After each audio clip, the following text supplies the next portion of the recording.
We are going to be reading The Secret Garden by Frances Hodgson Burnett.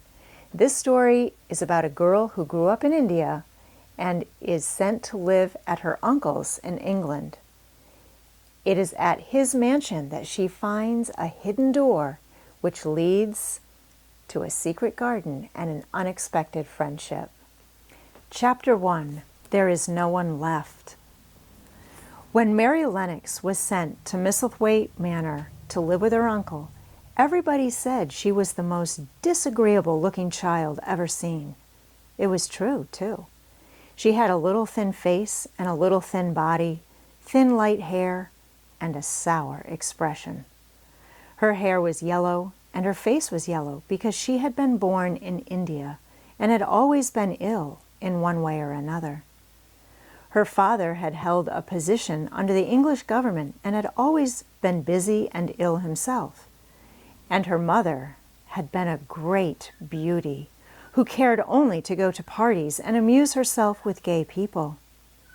She had not wanted a little girl at all, and when Mary was born, she handed her over to the care of an ayah, who was made to understand that if she wished to please the Mem Sahib, she must keep the child out of sight as much as possible. So when she was a sickly, fretful, ugly little baby, she was kept out of the way. And when she became a sickly, fretful, toddling thing, she was kept out of the way also. She never remembered seeing familiarly anything but the dark faces of her ayah and the other native servants. And as they always obeyed her and gave her her own way in everything, because the Mem Sahib would be angry if she was disturbed by her crying. By the time she was 6 years old, she was as tyrannical and selfish a little pig as ever lived. The young English governess who came to teach her to read and write disliked her so much that she gave up her place in 3 months. And when other governesses came to try to fill it, they always went away in a shorter time than the first one. So if Mary had not chosen really to want to know how to read books, she would never have learned her letters at all. One frightfully hot morning when she was about 9 years old, she awakened feeling very cross, and she became crosser still when she saw that the servant who stood by her bedside was not her ayah. "Why did you come?" she said to the strange woman. "I will not let you stay. Send my ayah to me." The woman looked frightened, but she only stammered that the ayah could not come. And when Mary threw herself into a passion and beat and kicked her, she looked only more frightened and repeated that it was not possible for the ayah to come to Missy Sahib. There was something mysterious in the air that morning. Nothing was done in its regular order, and several of the native servants seemed missing, while those whom Mary saw slunk or hurried about with ashy and scarred faces. But no one would tell her anything, and her ayah did not come. She was actually left alone as the morning went on, and at last wandered out into the garden and began to play by herself under a tree near the veranda. She pretended that she was making a flower bed, and she stuck big scarlet hibiscus blossoms into little heaps of earth, all the time growing more and more angry and muttering to herself the things she would say and the names she would call Sadie when she returned. "Pig, pig, daughter of pigs," she said, because to call a native a pig is the worst insult of all. She was grinding her teeth and saying this over and over again when she heard her mother come out on the veranda with someone. She was with a fair young man, and they stood talking together in low, strange voices. Mary knew the fair young man who looked like a boy. She had heard that he was a very young officer who had just come from England. The child stared at him, but she stared most at her mother. She always did this when she had a chance to see her, because the Mem Sahib, Mary used to call her that oftener than anything else, was such a tall, slim, pretty person and wore such lovely clothes. Her hair was like curly silk, and she had a delicate little nose which seemed to be disdaining things, and she had large, laughing eyes.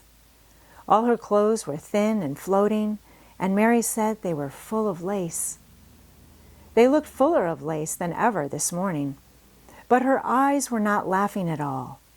They were large and scared, and lifted imploringly to the fair boy officer's face. "Is it so very bad?" "Oh, is it?" Mary heard her say. "Awfully," the young man answered in a trembling voice. "Awfully, Mrs. Lennox.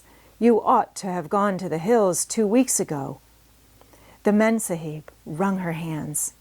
"Oh, I know I ought," she cried. "I only stayed to go to that silly dinner party. What a fool I was!" At that very moment, such a loud sound of wailing broke out from the servants' quarters that she clutched the young man's arm, and Mary stood shivering from head to foot. The wailing grew wilder and wilder. "What is it? What is it?" Mrs. Lennox gasped. "Someone has died," answered the boy officer. "You did not say it had broken out among your servants." "I did not know," the Memsahib cried. "Come with me, come with me," and she turned and ran into the house.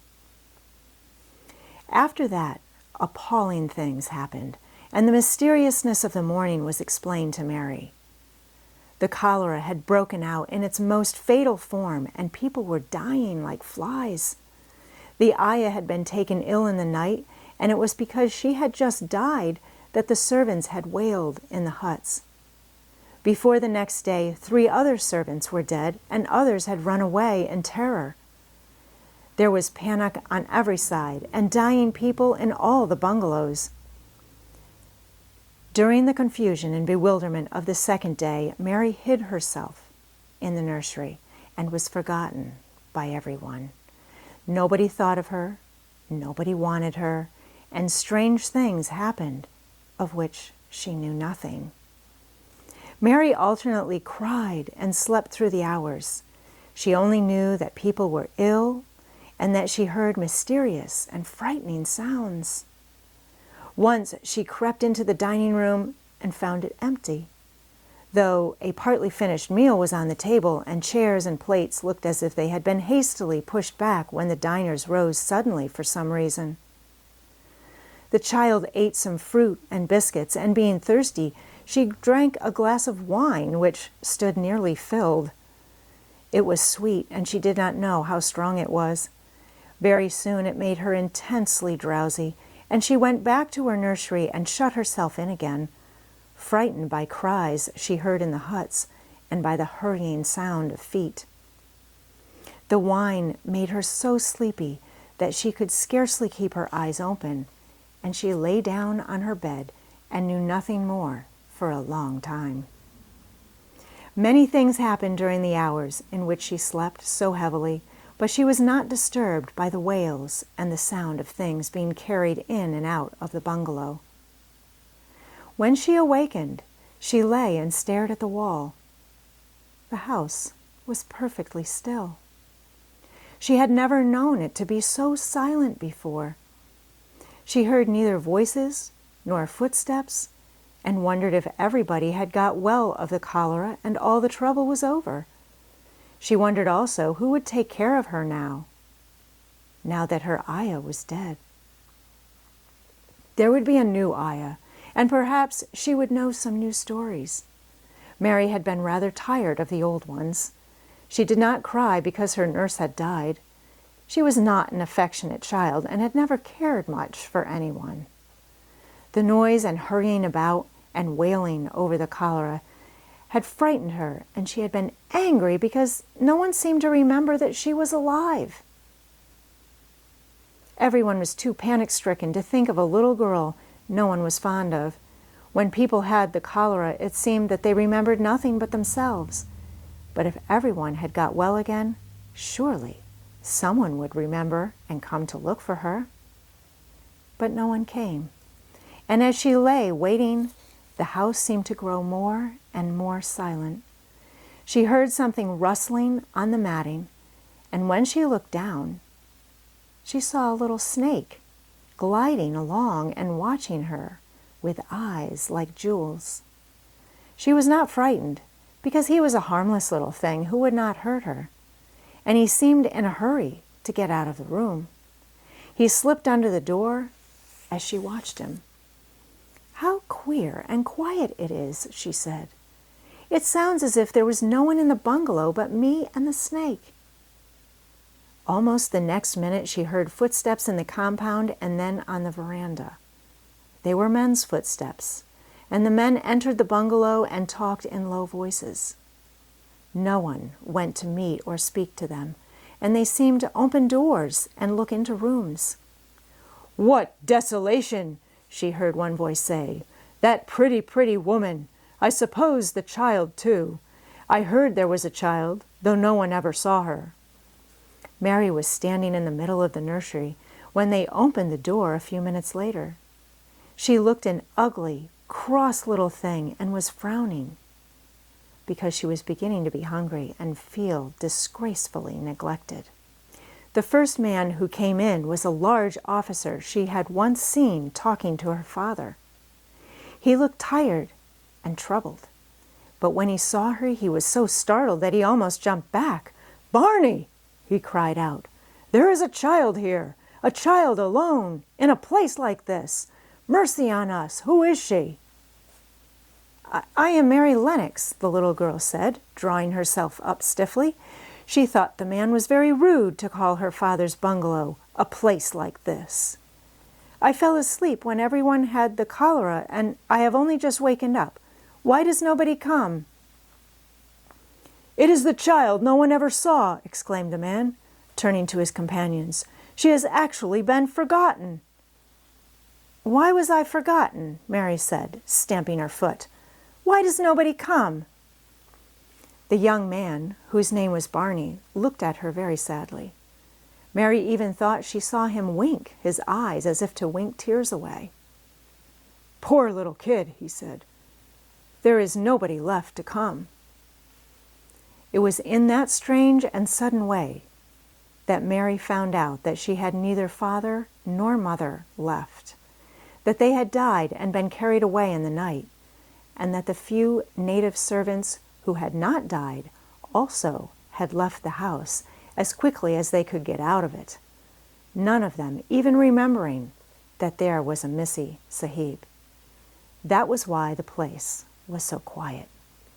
It was true that there was no one in the bungalow but herself and the little rustling snake. Chapter 2. Mistress Mary, Quite Contrary. Mary had liked to look at her mother from a distance, and she had thought her very pretty. But as she knew very little of her, she could scarcely have been expected to love her, or to miss her very much when she was gone. She did not miss her at all, in fact, and as she was a self-absorbed child, she gave her entire thought to herself, as she had always done. If she had been older, she would no doubt have been very anxious at being left alone in the world. But she was very young, and as she had always been taken care of, she supposed she always would be. What she thought was that she would like to know if she was going to nice people, who would be polite to her and give her her own way, as her ayah and the other native servants had done. She knew that she was not going to stay at the English clergyman's house where she was taken at first. She did not want to stay. The English clergyman was poor, and he had 5 children, all nearly the same age, and they wore shabby clothes and were always quarreling and snatching toys from each other.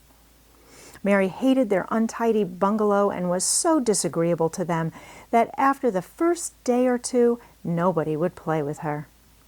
By the second day, they had given her a nickname, which made her furious. It was Basil who thought of it at first. Basil was a little boy with impudent blue eyes and turned-up nose, and Mary hated him. She was playing by herself under a tree, just as she had been playing the day the cholera broke out.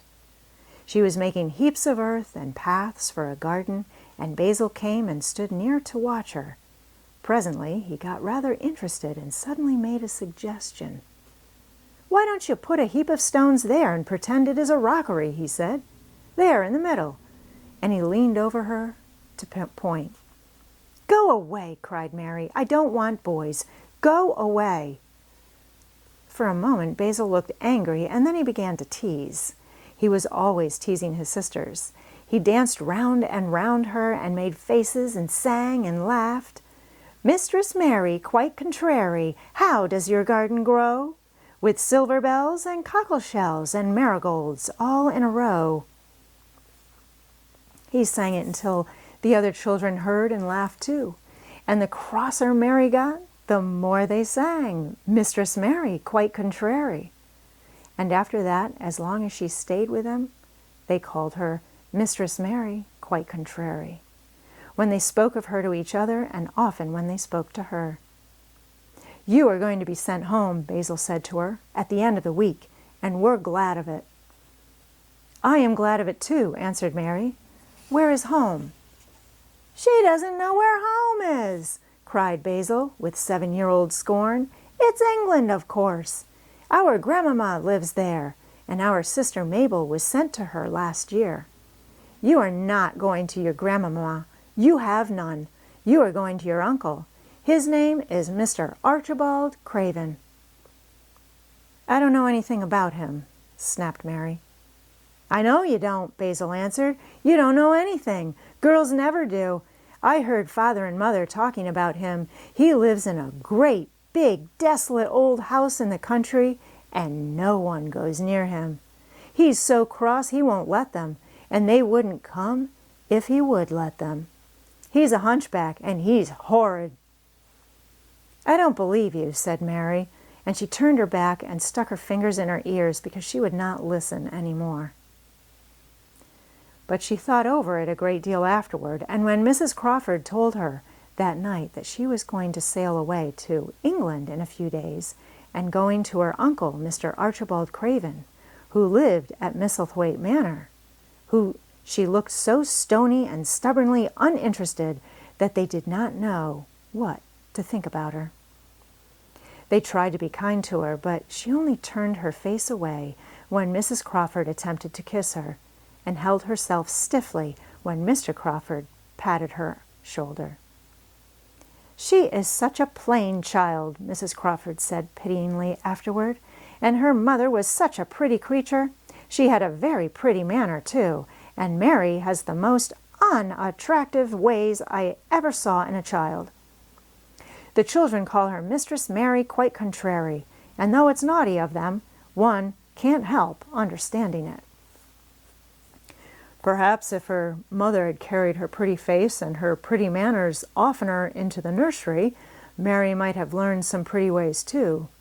It is very sad, now that the poor beautiful thing is gone, to remember that many people never even knew that she had a child at all. "I believe she scarcely ever looked at her," sighed Mrs. Crawford. "When her ayah was dead, there was no one to give a thought to the little thing. Think of the servants running away and leaving her all alone in that deserted bungalow.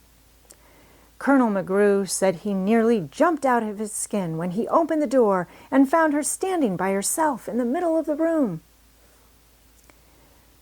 Mary made the long voyage to England under the care of an officer's wife who was taking her children to leave them in a boarding school. She was very much absorbed in her own little boy and girl, and was rather glad to hand the child over to the woman Mr. Archibald Craven sent to meet her in London. The woman was his housekeeper at Misselthwaite Manor, and her name was Mrs. Medlock. She was a stout woman with very red cheeks and sharp black eyes. She wore a very purple dress, a black silk mantle with jet fringes on it, and a black bonnet with purple velvet flowers which stuck up and trembled when she moved her head. Mary did not like her at all, but as she very seldom liked people, there was nothing remarkable in that. Besides which, it was very evident Mrs. Medlock did not think much of her. "My word, she's a plain little piece of goods," she said, "and we'd heard that her mother was a beauty. She hasn't handed much of it down, has she, ma'am?" "Perhaps she will improve as she grows older," the officer's wife said good-naturedly. "If she were not so sallow and had a nicer expression, her features are rather good. Children alter so much." "She'll have to alter a good deal," answered Mrs. Medlock, "and there's nothing likely to improve children at Misselthwaite, if you ask me." They thought Mary was not listening, because she was standing a little apart from them at the window of the private hotel they had gone to. She was watching the passing buses and cabs and people, but she heard quite well and was made very curious about her uncle and the place he lived in. What sort of place was it? And what would he be like? What was a hunchback? She had never seen one. Perhaps there were none in India. Since she had been living in other people's houses and had had no ayah, she had begun to feel lonely and to think queer thoughts which were new to her.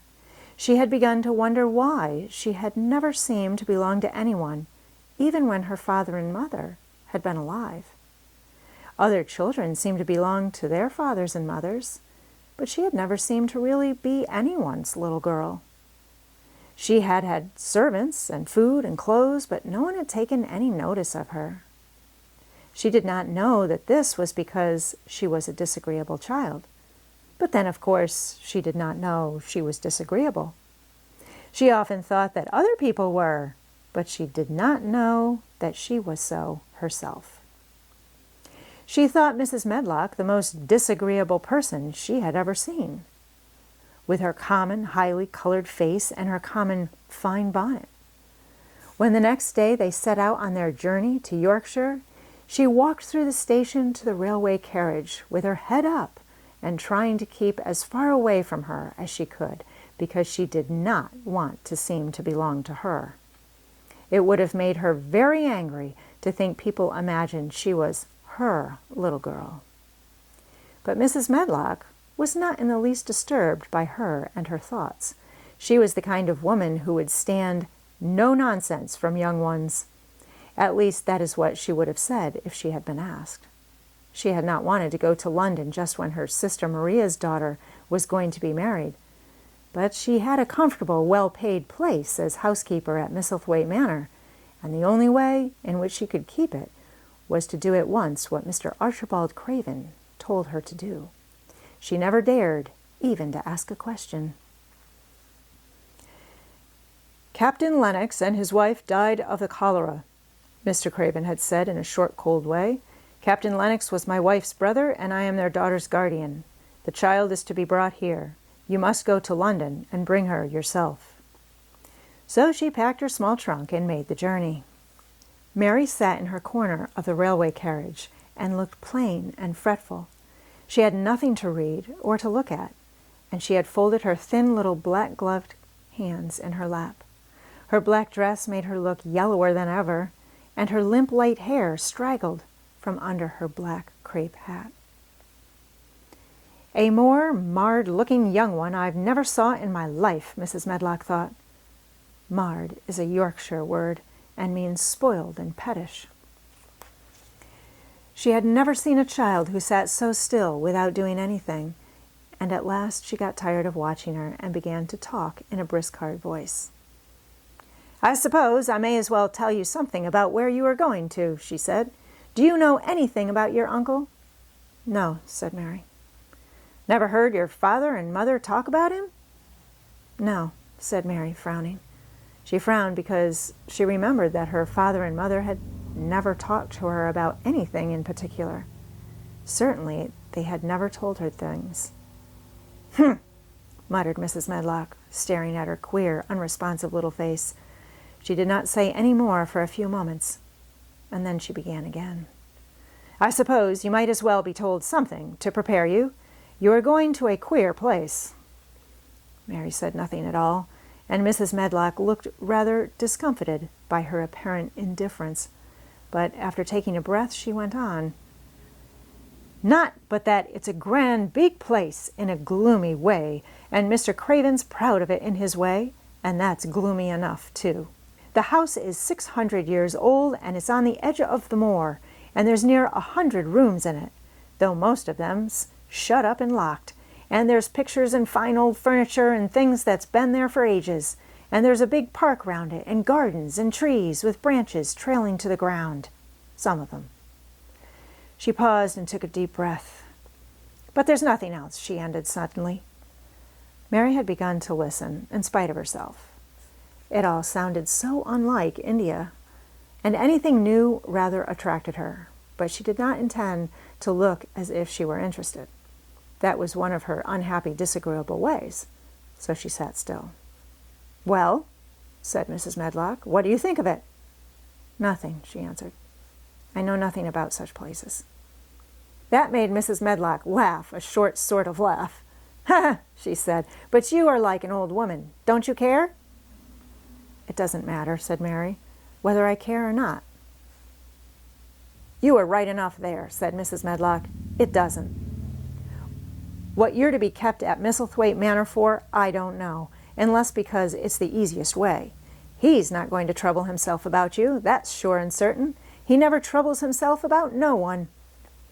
She stopped herself as if she had just remembered something in time. "He's got a crooked back," she said. "That set him wrong. He was a sour young man and got no good of all his money and big place till he was married." Mary's eyes turned towards her, in spite of her intention not to seem to care. She had never thought of the hunchback's being married, and she was a trifle surprised. Mrs. Medlock saw this, and as she was a talkative woman, she continued with more interest. This was one way of passing some of the time, at any rate. "She was a sweet, pretty thing, and he'd have walked the world over to get her a blade of grass she wanted. Nobody thought she'd marry him, but she did, and people said she married him for his money. But she didn't. She didn't, positively. When she died—" Mary gave a little involuntary jump. "Oh, did she die?" she exclaimed, quite without meaning to. She had just remembered a French fairy story she had once read, called Ike à la Houppe. It had been about a poor hunchback and a beautiful princess, and it had made her suddenly sorry for Mr. Archibald Craven. "Yes, she died," Mrs. Medlock answered, "and it made him queerer than ever. He cares about nobody. He won't see people. Most of the time he goes away, and when he is at Misselthwaite he shuts himself up in the west wing and won't let anyone but Pitcher see him. Pitcher's an old fellow, but he took care of him when he was a child, and he knows his ways." It sounded like something in a book, and it did not make Mary feel cheerful. A house with 100 rooms, nearly all shut up and with their doors locked? A house on the edge of a moor?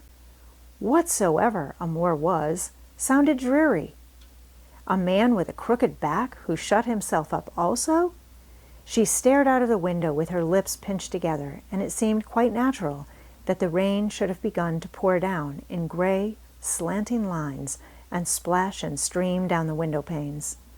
If the pretty wife had been alive, she might have made things cheerful by being something like her own mother and by running in and out and going to parties as she had done in frocks full of lace.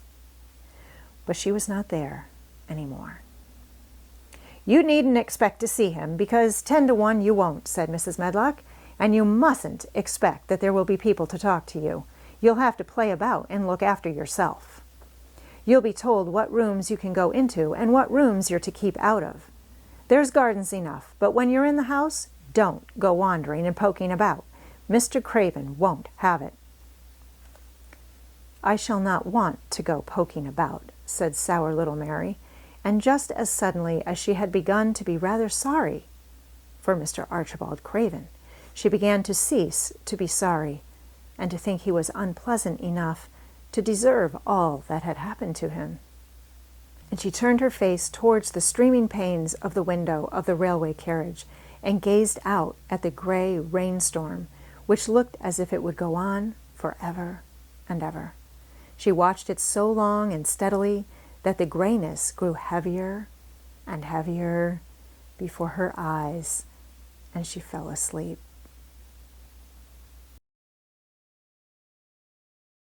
Chapter 3. Across the Moor. She slept a long time, and when she awakened, Mrs. Medlock had bought a lunch basket at one of the stations, and they had some chicken and cold beef and bread and butter and some hot tea. The rain seemed to be streaming down more heavily than ever, and everybody in the station wore wet and glistening waterproofs. The guard lighted the lamps in the carriage, and Mrs. Medlock cheered up very much over her tea and chicken and beef. She ate a great deal and afterwards fell asleep herself, and Mary sat and stared at her and watched her fine bonnet slip on one side until she herself fell asleep once more in the corner of the carriage, lulled by the splashing of the rain against the windows. It was quite dark when she awakened again. The train had stopped at a station, and Mrs. Medlock was shaking her. "You have had a sleep," she said. "It's time to open your eyes. We're at Thwaite Station, and we've got a long drive before us." Mary stood up and tried to keep her eyes open while Mrs. Medlock collected her parcels. The little girl did not offer to help her because in India, native servants always picked up or carried things, and it seemed quite proper that other people should wait on one. The station was a small one, and nobody but themselves seemed to be getting out of the train.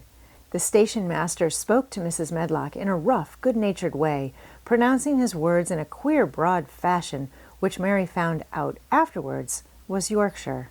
"I see that's got back," he said, "and that's brought the young un with thee." "Aye, that's her," answered Mrs. Medlock, speaking with a Yorkshire accent herself, and jerking her head over her shoulder towards Mary. "How's thy missus?" "Well enow. The carriage is waitin' outside for thee." A brougham stood on the road before the little outside platform. Mary saw that it was a smart carriage, and that it was a smart footman who helped her in. His long waterproof coat and the waterproof covering of his hat were shining and dripping with rain, as everything was, the burly station master included. When he shut the door, mounted the box with the coachman, and they drove off, the little girl found herself seated in a comfortably cushioned corner. But she was not inclined to go to sleep again. She sat and looked out of the window, curious to see something of the road over which she was being driven to the queer place Mrs. Medlock had spoken of. She was not at all a timid child, and she was not exactly frightened, but she felt that there was no knowing what might happen in a house, with 100 rooms nearly all shut up, a house standing on the edge of a moor. "What is a moor?" she said suddenly to Mrs. Medlock. "Look out of the window in about 10 minutes and you'll see," the woman answered. "We've got to drive 5 miles across MISSEL moor before we get to the manor. You won't see much because it's a dark night, but you can see something." Mary asked no more questions, but waited in the darkness of her corner, keeping her eyes on the window. The carriage lamps cast rays of light a little distance ahead of them, and she caught glimpses of the things they passed. After they had left the station, they had driven through a tiny village, and she had seen whitewashed cottages and the lights of a public house. Then they had passed a church and a vicarage and a little shop window or so in a cottage with toys and sweets and odd things set out for sale. Then they were on the high road, and she saw hedges and trees. After that, there seemed nothing different for a long time, or at least it seemed a long time to her.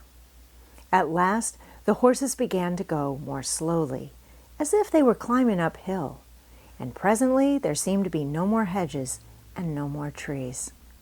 She could see nothing, in fact, but a dense darkness on either side. She leaned forward and pressed her face against the window just as the carriage gave a big jolt. "Ah! We're on the moor now, sure enough," said Mrs. Medlock. The carriage lamps shed a yellow light on a rough-looking road which seemed to be cut through bushes and low-growing things which ended in the great expanse of dark apparently spread out before and around them. A wind was rising and making a singular, wild, low, rushing sound. It's not the sea, is it?" said Mary, looking round at her companion. "No, not it," answered Mrs. Medlock. "Nor it isn't fields nor mountains. It's just miles and miles and miles of wild land that nothing grows on but heather and gorse and broom, and nothing lives on but wild ponies and sheep." "I feel as if it might be the sea, if there were water on it," said Mary. "It sounds like the sea just now." "That's the wind blowing through the bushes," Mrs. Medlock said. "It's a wild, dreary enough place to my mind, though there's plenty that likes it, particularly when the heather's in bloom." On and on they drove through the darkness, and though the rain stopped, the wind rushed by and whistled and made strange sounds. The road went up and down, and several times the carriage passed over a little bridge beneath which water rushed very fast with a great deal of noise. Mary felt as if the drive would never come to an end, and with that the wide bleak moor was a wide expanse of black ocean through which she was passing on a strip of dry land. "I don't like it," she said to herself. "I don't like it." And she pinched her thin lips more tightly together. The horses were climbing up a hilly piece of road when she first caught sight of a light. Mrs. Medlock saw it as soon as she did and drew a long sigh of relief.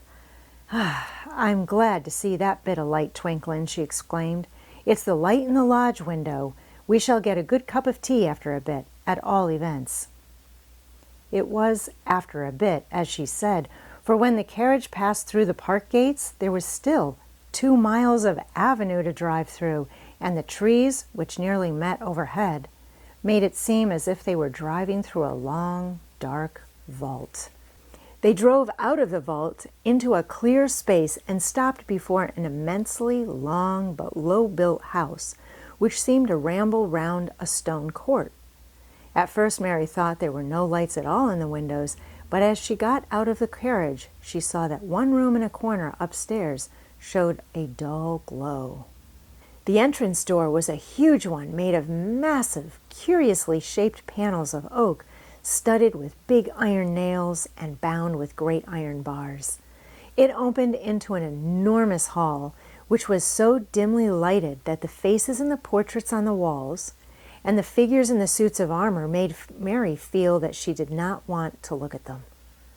As she stood on the stone floor, she looked a very small, odd little black figure, and she felt as small and lost and odd as she looked. A neat, thin old man stood near the manservant who opened the door for them. "You are to take her to her room," he said in a husky voice. "He doesn't want to see her. He's going to London in the morning." "Very well, Mr. Pitcher," Mrs. Medlock answered. "So long as I know what's expected of me, I can manage." "What's expected of you, Mrs. Medlock," Mr. Pitcher said, "is that you make sure that he's not disturbed and he doesn't see what he doesn't want to see." And then Mary Lennox was led up a broad staircase and down a long corridor and up a short flight of steps and through another corridor and another until a door opened in a wall and she found herself in a room with a fire in it and a supper on a table. Mrs. Medlock said unceremoniously, "Well, here you are. This room and the next are where you'll live, and you must keep to them. Don't you forget that." It was in this way Mistress Mary arrived at Misselthwaite Manor, and she had perhaps never felt quite so contrary in all her life. Chapter 4. Martha. When she opened her eyes in the morning, it was because a young housemaid had come into her room to light the fire and was kneeling on the hearthrug, raking out the cinders noisily. Mary lay and watched her for a few moments and then began to look about the room. She had never seen a room at all like it and thought it curious and gloomy. The walls were covered with tapestry, with a forest scene embroidered on it. There were fantastically dressed people under the trees, and in the distance there was a glimpse of the turrets of a castle. There were hunters and horses and dogs and ladies. Mary felt as if she were in the forest with them. Out of a deep window she could see a great climbing stretch of land which seemed to have no trees on it and to look rather like an endless, dull, purplish sea. "What is that?" she said, pointing out of the window. Martha, the young housemaid, who had just risen to her feet, looked and pointed also. "That there," she said. Yes, that's the MOOR, with a good-natured grin. Does thee like it? No, answered Mary, I hate it. That's because thou'rt not used to it, Martha said, going back to her hearth. Thee thinks it's too big and bare now, but thou will like it. Do you? inquired Mary. Aye, that I do, answered Martha, cheerfully polishing away at the grate. I just love it. It's none bare. It's covered with growing things as smells sweet. It's fair lovely in spring and summer, and when the gorse and broom and heather's in flower. It smells of honey, and there's such a lot of fresh air, and the sky looks so high, and the bees and skylarks make such a nice noise, ummin' and singing. I wouldn't live away from the MOOR for anything. Mary listened to her with a grave, puzzled expression. The native servants she had been used to in India were not in the least like this. They were obsequious and servile, and did not presume to talk to their masters as if they were their equals. They made salams and called them protector of the poor and names of that sort. Indian servants were commanded to do things, not asked. It was not the custom to say please and thank you. And Mary had always slapped her ayah in the face when she was angry. She wondered a little what this girl would do if one slapped her in the face. She was a round, rosy, good-natured looking creature, but she had a sturdy way which made Mistress Mary wonder if she might not even slap back, if the person who slapped her was only a little girl. You are a strange servant, she said from her pillows rather haughtily. Martha sat up on her heels with her blacking brush in her hand and laughed, without seeming the least out of temper. I know that, she said. If there was a grand missus at Misselthwaite, I should never have been even one of the under housemaids. I might have been let to be scullery maid, but I'd never been let upstairs. I'm too common and I talk too much Yorkshire. But this is a funny house for all it's so grand. Seems like there's neither master nor mistress, except Mr. Pitcher and Mrs. Medlock. Mr. Craven, he won't be troubled about anything when he's here, and he's nearly always away. She told me she could never have done it if Misselthwaite had been like other big houses. Are you going to be my servant? Mary asked, still in her imperious little Indian way. Martha began to rub her grate again. I'm Mrs. Medlock's servant, she said stoutly, and she's Mr. Craven's. But I'm to do the housemaid's work up here and wait on you a bit, but you won't need much waiting on. Who is going to dress me? Demanded Mary. Martha sat up on her heels again and stared. She spoke in broad Yorkshire in her amazement. Canna thou dress thysen? She said. What do you mean? I don't understand your language, said Mary. I forgot, Martha said. Mrs. Medlock told me I'd have to be careful or you wouldn't know what I was saying. I mean, can't you put on your own clothes? No, answered Mary, quite indignantly. I never did in my life. My ayah dressed me, of course. Well, said Martha, evidently not in the least aware that she was impotent. It's time thou should learn. Thou cannot begin younger. It'll do thee good to wait on thysen a bit. My mother always said she couldn't see why grand people's children didn't turn out fair fools, what with nurses and being washed and dressed and took out to walk as if they were puppies. It is different in India, said Mistress Mary, disdainfully. She could scarcely stand this. But Martha was not at all crushed. I can see it's different, she answered almost sympathetically. I dare say it's because there's such a lot of blacks there instead of respectable white people. When I heard you was coming from India, I thought you was a black too. Mary sat up in bed, furious. What? She said, what? You thought I was a native? You daughter of a pig! Martha stared and looked hot. Who are you calling names? She said. You needn't be so vexed. That's not the way for a young lady to talk. I've nothing against the blacks. When you read about 'em in tracts, they're always very religious. You always read as a black's a man and a brother. I've never seen a black, and I was fair pleased to think I was going to see one close. When I come in to light your fire this morning, I crept up to your bed and pulled the cover back careful to look at you, And there you was, disappointedly, no more black than me, for all you're so yeller. Mary did not even try to control her rage and humiliation. You thought I was a native? You dared? You don't know anything about natives. They are not people. They're servants who must salaam to you. You know nothing about India. You know nothing about anything. She was in such a rage and felt so hopeless before the girl's simple stare, and somehow she suddenly felt so horribly lonely and far away from everything she understood and which understood her, that she threw herself face downward on the pillows and burst into passionate sobbing. She sobbed so unrestrainedly that good-natured Yorkshire Martha was a little frightened and quite sorry for her. She went to the bed and bent over her. "Ah, you mustn't cry like that there," she begged. "You mustn't for sure. I didn't know you'd be vexed. I don't know anything about anything. Just like you said. I beg your pardon, miss. Do stop crying."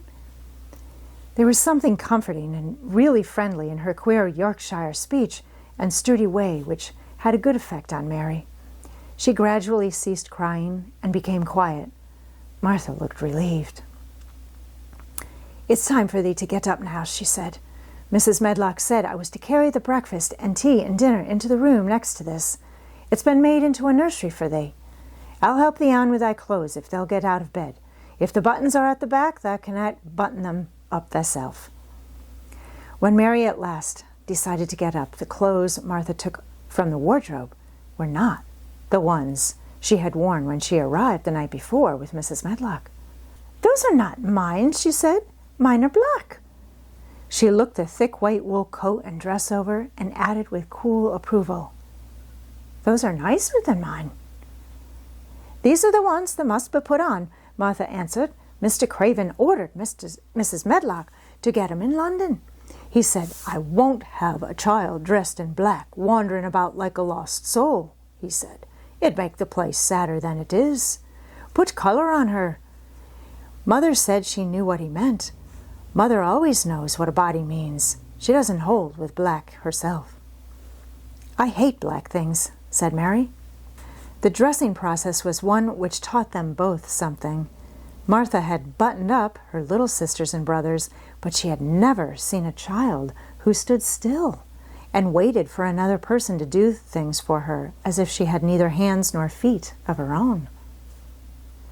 "Why doesn't thee put on thy own shoes?" she said when Mary quietly held out her foot. "My ayah did it," answered Mary, staring. "It was the custom." She said that very often. It was the custom. The native servants were always saying it. If one told them to do a thing their ancestors had not done for 1,000 years, they gazed at one mildly and said, "It is not the custom." And one knew that was the end of the matter. It had not been the custom that Mistress Mary should do anything but stand and allow herself to be dressed like a doll. But before she was ready for breakfast, she began to suspect that her life at Misselthwaite Manor would end by teaching her a number of things quite new to her. Things such as putting on her own shoes and stockings and picking up things she let fall. If Martha had been a well-trained, fine young lady's maid, she would have been more subservient and respectful and would have known that it was her business to brush hair and button boots and pick up things and lay them away. She was, however, only an untrained Yorkshire rustic who had been brought up in a moorland cottage with a swarm of little brothers and sisters who had never dreamed of doing anything but waiting on themselves and on the younger ones who were either babies in arms or just learning to totter about and tumble over things. If Mary Lennox had been a child who was ready to be amused, she would perhaps have laughed at Martha's readiness to talk, but Mary only listened to her coldly and wondered at her freedom of manner. At first she was not at all interested, but gradually, as the girl rattled on in her good-tempered, homely way, Mary began to notice what she was saying. "Ah, you should see 'em all," she said. "There's 12 of us, and my father only gets 16 shilling a week. I can tell you my mother's put to it to get porridge for 'em all. They tumble about on the moor and play there all day, and mother says the air of the moor fattens 'em. She says she believes they eat the grass same as the wild ponies do. Our Dickon, he's 12 years old, and he's got a young pony he calls his own." "Where did he get it?" asked Mary. "He found it on the moor with his mother when he was a little one, and he began to make friends with it, and give it bits of bread and pluck young grass for it, and it got to like him, so it follows him about, and it lets him get on its back. Dickon's a kind lad, and animals like him." Mary had never possessed an animal pet of her own, and had always thought she should like one. So she began to feel a slight interest in Dickon. And as she had never been interested in anyone but herself, it was the dawning of a healthy sentiment. When she went into the room which had been made into a nursery for her, she found that it was rather like the one she had slept in. It was not a child's room, but a grown-up person's room, with gloomy old pictures on the walls and heavy old oak chairs. A table in the center was set with a good substantial breakfast, but she had always had a very small appetite, and she looked with something more than indifference at the first plate Martha set before her. "I don't want it," she said. "That doesn't want thy port?" Martha exclaimed incredulously. "No, that doesn't know how good it is. Put a bit of treacle on it and a bit of sugar." "I don't want it," repeated Mary. Said Martha, "I can't abide to see good victuals go to waste. If our children was at this table, they'd clean it bare in 5 minutes." "Why?" asked Mary coldly. "Why?" echoed Martha. "Because they scarce ever had their stomachs full in their lives. They're as hungry as young hawks and foxes." "I don't know what it is to be hungry," said Mary, with the indifference of ignorance. Martha looked indignant. "Well, it would do thee good to try it. I can see that plain enough," she said outspokenly. "I've no patience with folks and sits and just stares at good bread and meat. My word, don't I wish Dickon and Phil and Jane and the rest of 'em had what's here under their pinafores." "Why don't you take it to them?" suggested Mary. "It's not mine," answered Martha stoutly, "and this isn't my day out. I get my day out once a month, same as the rest. Then I go home and clean up for Mother and give her a day's rest." Mary drank some tea and ate a little toast and some marmalade. "You wrap up warm and run out and play, you," said Martha. "It'll do you good and give you some stomach for your meat." Mary went to the window. There were gardens and paths and big trees, but everything looked dull and wintry. "Out? Why should I go out on a day like this?" "Well, if that doesn't go out, they'll have to stay in, and what has that got to do?" Mary glanced about her. There was nothing to do. When Mrs. Medlock had prepared the nursery, she had not thought of amusement. Perhaps it would be better to go and see what the gardens were like. "Who will go with me?" she inquired. Martha stared. "You'll go by yourself," she answered. "You'll have to learn to play like other children does when they haven't got brothers and sisters. Our Dickon goes off on the moor by himself and plays for hours. That's how he made friends with the pony. He's got sheep on the moor that knows him, and birds, and comes and eats out of his hand. However little there is to eat, he always saves a bit of his bread to coax his pets." It was really this mention of Dickon which made Mary decide to go out, though she was not aware of it. There would be birds outside, though there would not be ponies or sheep. They would be different from the birds in India, and it might amuse her to look at them. Martha found her coat and hat for her and a pair of stout little boots, and she showed her her way downstairs. "If they goes round that way, they'll come to the gardens," she said, pointing to a gate in a wall of shrubbery. "There's lots of flowers in summertime, but there's nothing blooming now." She seemed to hesitate a second before she added, "One of the gardens is locked up. No one has been in it for 10 years. "Why?" asked Mary, in spite of herself. Here was another locked door that added to the 100 in the strange house. "Mr. Craven had it shut when his wife died so sudden. He won't let no one go inside. It was her garden. He locked the door and dug a hole and buried the key. There's Mrs. Medlock's bell ringing. I must run." After she was gone, Mary turned down the walk which led to the door in the shrubbery. She could not help thinking about the garden which no one had been into for 10 years. She wondered what it would look like and whether there were any flowers still alive in it. When she had passed through the shrubbery gate, she found herself in great gardens with wide lawns and winding walks with clipped borders. There were trees and flower beds and evergreens clipped into strange shapes, and a large pool with an old gray fountain in its midst. But the flower beds were bare and wintry, and the fountain was not playing. This was not the garden, which was shut up. How could a garden be shut up? You could always walk into a garden. She was just thinking this when she saw that at the end of the path she was following there seemed to be a long wall with ivy growing over it. She was not familiar enough with England to know that she was coming upon the kitchen gardens where the vegetables and fruit were growing. She went towards the wall and found that there was a green door in the ivy and that it stood open. This was not the closed garden, evidently, and she could go into it. She went through the door and found that it was a garden with walls all around it, and that it was only one of several walled gardens which seemed to open one into another. She saw another open green door revealing bushes and pathways between beds containing winter vegetables. Fruit trees were trained flat against the wall, and over some of the beds there were glass frames. The place was bare and ugly enough, Mary thought as she stood and stared about her. It might be nicer in summer when things were green, but there was nothing pretty about it now. Presently, an old man with a spade over his shoulder walked through the door, leading from the second garden. He looked startled when he saw Mary, and then touched his cap. He had a surly old face and did not seem at all pleased to see her. But then she was displeased with his garden and wore her quite contrary expression, and certainly did not seem at all pleased to see him. "What is this place?" she asked. "One of the kitchen gardens," he answered. "What is that?" said Mary, pointing through the other green door. "Another of 'em, shortly. There's another on t'other side of the wall, and there's the orchard t'other side of that." "Can I go in them?" asked Mary. "If thou likes, but there's naught to see." Mary made no response.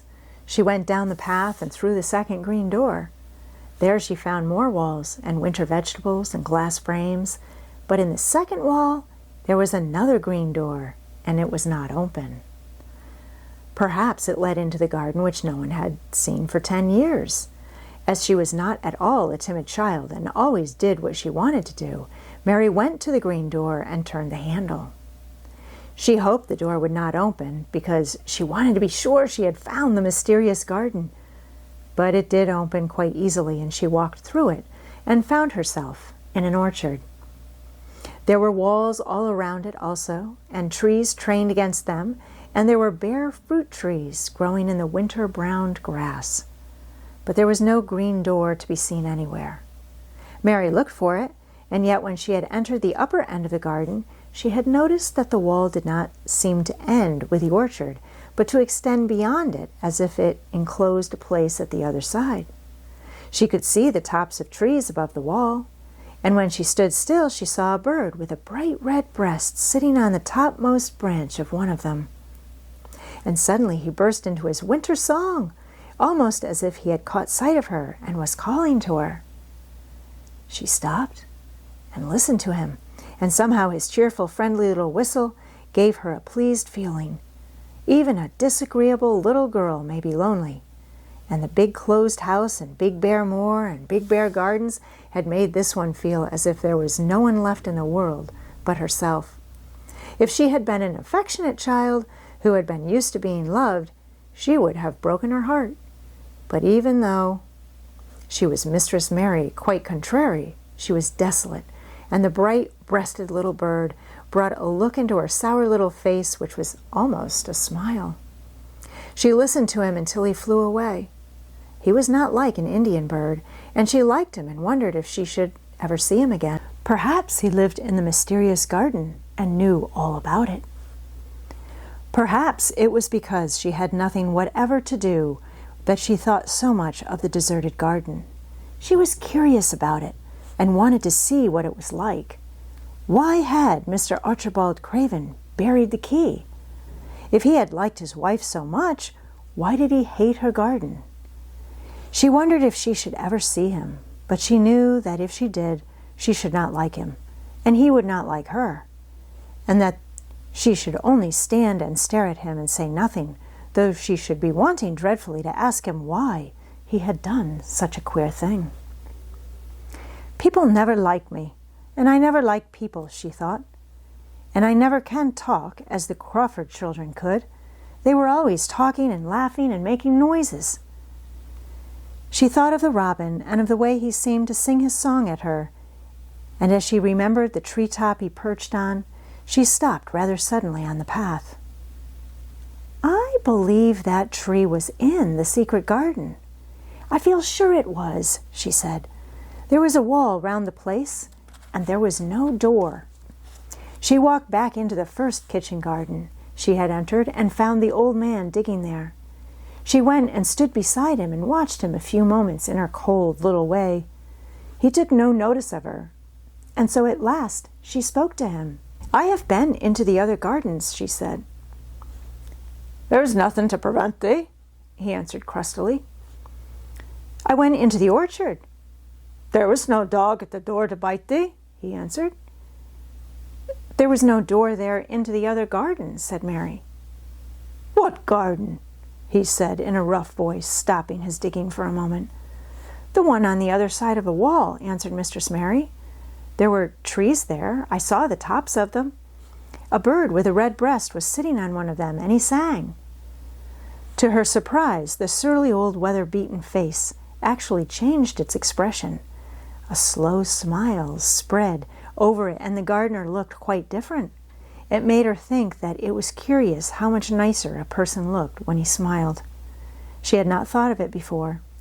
He turned about to the orchard side of his garden and began to whistle, a low, soft whistle.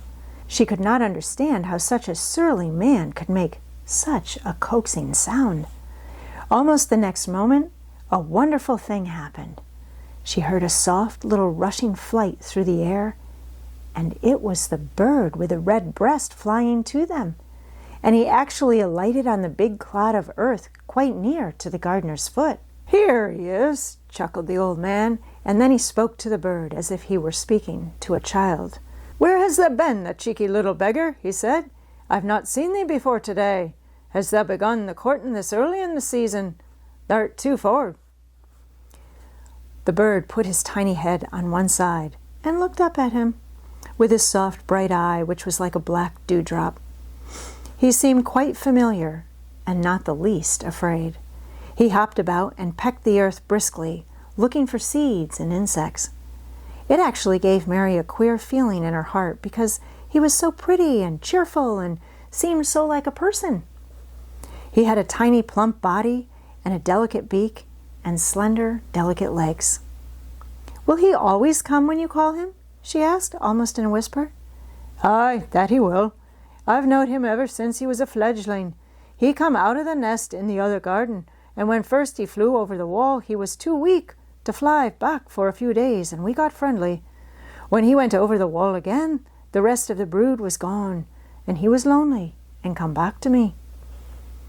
What kind of a bird is he? Mary asked. Doesn't thou know? He's a robin redbreast, and they're the friendliest, curious birds alive. They're almost as friendly as dogs, if you know how to get on with 'em. Watch him pecking about there and looking round at us now and again. He knows we're talking about him. It was the queerest thing in the world to see the old fellow. He looked at the plump little scarlet waistcoated bird as if he were both proud and fond of him. He's a conceited one, he chuckled. He likes to hear folk talk about him. And curious, bless me, there never was his like for curiosity and meddling. He's always coming to see what I'm planting. He knows all the things Master Craven never troubles himself to find out. He's the head gardener, he is. The robin hopped about, busily pecking the soil, and now and then stopped and looked at them a little. Mary thought his black dewdrop eyes gazed at her with great curiosity, It really seemed as if he were finding out all about her. The queer feeling in her heart increased. "Where did the rest of the brood fly to?" she asked. "There's no knowing. The old ones turn 'em out of their nest and make 'em fly, and they're scattered before you know it. This one was a knowing one, and he knew he was lonely." Mistress Mary went a step nearer to the robin and looked at him very hard. "I'm lonely," she said.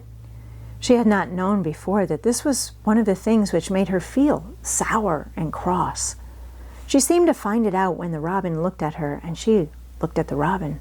The old gardener pushed his cap back on his bald head and stared at her a minute. "Art thou the little wench from India?" he asked. Mary nodded. "Then no wonder thou'rt lonely. Thou'lt be lonelier before there's done," he said.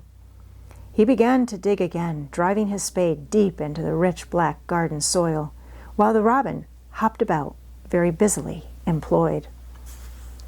"What is your name?" Mary inquired. He stood up to answer her. "Ben Weatherstaff," he answered, and then he added with a surly chuckle, "I'm lonely myself, except when he's with me." And he jerked his thumb towards the robin. "He's the only friend I've got." "I have no friends at all," said Mary. "I never had. My ayah didn't like me, and I never played with anyone." It is a Yorkshire habit to say what you think with blunt frankness, and old Ben Weatherstaff was a Yorkshire moor man. "Thou and me are a good bit alike," he said. "We was wove out of the same cloth. We're neither of us good-looking, and we're both of us as sour as we look. We've got the same nasty tempers, both of us, I'll warrant." This was plain speaking, and Mary Lennox had never heard the truth about herself and her life. Native servants always salaamed and submitted to you, whatever you did. She had never thought much about her looks, but she wondered if she was as unattractive as Ben Weatherstaff, and she also wondered if she looked as sour as he had looked before the robin came. She actually began to wonder also if she was nasty-tempered. She felt uncomfortable. Suddenly, a clear, rippling little sound broke out near her, and she turned round. She was standing a few feet from a young apple tree, and the robin had flown on to one of its branches and had burst out into a scrap of song. Ben Weatherstaff laughed outright. "What did he do that for?" asked Mary. "He's made up his mind to make friends with thee," replied Ben. "Dang me if he hasn't took a fancy to thee." "To me?" said Mary, and she moved towards the little tree softly and looked up. "Would you make friends with me?" she said to the robin, just as if she were speaking to a person. "Would you?" And she did not say it either in her hard little voice or in her imperious Indian voice, but in a tone so soft and eager and coaxing that Ben Weatherstaff was as surprised as she had been when she heard him whistle. "Why," he cried out, "thou said that as nice and human as if that was a real child instead of a sharp old woman. Thou said it almost like Dickon talks to his wild things on the moor." "Do you know Dickon?" Mary asked, turning round rather in a hurry. "Everybody knows him. Dickon's wandering about everywhere. The very blackberries and heatherbells knows him. I warrant the foxes shows him where their cubs lies, and the skylarks doesn't hide their nests from him." Mary would have liked to ask some more questions. She was almost as curious about Dickon as she was about the deserted garden. But just at that moment the robin, who had ended his song, gave a little shake of his wings, spread them, and flew away. He had made his visit and had other things to do. "He has flown over the wall," Mary cried out, watching him. "He has flown into the orchard. He has flown across the other wall, into the garden, where there is no door." "He lives there," said old Ben. "He came out of the egg there. If he's courting, he's making up to some young madam of a robin that lives among the old rose trees there." "Rose trees?" said Mary. "Are there rose trees?" Ben Weatherstaff took up his spade again and began to dig. "There was 10 years ago," he mumbled. "I should like to see them," said Mary. "Where is the green door? There must be a door somewhere." Ben drove his spade deep and looked as uncompanionable as he had looked when she first saw him. "There was 10 years ago, but there isn't now." "No door?" cried Mary. "There must be." "None as anyone can find, and none as is anyone's business. Don't be a meddlesome wench and poke your nose where it's no cause to go. Here, I must go on with my work. Get you gone and play, you. I've no more time." And he actually stopped digging, threw his spade over his shoulder, and walked off, without even glancing at her or saying goodbye. Chapter 5. The Cry in the Corridor. At first, each day which passed by for Mary Lennox was exactly like the others. Every morning she awoke in her tapestried room and found Martha kneeling upon the hearth, building her fire. Every morning she ate her breakfast in the nursery, which had nothing amusing in it, and after each breakfast she gazed out of the window across to the huge moor, which seemed to spread out on all sides and climb up to the sky, and after she had stared for a while she realized that if she did not go out, she would have to stay in and do nothing, and so she went out. She did not know that this was the best thing she could have done, and she did not know that when she began to walk quickly, or even run along the paths and down the avenue, she was stirring her slow blood and making herself stronger by fighting with the wind which swept down from the moor. She ran only to make herself warm, and she hated the wind which rushed at her face and roared and held her back as if it were some giant she could not see. But the big breaths of rough fresh air blown over the heather filled her lungs with something which was good for her whole thin body, and whipped some red color into her cheeks and brightened her dull eyes, when she did not know anything about it. But after a few days spent almost entirely out of doors, she wakened one morning knowing what it was to be hungry. And when she sat down to her breakfast, she did not glance disdainfully at her porridge and push it away, but took up her spoon and began to eat it, and went on eating it until her bowl was empty. "They got on well enough with that this morning, didn't they?" said Martha. "It tastes nice today," said Mary, feeling a little surprised herself. "It's the air the moor that's given thee stomach for the victuals," answered Martha. "It's lucky for thee that thou's got victuals as well as an appetite. There's been 12 in our cottage as had the stomach and nothing to put in it. You go on playing you out of doors every day and you'll get some flesh on your bones, and you won't be so yeller." "I don't play," said Mary. "I have nothing to play with." "Nothing to play with!" exclaimed Martha. "Our children plays with sticks and stones. They just runs about and shouts and looks at things." Mary did not shout, but she looked at things. There was nothing else to do. She walked round and round the gardens and wandered about the paths in the park. Sometimes she looked for Ben Weatherstaff, but though several times she saw him at work, he was too busy to look at her, or was too surly. Once when she was walking towards him, he picked up his spade and turned away, as if he did it on purpose. One place she went to oftener than to any other. It was the long walk outside the gardens with the walls round them. There were bare flower beds on either side of it, and against the walls ivy grew thickly. There was one part of the wall where the creeping dark green leaves were more bushy than elsewhere.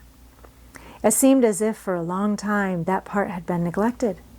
The rest of it had been clipped and made to look neat, but at this lower end of the walk it had not been trimmed at all. A few days after she had talked to Ben Weatherstaff, Mary stopped to notice this and wondered why it was so. She had just paused and was looking up at a long spray of ivy swinging in the wind when she saw a gleam of scarlet and heard a brilliant chirp, and there on top of the wall perched Ben Weatherstaff's robin redbreast, tilting forward to look at her with his small head on one side. "Oh!" she cried out. "Is it you? Is it you?" And it did not seem at all queer to her that she spoke to him as if she was sure that he would understand and answer her. He did answer. He twittered and chirped and hopped along the wall as if he were telling her all sorts of things. It seemed to Mistress Mary as if she understood him too, though he was not speaking in words. It was as if he said, "Good morning. Isn't the wind nice? Isn't the sun nice? Isn't everything nice? Let us both chirp and hop and twitter. Come on, come on." Mary began to laugh, and as he hopped and took little flights along the wall, she ran after him. Poor little thin, sallow, ugly Mary. She actually looked almost pretty for a moment. "I like you," she cried out, pattering down the walk, and she chirped and tried to whistle, which last she did not know how to do in the least. But the robin seemed to be quite satisfied, and chirped and whistled back at her. At last he spread his wings and made a darting flight to the top of a tree, where he perched and sang loudly. That reminded Mary of the first time she had seen him. He had been swinging on a treetop then, and she had been standing in the orchard. Now she was on the other side of the orchard and standing in the path, outside a wall, much lower down, and there was the same tree inside. "It's in the garden no one can go into," she said to herself. "It's the garden without a door. He lives in there. How I wish I could see what it is like."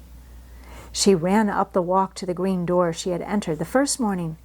Then she ran down the path through the other door, and then into the orchard, and when she stood and looked up, there was the tree on the other side of the wall. And there was the robin just finishing his song and beginning to preen his feathers with his beak. "It is the garden," she said. "I am sure it is." She walked round and looked closely at that side of the orchard wall, but she only found what she had found before, that there was no door in it. Then she ran through the kitchen gardens again and out into the walk outside the long ivy-covered wall, and she walked to the end of it and looked at it, but there was no door. And then she walked to the other end, looking again, but there was no door. "It's very queer," she said. "Ben Weatherstaff said there was no door, and there is no door. But there must have been one 10 years ago, because Mr. Craven buried the key." This gave her so much to think of that she began to be quite interested and feel that she was not sorry that she had come to Misselthwaite Manor. In India she had always felt hot and too languid to care much about anything. The fact was that the fresh wind from the moor had begun to blow the cobwebs out of her young brain and to waken her up a little. She stayed out of doors nearly all day, and when she sat down to her supper at night, she felt hungry and drowsy and comfortable. She did not feel cross when Martha chattered away. She felt as if she rather liked to hear her, and at last she thought she would ask her a question. She asked it after she had finished her supper, and she had sat down on the hearthrug before the fire. "Why did Mr. Craven hate the garden?" she said. She had made Martha stay with her, and Martha had not objected at all. She was very young and used to a crowded cottage full of brothers and sisters, and she found it dull in the great servants' hall downstairs, where the footmen and upper housemaids made fun of her Yorkshire speech and looked upon her as a common little thing, and sat and whispered among themselves. Martha liked to talk, and the strange child who had lived in India and been waited upon by blacks was novelty enough to attract her. She sat down on the hearth herself without waiting to be asked. "Art thou thinking about that garden yet?" she said. "I knew thou would. That was just the way with me when I first heard about it." "Why did he hate it?" Mary persisted. Martha tucked her feet under her and made herself quite comfortable. "Listen to the wind wuthering round the house," she said. "You could bear stand up on the moor if you was out on it tonight." Mary did not know what wuthering meant until she listened, and then she understood. It must mean that hollow, shuddering sort of roar which rushed round and round the house, as if the giant no one could see were buffeting it and beating at the walls and windows to try to break in. But one knew he could not get in, and somehow it made one feel very safe and warm inside a room with a red coal fire. "But why did he hate it so?" she asked, after she had listened.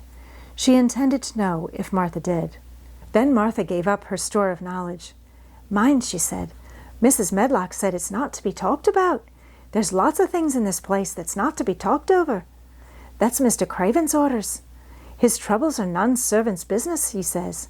But for the garden, he wouldn't be like he is. It was Mrs. Craven's garden that she had made when first they were married, and she just loved it, and they used to tend the flowers themselves. And none of the gardeners was ever let to go in. Him and her used to go in and shut the door and stay in there hours and hours, reading and talking. And she was just a bit of a girl, and there was an old tree with a branch bent with a seat in it. And she made roses grow over it, and she used to sit there. But one day when she was sitting there, the branch broke, and she fell on the ground and was hurt so bad that next day she died. The doctors thought he'd go out of his mind and die too. That's why he hates it. No one's never gone in since, and he won't let anyone talk about it. Mary did not ask any more questions. She looked at the fire and listened to the wind wuthering. It seemed to be wuthering louder than ever. At that moment, a very good thing was happening to her. 4 good things had happened to her, in fact, since she came to Misselthwaite Manor. She had felt as if she had understood a robin and that he had understood her.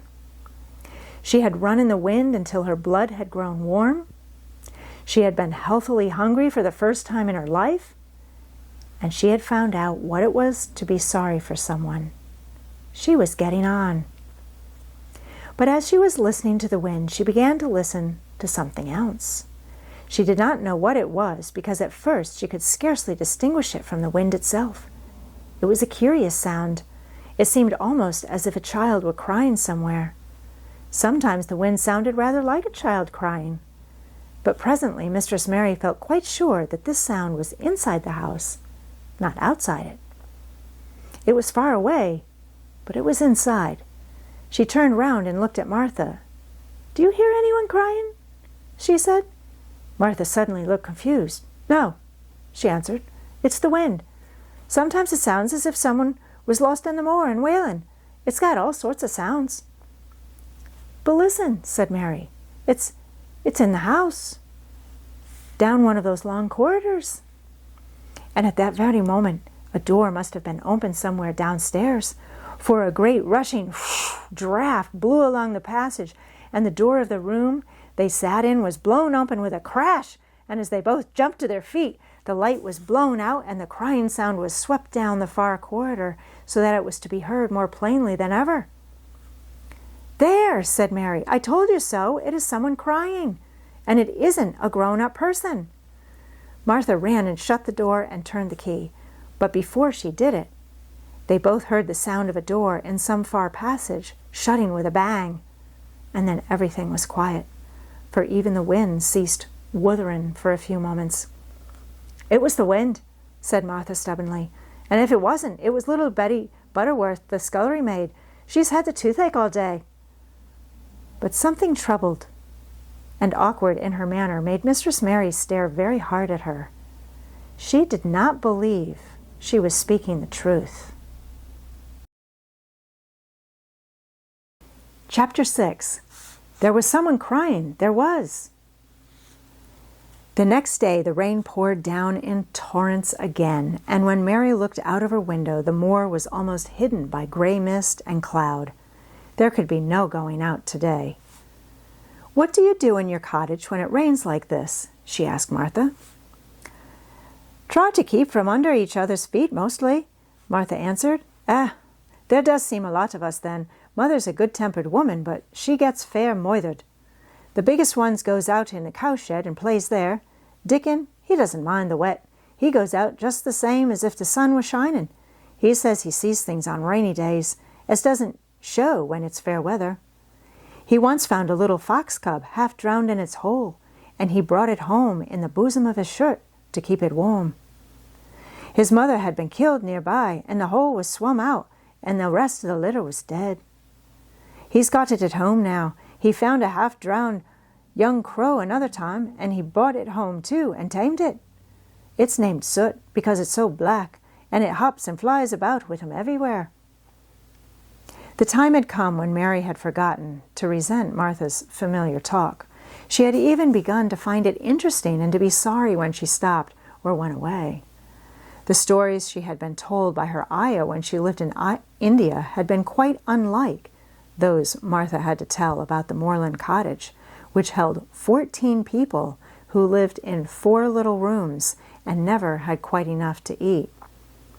The children seemed to tumble about and amuse themselves like a litter of rough, good-natured collie puppies. Mary was most attracted by the mother and Dickon. When Martha told stories of what Mother said or did, they always sounded comfortable. "If I had a raven or a fox cub, I could play with it," said Mary. "But I have nothing." Martha looked perplexed. "Can the knit?" she asked. "No," answered Mary. "Can the sew?" "No." "Can the read?" "Yes." "Then why doesn't the read something or learn a bit of spelling? That's old enough to be learning that book a good bit now." "I haven't any books," said Mary. "Those I had were left in India." "That's a pity," said Martha. "If Mrs. Medlock will let thee go into the library, there's thousands of books there." Mary did not ask where the library was because she was suddenly inspired by a new idea. She made up her mind to go and find it herself. She was not troubled about Mrs. Medlock. Mrs. Medlock seemed always to be in her comfortable housekeeper's sitting room downstairs. In this queer place one scarcely ever saw anyone at all. In fact, there was no one to see but the servants, and when their master was away, they lived a luxurious life below stairs, where there was a huge kitchen, hung about with shining brass and pewter, and a large servants' hall, where there were 4 or 5 abundant meals eaten every day, and where a great deal of lively romping went on when Mrs. Medlock was out of the way. Mary's meals were served regularly, and Martha waited on her, but no one troubled themselves about her in the least. Mrs. Medlock came and looked at her every day or two, but no one inquired what she did or told her what to do. She supposed that perhaps this was the English way of treating children. In India she had always been attended by her ayah, who had followed her about and waited on her hand and foot. She had often been tired of her company. Now she was followed by nobody, and was learning to dress herself because Martha looked as though she thought she was silly and stupid when she wanted to have things handed to her and put on. "Hasn't thou got good sense?" she said once when Mary had stood waiting for her to put on her gloves for her. "Our Susan Ann is twice as sharp in thee, and she's only 4-year-old. Sometimes thou looks fair soft in the head." Mary had worn her contrary scowl for an hour after that, but it made her think several entirely new things. She stood at the window for about 10 minutes this morning, after Martha had swept up the hearth for the last time and gone downstairs. She was thinking over the new idea which had come to her when she heard of the library. She did not care very much about the library itself because she had read very few books, but to hear of it brought back to her mind the 100 rooms with closed doors. She wondered if they were all really locked and what she would find if she could get into any one of them. Were there 100 really? Why shouldn't she go and see how many doors she could count? It would be something to do on this morning when she could not go out. She had never been taught to ask permission to do things, and she knew nothing at all about authority, so she would not have thought it necessary to ask Mrs. Medlock if she might walk about the house, even if she had seen her. She opened the door of the room and went into the corridor, and then she began her wanderings. It was a long corridor, and it branched into other corridors, and it led her up short flights of steps which mounted to others again. There were doors, and there were pictures on the walls. Sometimes they were pictures of dark, curious landscapes, but oftenest they were portraits of men and women in queer, grand costumes made of satin and velvet. She found herself in one long gallery whose walls were covered with those portraits. She had never thought there could be so many in one house. She walked slowly down this place and stared at the faces, which also seemed to stare at her. She felt as if they were wondering what a little girl from India was doing in their house. Some were pictures of children, little girls in thick satin frocks, which reached to their feet and stood out about them, and boys with puffed sleeves and lace collars and long hair, or with big ruffs round their necks. She always stopped to look at the children and wonder what their names were, and where they had gone, and why they wore such odd clothes.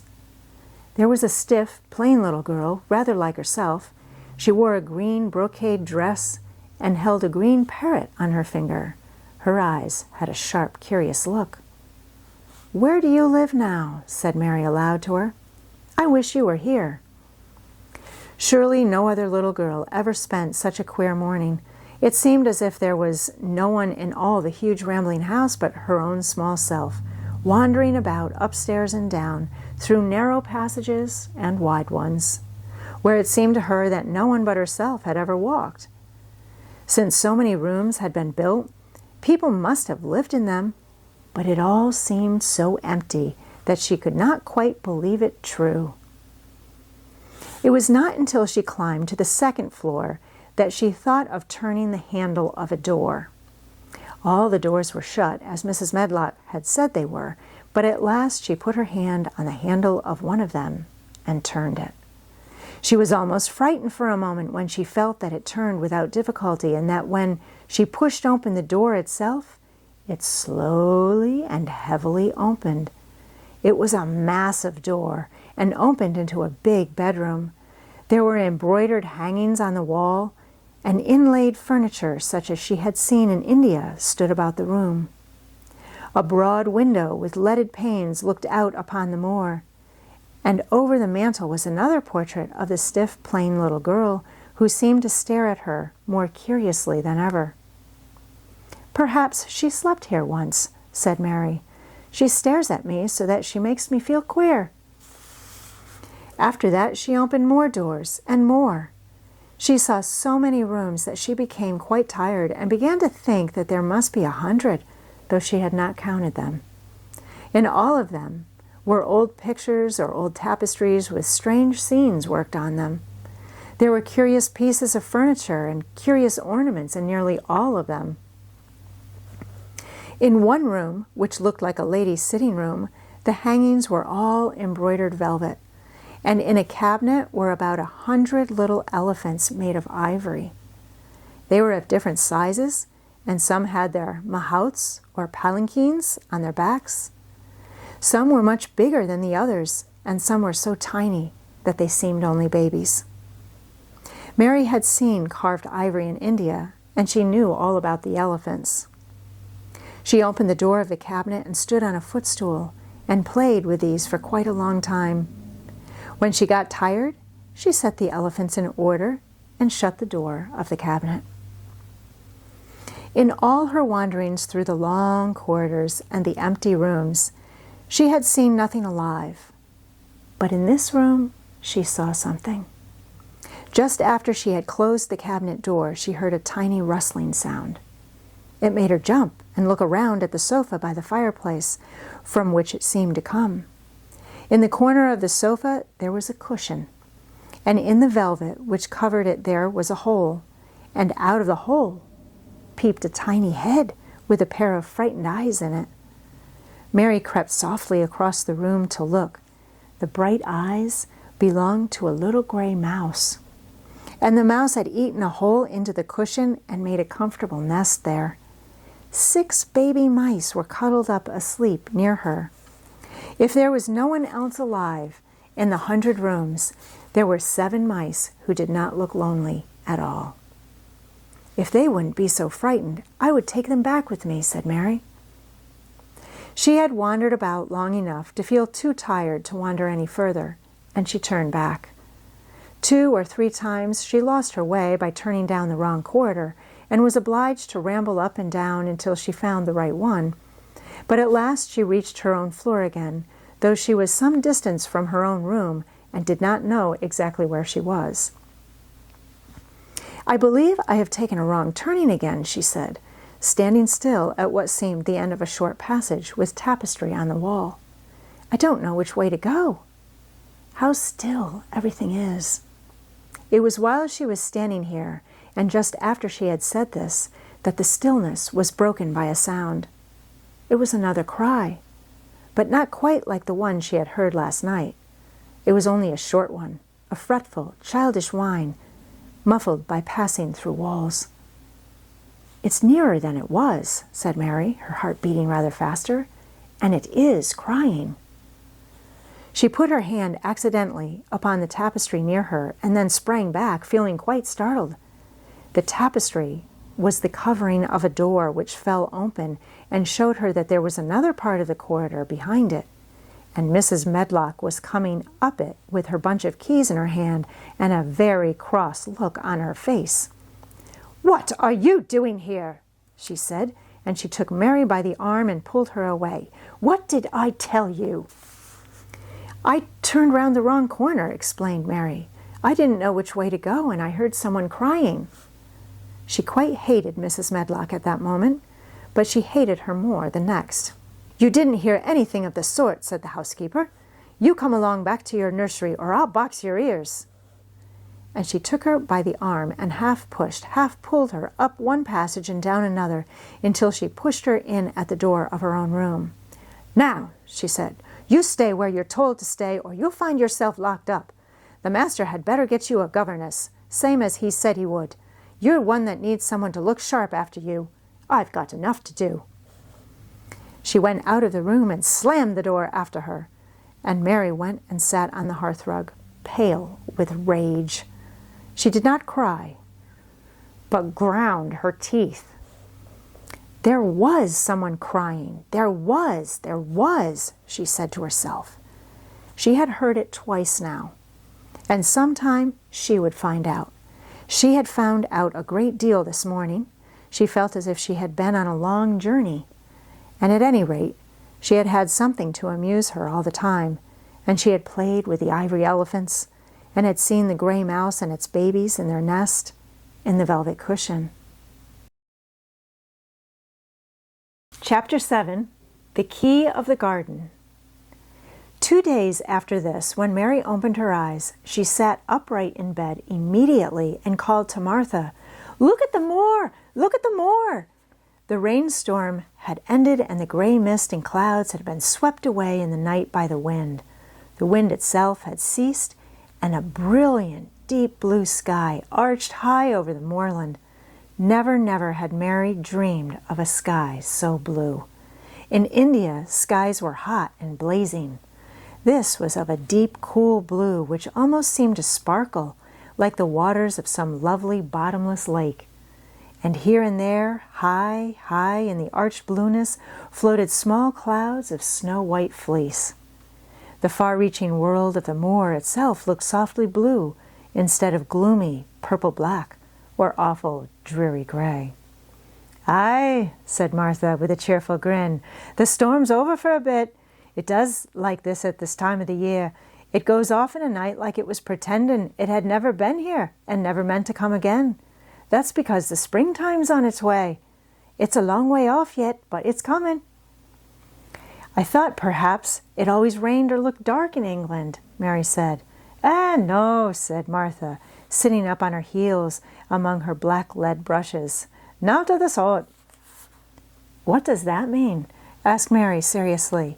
In India, the natives spoke different dialects which only a few people understood, so she was not surprised when Martha used words she did not know. Martha laughed, as she had done the first morning. "There now," she said, "I've talked broad Yorkshire again like Mrs. Medlock said I mustn't. Not of the sort means nothing of the sort. Slowly and carefully, but it takes so long to say it. Yorkshire's the sunniest place on earth when it is sunny.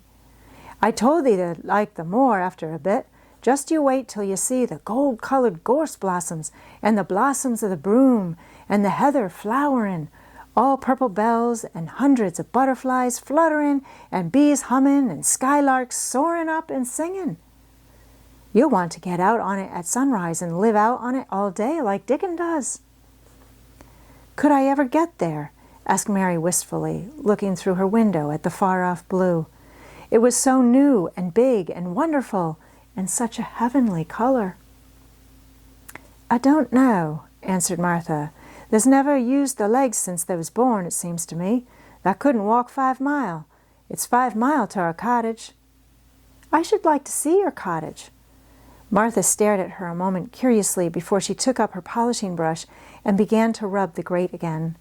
She was thinking that the small plain face did not look quite as sour at this moment as it had done the first morning she saw it. It looked just a trifle like little Susan Ann's when she wanted something very much. "I'll ask my mother about it," she said. She's one of them that nearly always sees a way to do things. It's my day out today, and I'm going home. I am glad. Mrs. Medlock thinks a lot of Mother. Perhaps she could talk to her. I like your mother, said Mary. I should think they did, agreed Martha, polishing away. I've never seen her, said Mary. No, there hasn't, replied Martha. She sat up on her heels again and rubbed the end of her nose with the back of her hand as if puzzled for a moment, but she ended quite positively. Well, she's that sensible and hard-working and good-natured and clean that no one could help liking her, whether they'd seen her or not. When I'm going home to her on my day out, I just jump for joy when I'm crossing the moor. I like Dickon, added Mary, and I've never seen him. Well, said Martha stoutly, I've told thee that the very birds like him, and the rabbits and wild sheep and ponies and the foxes themselves. I wonder, staring at her reflectively, what Dickon would think of thee. He wouldn't like me, said Mary in her stiff, cold little way. No one does. Martha looked reflective again. How does thou like thyself? She inquired, really quite as if she were curious to know. Mary hesitated a moment and thought it over. Not at all, really, she answered, but I never thought of that before. Martha grinned a little as if at some homely recollection. Mother said that to me once, she said. She was at her washtub, and I was in a bad temper and talking ill of folk, and she turns round on me and says, That young vixen there stands saying that doesn't like this one and that doesn't like that one. How does thou like thyself? It made me laugh, and it brought me to my senses in a minute. She went away in high spirits as soon as she had given Mary her breakfast. She was going to walk 5 miles across the moor to the cottage, and she was going to help her mother with the washing and do the week's baking and enjoy herself thoroughly. Mary felt lonelier than ever when she knew she was no longer in the house. She went out into the garden as quickly as possible, and the first thing she did was to run round and round the fountain flower garden 10 times. She counted the times carefully, and when she had finished, she felt in better spirits. The sunshine made the whole place look different. The high, deep blue sky arched over Misselthwaite as well as over the moor, and she kept lifting her face and looking up into it, trying to imagine what it would be like to lie down on one of the little snow-white clouds and float about. She went into the first kitchen garden and found Ben Weatherstaff working there with 2 other gardeners. The change in the weather seemed to have done him good. He spoke to her of his own accord. "Springtime's coming," he said. "Cannot thou smell it?" Mary sniffed and thought she could. "I smell something nice and fresh and damp," she said. "That's the good rich earth," he answered, digging away. "It's in a good humor making ready to grow things. It's glad when planting time comes. It's dull in the winter when it's got naught to do. In the flower gardens out there, things will be stirring down below in the dark. The sun's warming 'em. You'll see bits of green spikes sticking out of the black earth after a bit." "What will they be?" asked Mary. "Crocuses and snowdrops and daffodillies. Has thou never seen them?" "No, everything is hot and wet and green after the rains in India," said Mary. "And I think things grow up in a night." "These won't grow up in a night," said Weatherstaff. "They'll have to wait for 'em. They'll poke up a bit higher here and push out a spike more there and uncurl a leaf this day and another that. You watch 'em." "I am going to," answered Mary. Very soon she heard the soft rustling flight of wings, and again she knew at once that the robin had come again. He was very pert and lively and hopped about so close to her feet and put his head on one side and looked at her so shyly that she asked Ben Weatherstaff a question. "Do you think he remembers me?" she said. "Remembers thee?" said Weatherstaff indignantly. "He knows every cabbage stump in the gardens, let alone the people. He's never seen a little wench here before, and he's bent on finding out all about thee. There's no need to try to hide anything from him." "Are things stirring down below in the dark, in that garden where he lives?" Mary inquired. "What garden?" grunted Weatherstaff, becoming surly again. "The one where the old rose trees are." She could not help asking because she wanted so much to know. "Are all the flowers dead, or do some of them come again in the summer? Are there ever any roses?" "Ask him," said Ben Weatherstaff, hunching his shoulders towards the robin. "He's the only one as knows. No one else has seen inside it for 10 year." 10 years was a long time, Mary thought. She had been born 10 years ago. She walked away, slowly, thinking. She had begun to like the garden, just as she had begun to like the robin and Dickon and Martha's mother. She was beginning to like Martha, too. That seemed a good many people to like when you were not used to liking. She thought of the robin as one of the people. She went to her walk outside the long, ivy-covered wall over which she could see the treetops. And the second time she walked up and down, the most interesting and exciting thing happened to her. And it was all through Ben Weatherstaff's robin. She heard a chirp and a twitter, and when she looked at the bare flower bed at her left side, there he was, hopping about and pretending to peck things out of the earth to persuade her that he had not followed her. But she knew he had followed her, and the surprise so filled her with delight that she almost trembled a little. "You do remember me," she cried. "You do. You are prettier than anything else in the whole world." She chirped and talked and coaxed, and he hopped and flirted his tail and twittered. It was as if he were talking. His red waistcoat was like satin, and he puffed his tiny breast out and was so fine and so grand and so pretty that it was really as if he were showing her how important and like a human person a robin could be. Mistress Mary forgot that she had ever been contrary in her life when he allowed her to draw closer and closer to him, and bend down and talk and try to make something like robin sounds. Oh, to think that he should actually let her come as near to him as that! He knew nothing in the world would make her put out her hand towards him or startle him in the least tiniest way. He knew it because he was a real person, only nicer than any other person in the world. She was so happy that she scarcely dared to breathe. The flower bed was not quite bare. It was bare of flowers because the perennial plants had been cut down for their winter rest, but there were tall shrubs and low ones which grew together at the back of the bed. And as the robin hopped about under them, she saw him hop over a small pile of freshly turned up earth. He stopped on it to look for a worm. The earth had been turned up because a dog had been trying to dig up a mole, and he had scratched quite a deep hole.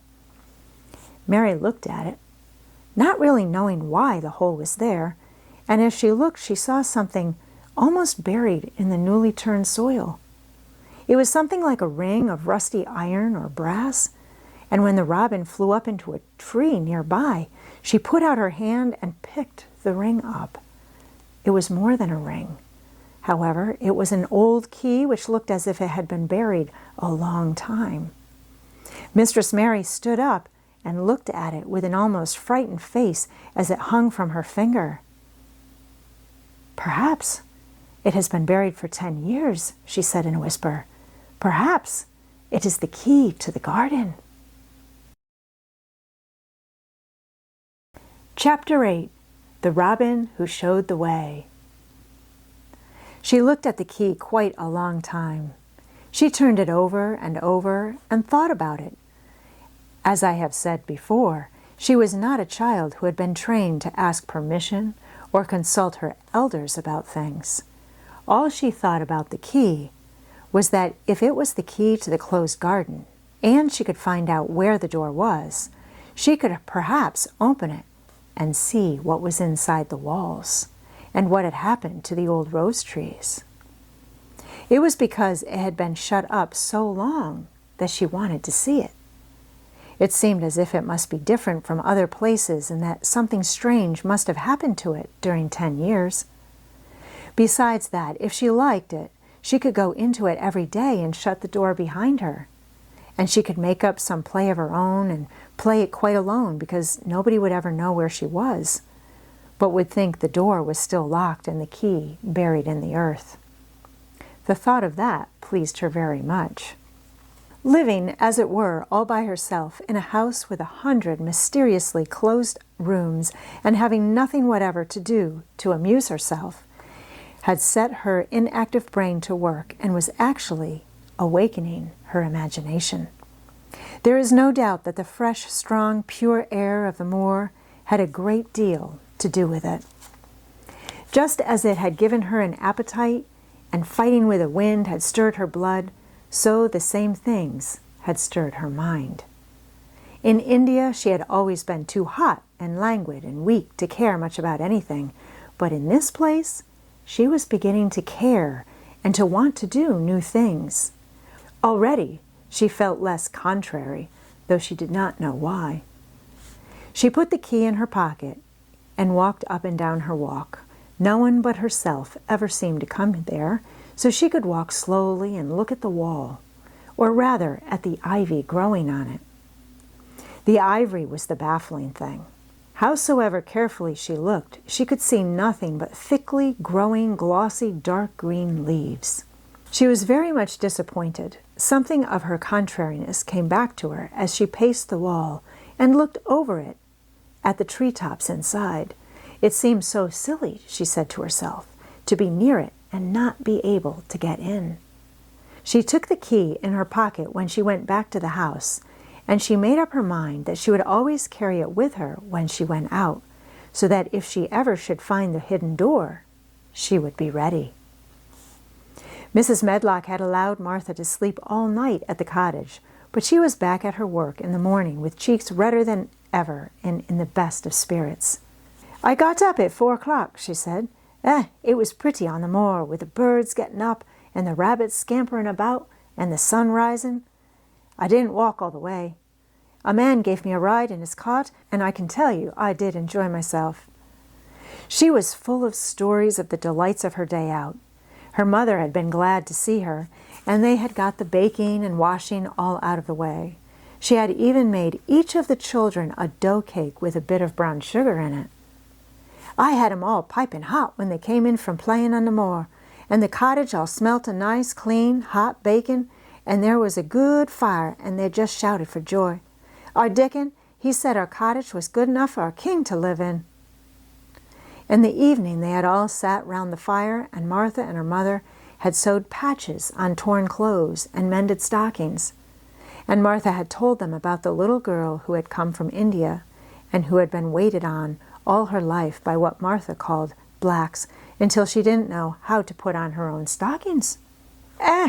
They did like to hear about you," said Martha. "They wanted to know all about the blacks and about the ship you came in. I couldn't tell them enough."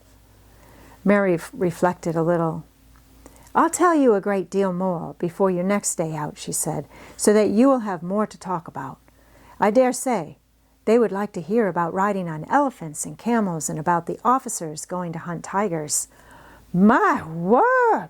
cried delighted Martha. "It would set 'em clean off their heads." "Would they really do that, miss?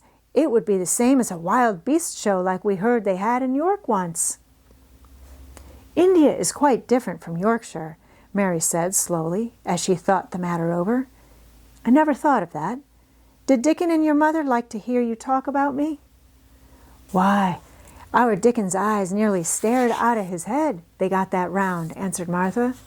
"But Mother, she was put out about your seeming to be all by yourself like. She said, 'Hasn't Mr. Craven got no governess for her, nor no nurse?' And I said, 'No, he hasn't, though Mrs. Medlock says he will when he thinks of it, but she says he mayn't think of it for 2 or 3 years. "I don't want a governess," said Mary sharply.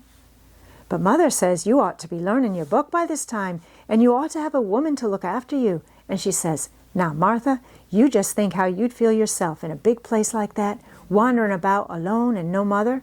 You do your best to cheer her up,' she says, and I said I would." Mary gave her a long, steady look. "You do cheer me up," she said. "I like to hear you talk." Presently Martha went out of the room and came back with something held in her hands under her apron. "What does thee think?" she said with a cheerful grin. "I've brought thee a present." "A present?" exclaimed Mistress Mary. "How could a cottage full of 14 hungry people give anyone a present?" "A man was driving across the moor, peddling," Martha exclaimed, "and he stopped his cart at our door. He had pots and pans and odds and ends, but Mother had no money to buy anything. Just as he was going away, our Elizabeth Ellen called out, 'Mother, he's got skipping ropes with red and blue handles.' And Mother, she calls out quite sudden, 'Here, stop, mister. How much are they?' And he says, 'Tuppence.' Mother, she began fumbling in her pocket, and she says to me, 'Martha, thou's brought thee thy wages like a good lass, and I've got 4 places to put every penny, but I'm just going to take tuppence out of it to buy that child a skipping rope.' And she brought one, and here it is." She brought it out from under her apron and exhibited it quite proudly. It was a strong, slender rope with a striped red and blue handle at each end. But Mary Lennox had never seen a skipping rope before. She gazed at it with a mystified expression. "What is it for?" she asked curiously. "For?" cried out Martha. "Does that mean that they've not got skipping ropes in India? For all they've got elephants and tigers and camels? No wonder most of 'em's black. This is what it's for. Just watch me." And she ran into the middle of the room and, taking a handle in each hand, began to skip and skip and skip, while Mary turned in her chair to stare at her, and the queer faces in the old portraits seemed to stare at her too, and wonder what on earth this common little cottager had the impudence to be doing under their very noses. But Martha did not even see them. The interest and curiosity in Mistress Mary's face delighted her, and she went on skipping and counting as she skipped until she had reached 100. "I could skip longer than that," she said when she stopped. "I've skipped as much as 500 when I was 12, but I wasn't as fat then as I am now, and I was in practice." Mary got up from her chair, beginning to feel excited herself. "It looks nice," she said. "Your mother is a kind woman. Do you think I could ever skip like that?" "You just try it," urged Martha, handing her the skipping rope. "You can't skip 100 at first, but if you practice, you'll mount up. That's what Mother said. She says nothing will do her more good than skipping rope. It's the sensiblest toy a child can have. Let her play out in the fresh air, skipping, and it'll stretch her legs and arms and give her some strength in 'em." It was plain that there was not a great deal of strength in Mistress Mary's arms and legs when she first began to skip. She was not very clever at it, but she liked it so much that she did not want to stop. "Put on the things and run and skip out the doors," said Martha. "Mother said I must tell you to keep out of the doors as much as you could, even when it rains a bit, so as to wrap up warm." Mary put on her coat and hat and took her skipping rope over her arm. She opened the door to go out, and then suddenly thought of something and turned back rather slowly. "Martha," she said, "they were your wages. It was your 2 pence, really.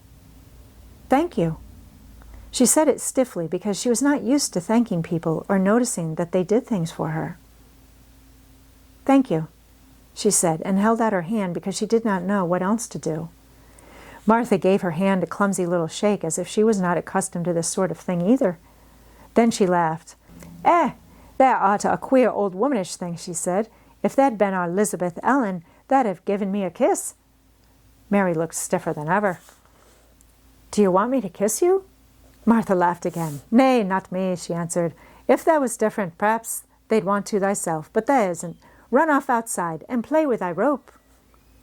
Mistress Mary felt a little awkward as she went out of the room. Yorkshire people seemed strange, and Martha was always rather a puzzle to her. At first she had disliked her very much, but now she did not. The skipping rope was a wonderful thing. She counted and skipped and counted until her cheeks were quite red, and she was more interested than she had ever been since she was born. The sun was shining and a little wind was blowing, not a rough wind, but one which came in delightful little gusts and brought a fresh scent of newly turned earth with it. She skipped round the fountain garden and up one walk and down another. She skipped at last into the kitchen garden and saw Ben Weatherstaff digging and talking to his robin, which was hopping about him. She skipped down the walk towards him, and he lifted his head and looked at her with a curious expression. She had wondered if he would notice her. She really wanted him to see her skip.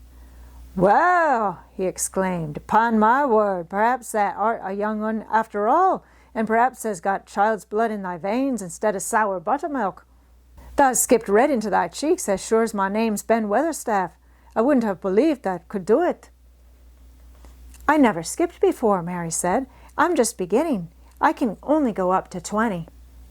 "Thou keep on," said Ben. "The shape's well enough at it for a young'un that's lived with heathen. Just see how he's watching thee," jerking his head towards the robin. "He followed after thee yesterday. He'll be at it again today. He'll be bound to find out what the skipping rope is. He's never seen one. Shaking his head at the bird. "The curiosity will be the death of thee sometime if that doesn't look sharp." Mary skipped round all the gardens and round the orchard, resting every few minutes. At length she went to her own special walk and made up her mind to try if she could skip the whole length of it. It was a good long skip, and she began slowly, but before she had gone halfway down the path, she was so hot and breathless that she was obliged to stop. She did not mind much because she had already counted up to 30. She stopped with a little laugh of pleasure, and there, lo and behold, was the robin swaying on a long branch of ivy. He had followed her, and he greeted her with a chirp. As Mary had skipped towards him, she felt something heavy in her pocket strike against her at each jump, and when she saw the robin, she laughed again. "You showed me where the key was yesterday," she said. "You ought to show me the door today, but I don't believe you know."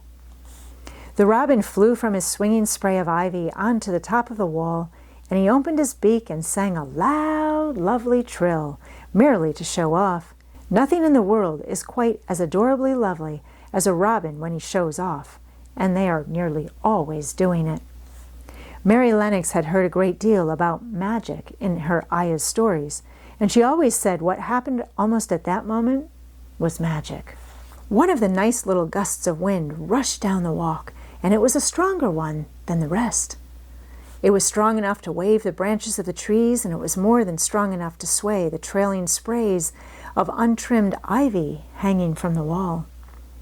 Mary had stepped close to the robin, and suddenly the gust of wind swung aside some loose ivy trails, and more suddenly still she jumped towards it and caught it in her hand. This she did because she had seen something under it, a round knob which had been covered by the leaves hanging over it. It was the knob of a door. She put her hands under the leaves and began to pull and push them aside. Thick as the ivy hung, it nearly all was a loose and swinging curtain, though some had crept over wood and iron. Mary's heart began to thump and her hands to shake a little in her delight and excitement. The robin kept singing and twittering away and tilting his head on one side as if he were as excited as she was. What was this under her hands which was square and made of iron, in which her fingers found a hole in? It was the lock of the door which had been closed 10 years, and she put her hand in her pocket, drew out the key, and found it fitted the keyhole. She put the key in and turned it. It took 2 hands to do it, but it did turn. And then she took a long breath and looked behind her up the long walk to see if anyone was coming. No one was coming. No one ever did come, it seemed, and she took another long breath because she could not help it. And she held back the swinging curtain of ivy and pushed back the door, which opened slowly, slowly. Then she slipped through it and shut it behind her, and stood with her back against it, looking about her and breathing quite fast with excitement and wonder and delight. She was standing inside the secret garden. Chapter 9. The Strangest House Anyone Ever Lived In. It was the sweetest, most mysterious-looking place anyone could imagine. The high walls which shut it in were covered with the leafless stems of climbing roses, which were so thick that they were matted together. Mary Lennox knew they were roses because she had seen a great many roses in India. All the ground was covered with grass of a wintry brown, and out of it grew clumps of bushes which were surely rose bushes, if they were alive. There were numbers of standard roses which had so spread their branches that they were like little trees. There were other trees in the garden, and one of the things which made the place look strangest and loveliest was that climbing roses had run all over them and swung down long tendrils which made light swaying curtains, and here and there they had caught at each other or at a far-reaching branch, and had crept from one tree to another and made lovely bridges of themselves. There were neither leaves nor roses on them now, and Mary did not know whether they were dead or alive.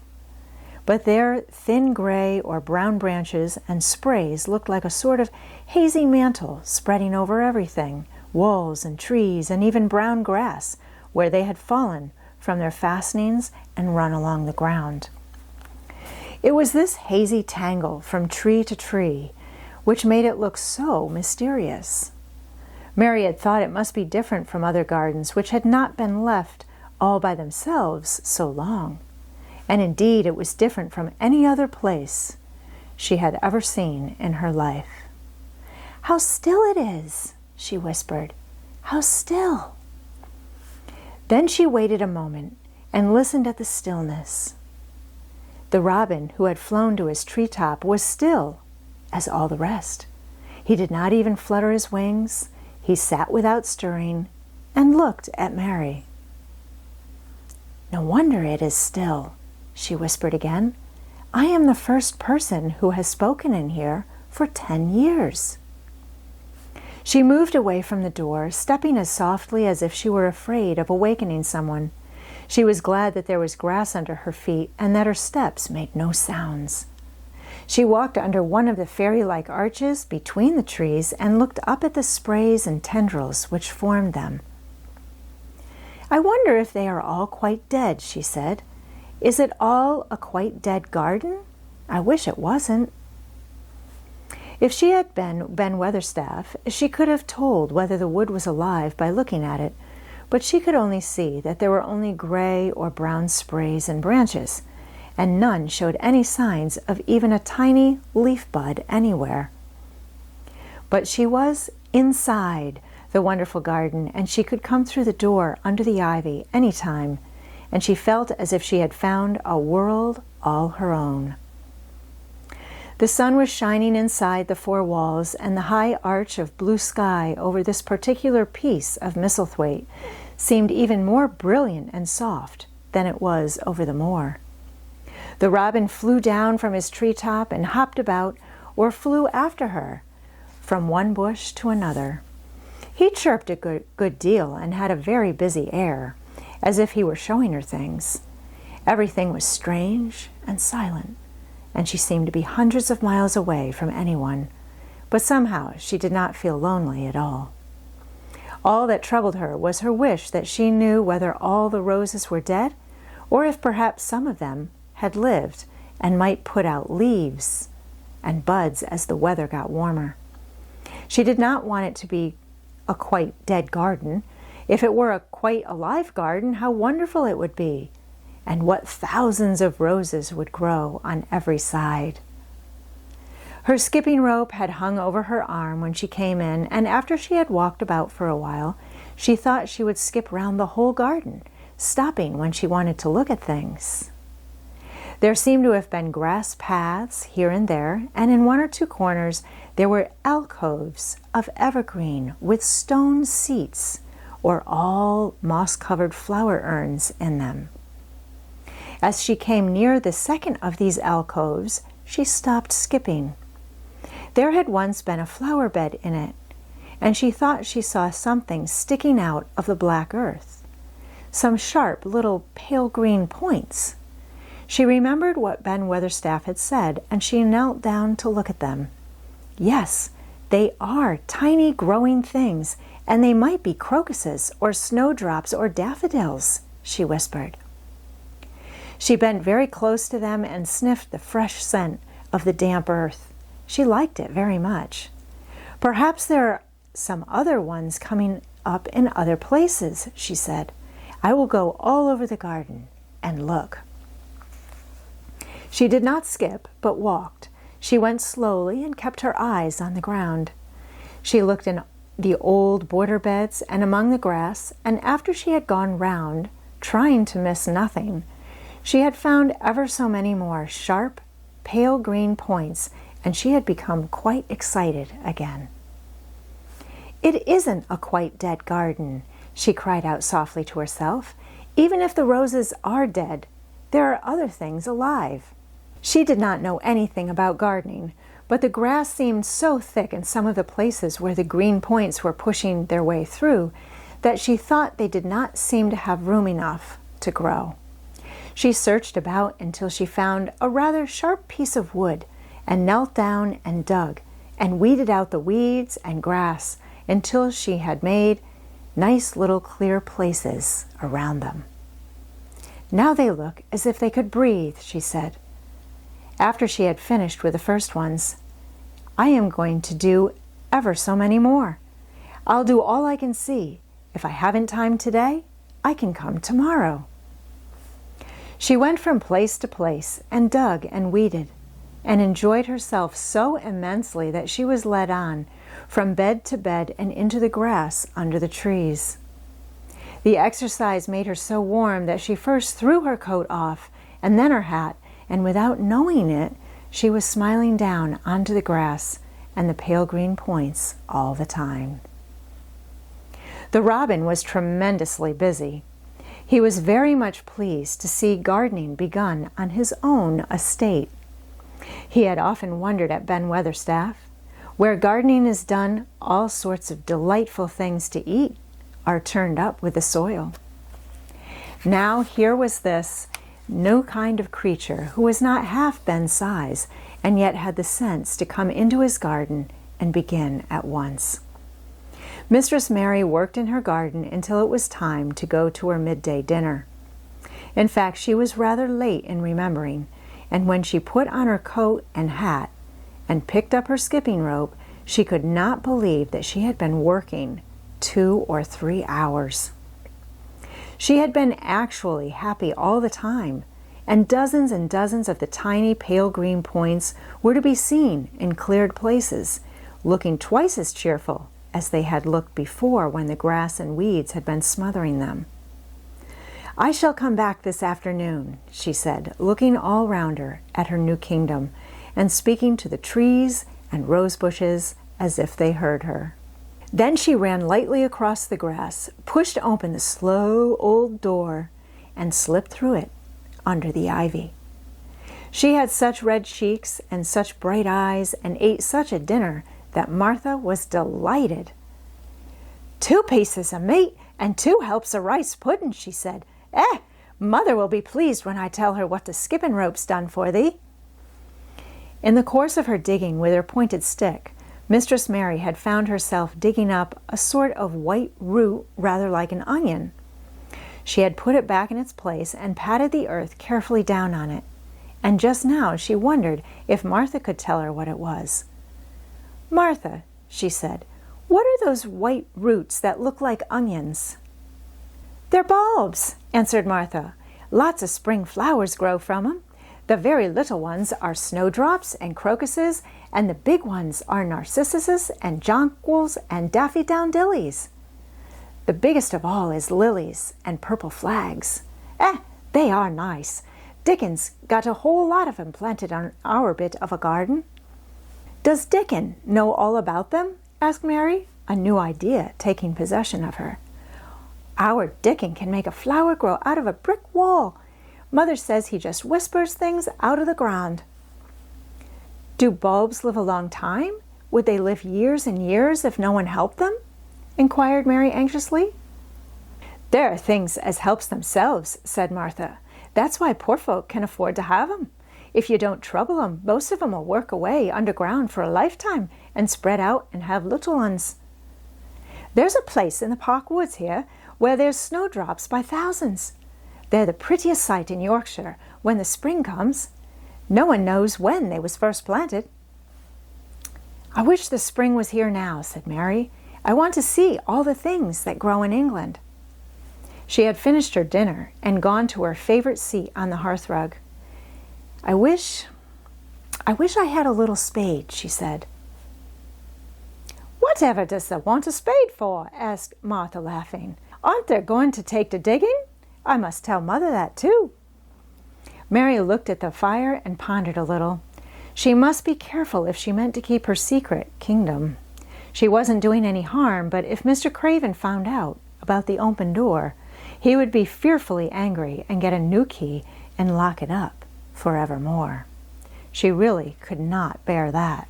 This is such a big, lonely place, she said slowly, as if she were turning matters over in her mind.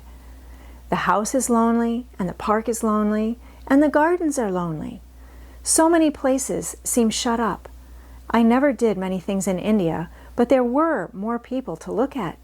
Natives and soldiers marching by, and sometimes bands playing, and my ayah told me stories. There is no one to talk to here except you and Ben Weatherstaff. And you have to do your work, and Ben Weatherstaff won't speak to me often. I thought if I had a little spade, I could dig somewhere as he does, and I might make a little garden, if he would give me some seeds. Martha's face lighted up. There now, she exclaimed, if that wasn't one of the things Mother said. She says, there's such a lot of room in that big place, why don't they give her a bit for herself, even if she doesn't plant nothing but parsley and radishes? She'd dig and rake away and be right down happy over it. Them was the very words she said. Were they? Said Mary. How many things she knows, doesn't she? Said Martha, it's like she says, a woman as brings up 12 children learns something besides her ABC. Children's as good as arithmetic to set you finding out things. How much would a spade cost? A little one, Mary asked. Well, said Martha's reflective answer, at XVIII village there's a shop or so, and I saw little garden sets with a spade and a rake and a fork all tied together for 2 shillings. And they was stout enough to work with, too. I've got more than that in my purse, said Mary. Mrs. Morrison gave me 5 shillings, and Mrs. Medlock gave me some money from Mr. Craven. Did he remember thee that much? Exclaimed Martha. Mrs. Medlock said I was to have 1 shilling a week to spend. She gives me one every Saturday. I didn't know what to spend it on. My word! That's riches, said Martha. That can buy us anything in the world that wants. The rent of our cottage is only 1 3d, and it's like pulling eye teeth to get it. Now, I've just thought of something, putting her hands on her hips. What? Said Mary eagerly. In the shop at Thwaite, they sell packages of flower seeds for 1 penny each, and our Dickon, he knows which is the prettiest ones and how to make 'em grow. He walks over to Thwaite many a day, just for the fun of it. Does thee know how to print letters? Suddenly. I know how to write, Mary answered. Martha shook her head. Our Dickon can only read printin'.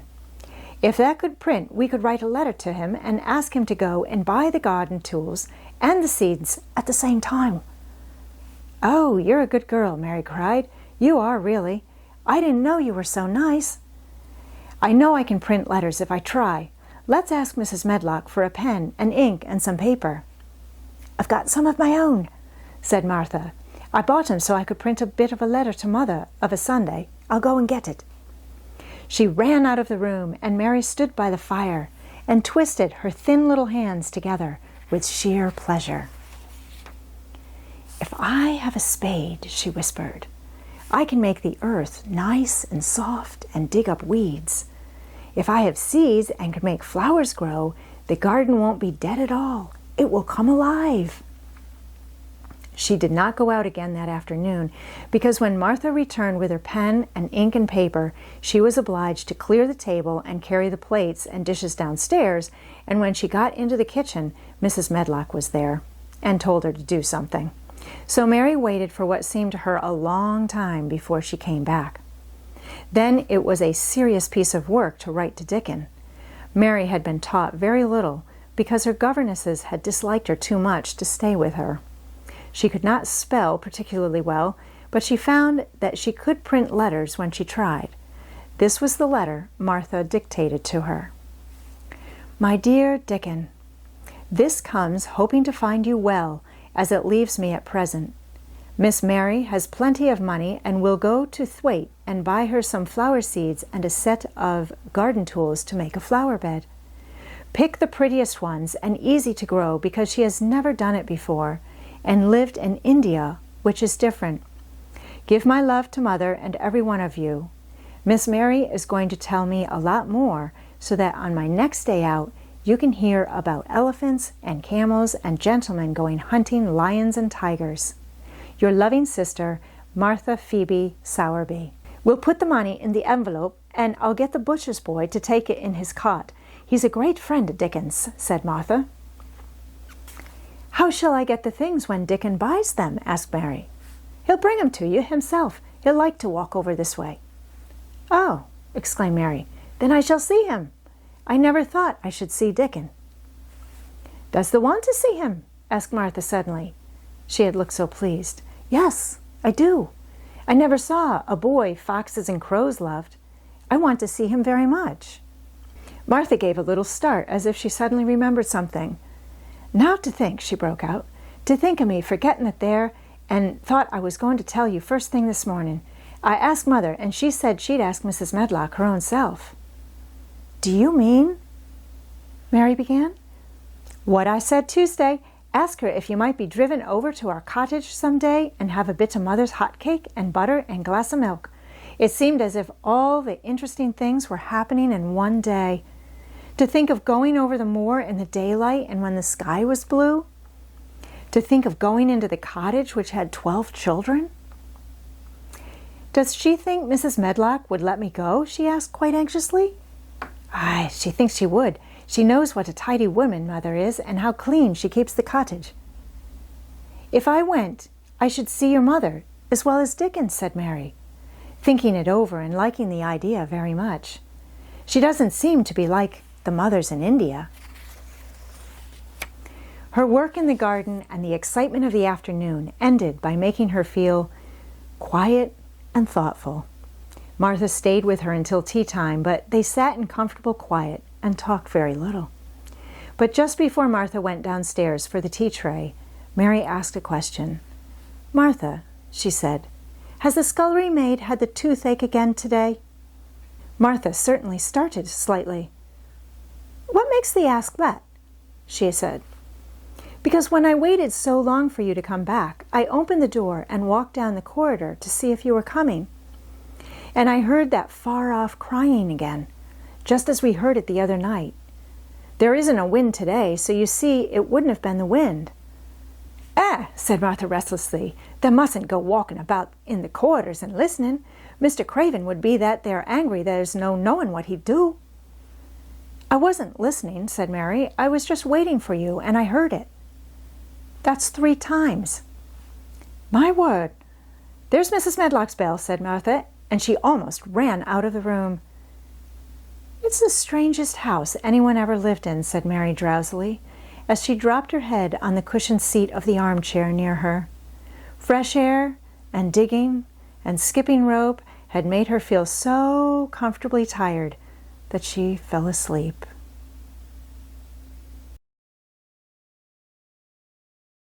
Chapter 10. Dickon. The sun shone down for nearly a week on the secret garden. The secret garden was what Mary called it when she was thinking of it. She liked the name, and she liked still more the feeling that when its beautiful old walls shut her in, no one knew where she was. It seemed almost like being shut out of the world in some fairy place.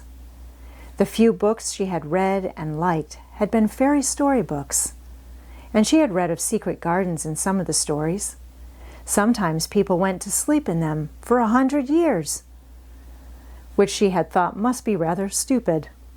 She had no intention of going to sleep, and in fact she was becoming wider awake every day which passed at Misselthwaite.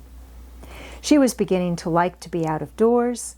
She no longer hated the wind, but enjoyed it. She could run faster and longer, and she could skip up to 100. The bulbs in the secret garden must have been much astonished. Such nice clear spaces were made round them that they had all the breathing space they wanted. And really, if Mistress Mary had known it, they began to cheer up under the dark earth and work tremendously. The sun could get at them and warm them, and when the rain came down, it could reach them at once, so they began to feel very much alive. Mary was an odd, determined little person, and now she had something interesting to be determined about. She was very much absorbed indeed. She worked and dug and pulled up weeds steadily, only becoming more pleased with her work every hour instead of tiring of it. It seemed to her like a fascinating sort of play. She found many more of the sprouting pale green points than she had ever hoped to find. They seemed to be starting up everywhere, and each day she was sure she found tiny new ones, some so tiny that they barely peeped above the earth. There were so many that she remembered what Martha had said about the snowdrops by the thousands, and about bulbs spreading and making new ones. These had been left to themselves for 10 years, and perhaps they had spread, like the snowdrops, into thousands. She wondered how long it would be before they showed that they were flowers. Sometimes she stopped digging to look at the garden and try to imagine what it would be like when it was covered with thousands of lovely things in bloom. During that week of sunshine, she became more intimate with Ben Weatherstaff. She surprised him several times by seeming to start up beside him as if she sprang out of the earth. The truth was that she was afraid that he would pick up his tools and go away if he saw her coming. So she always walked towards him as silently as possible. But in fact, he did not object to her as strongly as he had at first. Perhaps he was secretly rather flattered by her evident desire for his elderly company. Then also she was more civil than she had been. He did not know that when she first saw him, she spoke to him as she would have spoken to a native, and had not known that a cross, sturdy old Yorkshireman was not accustomed to salaam to his masters and be merely commanded by them to do things. "Thou'rt like the robin," he said to her one morning when he lifted his head and saw her standing by him. "I never knows when I shall see thee, or which side they'll come from." "He's friends with me now," said Mary. "That's like 'em," snapped Ben Weatherstaff, "making up to the women folk just for vanity and flightiness. There's nothing he wouldn't do for the sake of showing off and flirting his tail feathers. He's as full of pride as an egg's full of meat." He very seldom talked much, and sometimes did not even answer Mary's questions except by a grunt. But this morning he said more than usual. He stood up and rested one hobnailed boot on the top of his spade while he looked her over. "How long has it been here?" he jerked out. "I think it's about a month," she said. "That's beginning to do Misselthwaite credit. Tha's a bit fatter than tha was, and tha's not quite so yeller. That looked like a young plucked crow when the first came into this garden. Thinks I to myself, I never set eyes on an uglier, sour-faced young'un." Mary was not vain, and as she had never thought much of her looks, she was not greatly disturbed. "I know I'm fatter," she said. "My stockings are getting tighter. They used to make wrinkles. There's the robin, Ben Weatherstaff." There indeed was the robin, and she thought he looked nicer than ever. His red waistcoat was as glossy as satin, and he flirted his wings and tail and tilted his head and hopped about with all sorts of lively graces. He seemed determined to make Ben Weatherstaff admire him, but Ben was sarcastic. "Aye, there thou art," he said. "Thou can put up with me for a bit sometimes when there's got no one better. Thou's been reddening up thy waistcoat and polishing thy feathers this 2 weeks. I know what's thou up to. Thou's courting some bold young madam somewhere, telling the lies to her about being the finest cock robin on Misselthwaite Moor, and ready to fight all the rest of 'em." "Oh, look at him!" exclaimed Mary. The robin was evidently in a fascinating, bold mood. He hopped closer and closer and looked at Ben Weatherstaff more and more engagingly. He flew on to the nearest currant bush and tilted his head and sang a little song right at him. "Thou thinks thou'll get over me by doing that," said Ben, wrinkling his face up in such a way that Mary felt sure he was trying not to look pleased. "Thou thinks no one can stand out against thee. That's what thou thinks." The robin spread his wings. Mary could scarcely believe her eyes. He flew right up to the handle of Ben Weatherstaff's spade and alighted on the top of it. Then the old man's face wrinkled itself slowly into a new expression. He stood still as if he were afraid to breathe, as if he would not have stirred for the world, lest his robin should start away. He spoke quite in a whisper. "Well, I'm danged," he said as softly as if he were saying something quite different. "That does know how to get at a trap, that does. That's fair unearthly, there's so knowing." And he stood, without stirring, almost without drawing his breath, until the robin gave another flirt to his wings and flew away. Then he stood looking at the handle of the spade as if there might be magic in it, and then he began to dig again and said nothing for several minutes. But because he kept breaking into a slow grin now and then, Mary was not afraid to talk to him.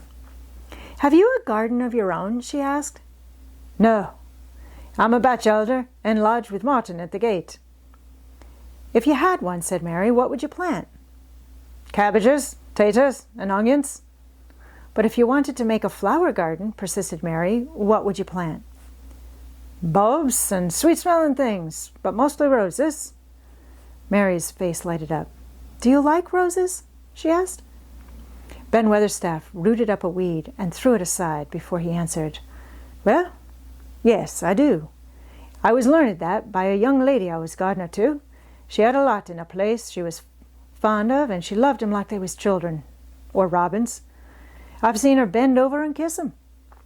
He dragged out another weed and scowled at it. "That were as much as 10 year ago." "Where is she now?" asked Mary, much interested. "Heaven," he answered, and drove his spade deeply into the soil, according to what parson says. "What happened to the roses?" Mary asked again, more interested than ever. "They was left to themselves." Mary was becoming quite excited. "Did they quite die? Do roses quite die when they are left to themselves?" she ventured. "Well, I'd got to like 'em, and I liked her, and she liked 'em," Ben Weatherstaff admired reluctantly. "Once or twice a year I'd go in and work at 'em a bit, prune 'em and dig 'em about the roots. They'd run wild, but they was in rich soil, so some of 'em lived." "When they have no leaves and look gray and brown and dry, how can you tell whether they are dead or alive?" inquired Mary. "Wait till the spring gets at 'em. Wait till the sun shines on the rain and the rain falls on the sunshine, and then they'll find out." "How? How?" cried Mary, forgetting to be careful. "Look along the twigs and branches, and if thou sees a bit of brown swelling here and there, watch it after the warm rain and see what that happens." He stopped suddenly and looked curiously at her eager face.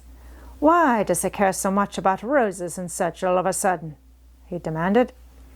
Mistress Mary felt her face grow red. She was almost afraid to answer. I want to play that I have a garden of my own," she stammered.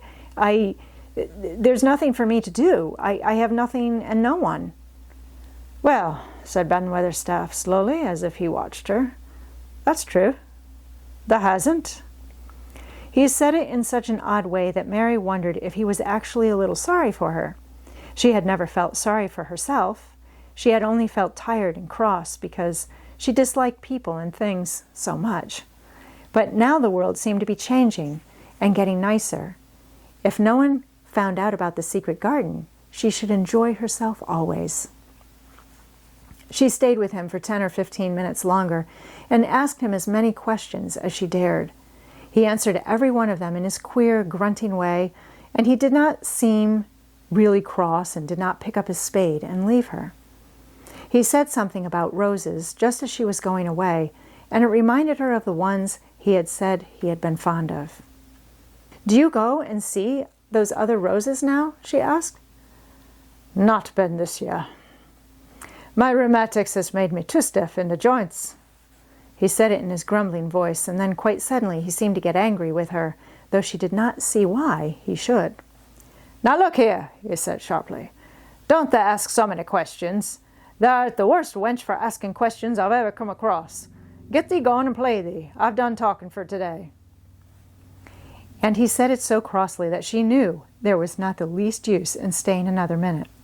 She went skipping slowly down the outside walk, thinking him over and saying to herself that, queer as it was, here was another person whom she liked in spite of his crossness. She liked old Ben Weatherstaff. Yes, she did like him. She always wanted to try to make him talk to her.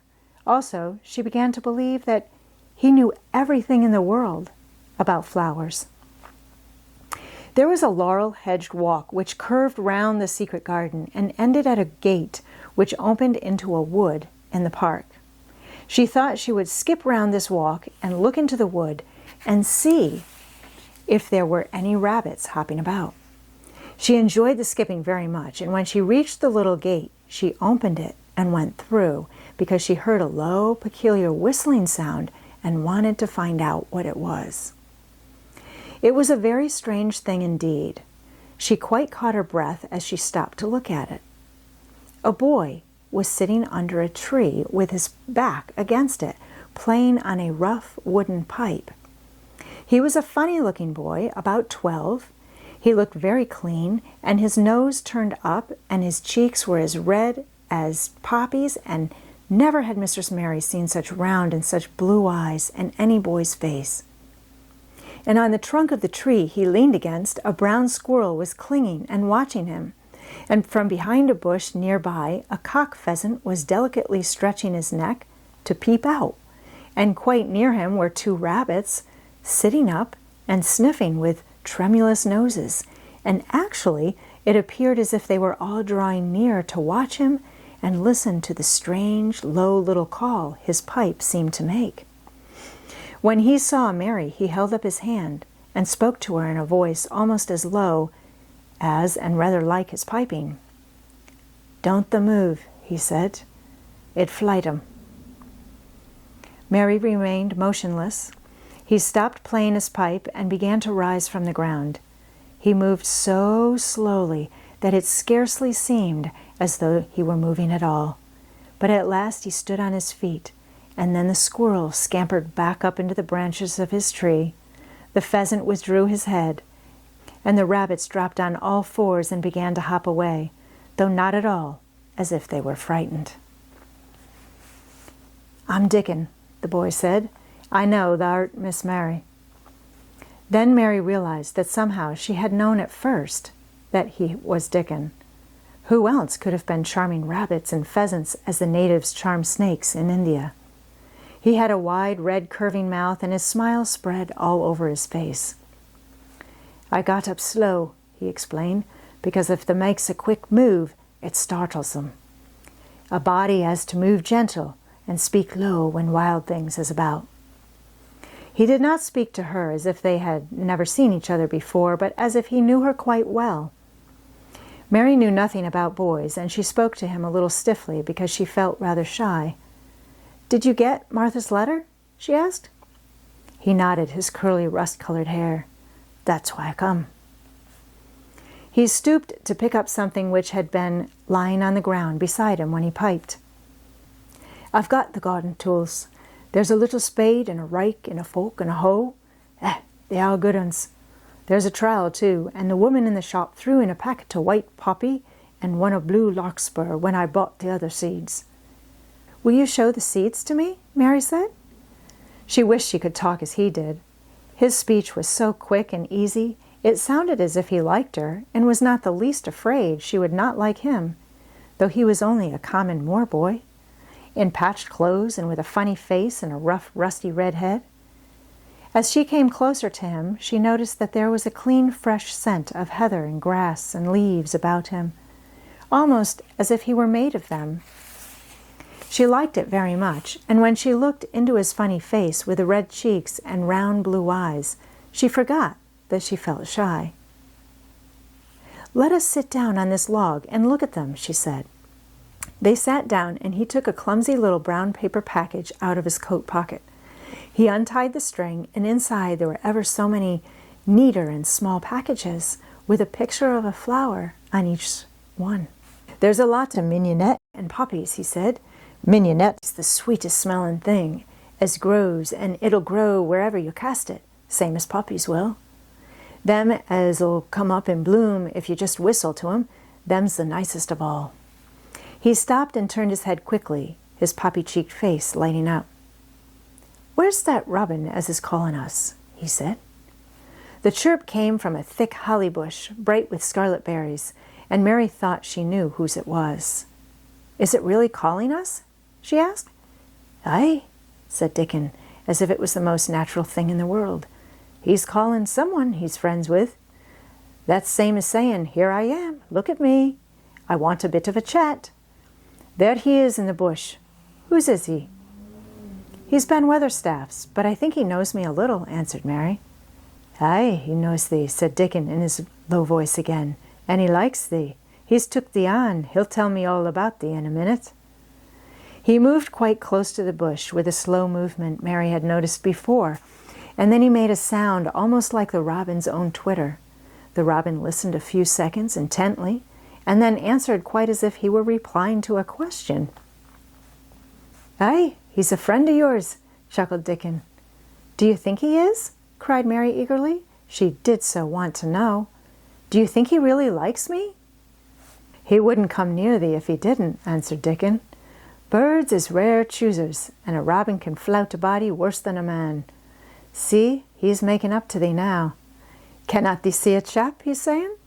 And it really seemed as if it must be true. He so sidled and twittered and tilted as he hopped on his bush. "Do you understand everything birds say?" said Mary. Dickon's grin spread until he seemed all wide, red, curving mouth, and he rubbed his rough head. "I think I do. And they think I do," he said. "I've lived on the moor with 'em so long. I've watched 'em break shell and come out and fledge and learn to fly and begin to sing, till I think I'm one of 'em. Sometimes I think perhaps I'm a bird or a fox or a rabbit or a squirrel or even a beetle, and I don't know it." He laughed and came back to the log and began to talk about the flower seeds again. He told her what they looked like. When they were flowers, he told her how to plant them and watch them and feed and water them. "See here," he said suddenly, turning round to look at her. "I'll plant them for thee myself. Where is the garden?" Mary's thin hands clutched each other as they lay on her lap. She did not know what to say, so for a whole minute she said nothing. She had never thought of this. She felt miserable, and she felt as if she went red and then pale. "There's got a bit of a garden, hasn't they?" Dickon said. It was true that she had turned red and then pale. Dickon saw her do it, and as she still said nothing, he began to be puzzled. "Wouldn't they give thee a bit?" he asked. "Hasn't they got any yet?" She held her hands even tighter and turned her eyes towards him. "I don't know anything about boys," she said slowly. "Could you keep a secret if I told you one? It's a great secret. I don't know what I should do if anyone found it out. I believe I should die." She said the last sentence quite fiercely. Dickon looked more puzzled than ever and even rubbed his hand over his rough head again. But he answered good-humoredly. "I'm keeping secrets all the time," he said. "If I couldn't keep secrets from the other lads, secrets about foxes, cubs, and birds' nests, and wild things' holes, they'd be not safe on the moor. Aye, I can keep secrets." Mistress Mary did not mean to put out her hand and clutch his sleeve, but she did it. "I've stolen a garden," she said very fast. "It isn't mine. It isn't anybody's. Nobody wants it. Nobody cares for it. Nobody ever goes into it.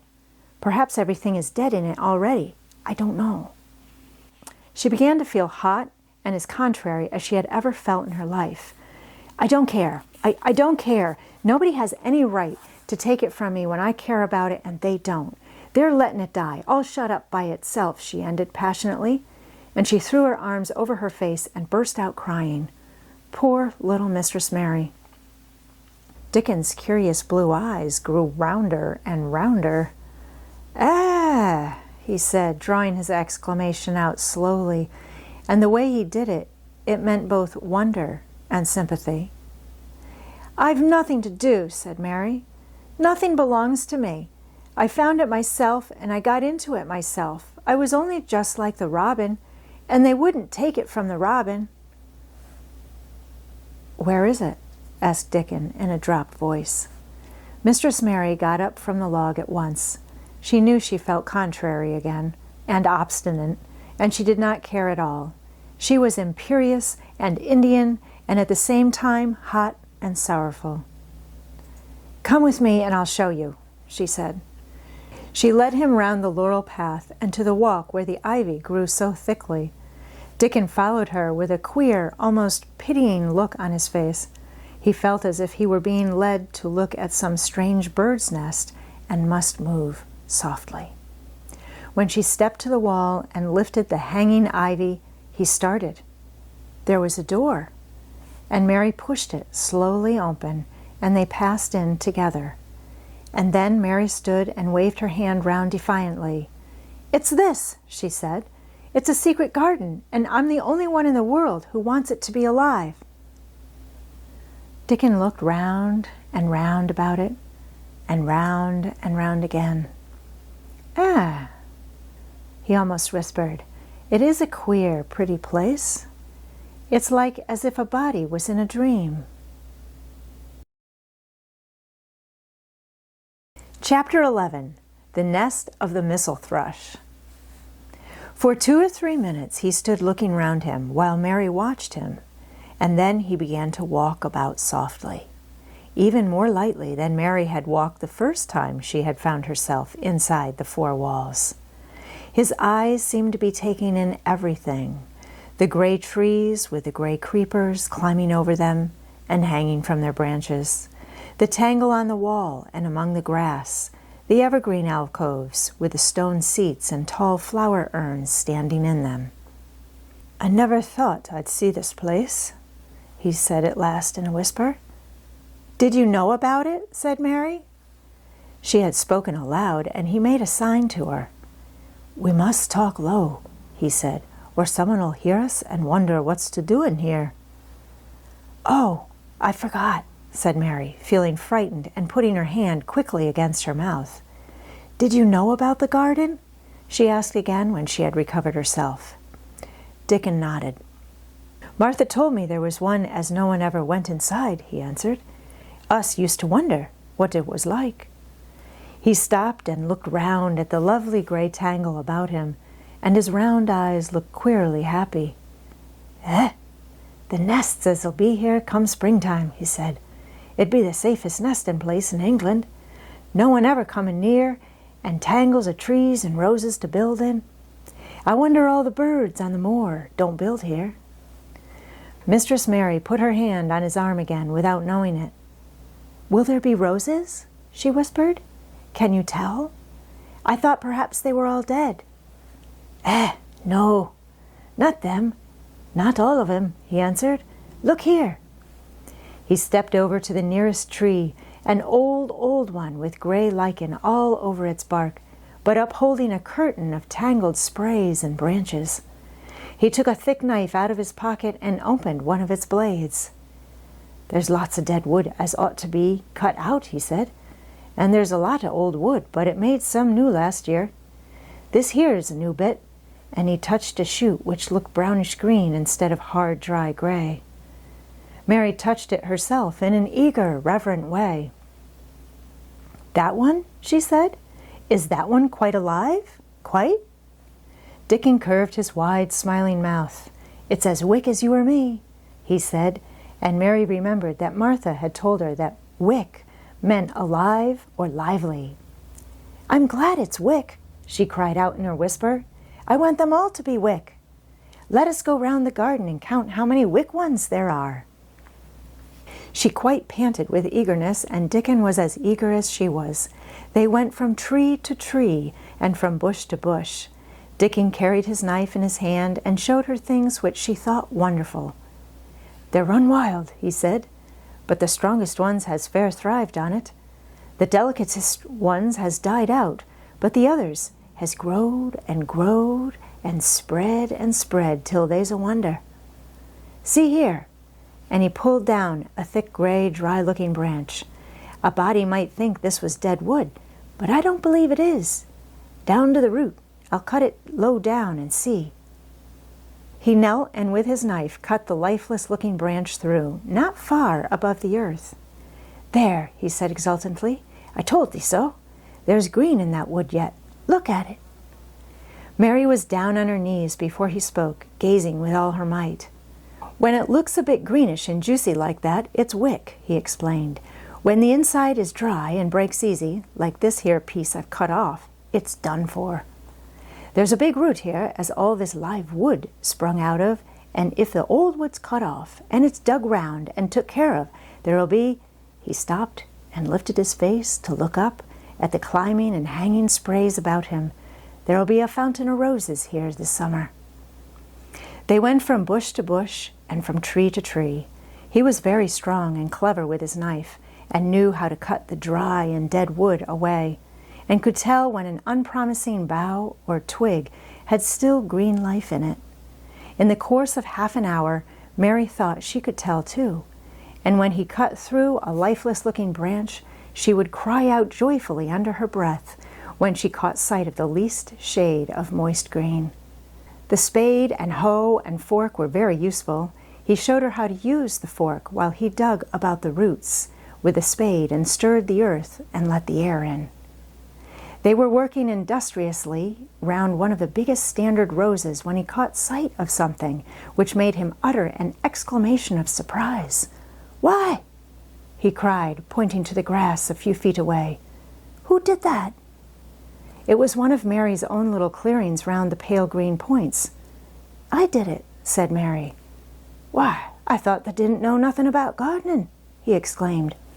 "I don't," she answered, "but they were so little, and the grass was so thick and strong, and they looked as if they had no room to breathe. So I made a place for them. I don't even know what they are." Dickon went and knelt down by them, smiling his wide smile. "That was right," he said. "A gardener couldn't have told thee better. They'll grow now like Jack's beanstalk. There are crocuses and snowdrops, and these here is narcissuses turning to another patch, and here's daffodillies. They will be a sight." He ran from one clearing to another. "That has done a lot of work for such a little wench," he said, looking her over. "I'm growing fatter," said Mary, "and I'm growing stronger. I always used to be tired. When I dig, I'm not tired at all. I like to smell the earth when it's turned up." "It's rare good for thee," he said, nodding his head wisely. "There's naught as nice as the smell of good clean earth, except the smell of fresh growing things when the rain falls on 'em. I get out on the moor many a day when it's raining, and I lie under a bush and listen to the soft swish of drops on the heather, and I just sniff and sniff. My nose end fair quivers like a rabbit's, Mother says."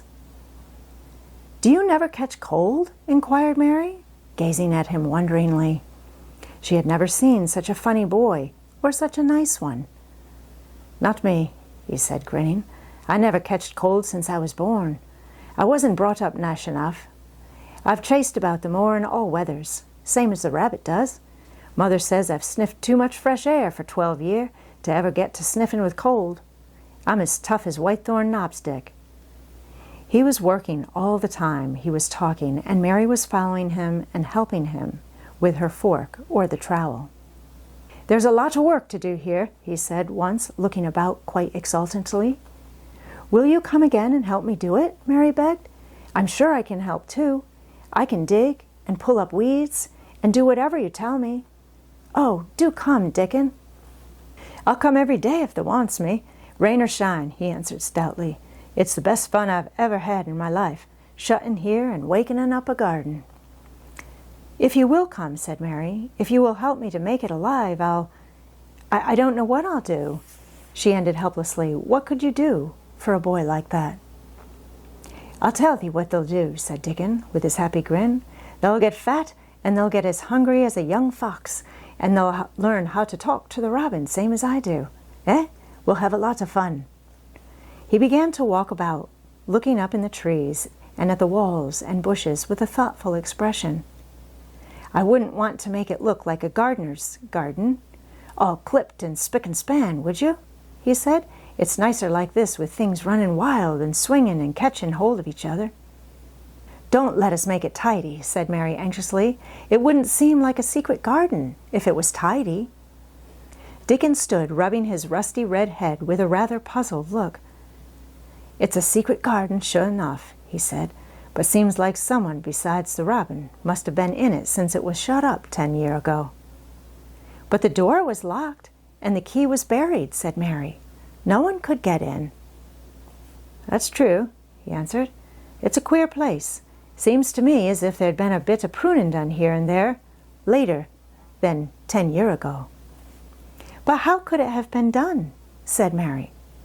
He was examining a branch of a standard rose, and he shook his head. Aye, how could it, he murmured, with the door locked and the key buried? Mistress Mary always felt that however many years she lived, she should never forget that first morning when her garden began to grow. Of course, it did seem to begin to grow for her that morning. When Dickon began to clear places to plant seeds, she remembered what Basil had sung at her when he wanted to tease her. Are there any flowers that look like bells? She inquired. Lilies of the valley does, he answered, digging away with a trowel. And there's Canterbury bells and campanulas. Let us plant some, said Mary. There's lilies of the valley here already. I saw 'em. They'll have growed too close, and we'll have to separate 'em, but there's plenty. The other ones take 2 years to bloom from seed, but I can bring you some bits of plants from our cottage garden. Why does thee want them? Then Mary told him about Basil and his brothers and sisters in India, and of how she had hated them, and of their calling her Mistress Mary quite contrary. They used to dance round and sing at me. They sang, Mistress Mary quite contrary, how does your garden grow? With silver bells and cockle shells and marigolds all in a row. I just remembered it, and it made me wonder if there were really flowers like silver bells. She frowned a little and gave her trowel a rather spiteful dig into the earth. I wasn't as contrary as they were. But Dickon laughed. He said, and as he crumbled the rich black soil, she saw he was sniffing up the scent of it. There doesn't seem to be no need for no one to be contrary when there's flowers and such like, and such lots of friendly wild things running about making homes for themselves, or building nests and singing and whistling, does there? Mary, kneeling by him, holding the seeds, looked at him and stopped frowning. Dickon, she said, you are as nice as Martha said you were. I like you, and you make the 5th person. I never thought I should like 5 people. Dickon sat up on his heels as Martha did when she was polishing the grate. He did look funny and delightful, Mary thought, with his round blue eyes and red cheeks and happy-looking turned-up nose. Only 5 folks is the likes? He said. Who was the other 4? Your mother and Martha, Mary checked them off on her fingers, and the robin and Ben Weatherstaff. Dickon laughed, so that he was obliged to stifle the sound by putting his arm over his mouth. I know thou thinks I'm a queer lad, he said, but I think thou art the queerest little lass I ever saw. Then Mary did a strange thing. She leaned forward and asked him a question she had never dreamed of asking anyone before. And she tried to ask it in Yorkshire because that was his language, and in India a native was always pleased if you knew his speech. Does thou like me? She said. He answered heartily, that I does. I likes thee wonderful, and so does the robin, I do believe. That's 2 then, said Mary. That's 2 for me. And then they began to work harder than ever, and more joyful. Mary was startled and sorry when she heard the big clock in the courtyard strike the hour of her midday dinner. I shall have to go, she said mournfully, and you will have to go too, won't you? Dickon grinned. My dinner is easy to carry about with me, he said. Mother always lets me put a bit of something in my pocket. He picked up his coat from the grass and brought out of a pocket a lumpy little bundle tied up in a quite clean, coarse blue and white handkerchief. It held 2 thick pieces of bread with a slice of something laid between them. It's often as naught but bread, he said, but I've got a fine slice of fat bacon with it today. Mary thought it looked a queer dinner, but he seemed ready to enjoy it. Run on and get thy victuals, he said. I'll be done with mine first. I'll get some more work done before I start back home. He sat down with his back against a tree. I'll call the robin up, he said, and give him the rind of the bacon to peck at. They likes a bit of fat wonderful. Mary could scarcely bear to leave him, Suddenly it seemed as if he might be a sort of wood fairy who might be gone when she came into the garden again. He seemed too good to be true. She went slowly, halfway to the door in the wall, and then she stopped and went back. "Whatever happens, you never would tell," she said. His poppy-colored cheeks were distended with his first big bite of bread and bacon, but he managed to smile encouragingly. "If there was a missel thrush and showed me where the nest was, does thee think I'd tell anyone?" "Not me," he said. "Thou'rt as safe as a missel thrush." And she was quite sure she was.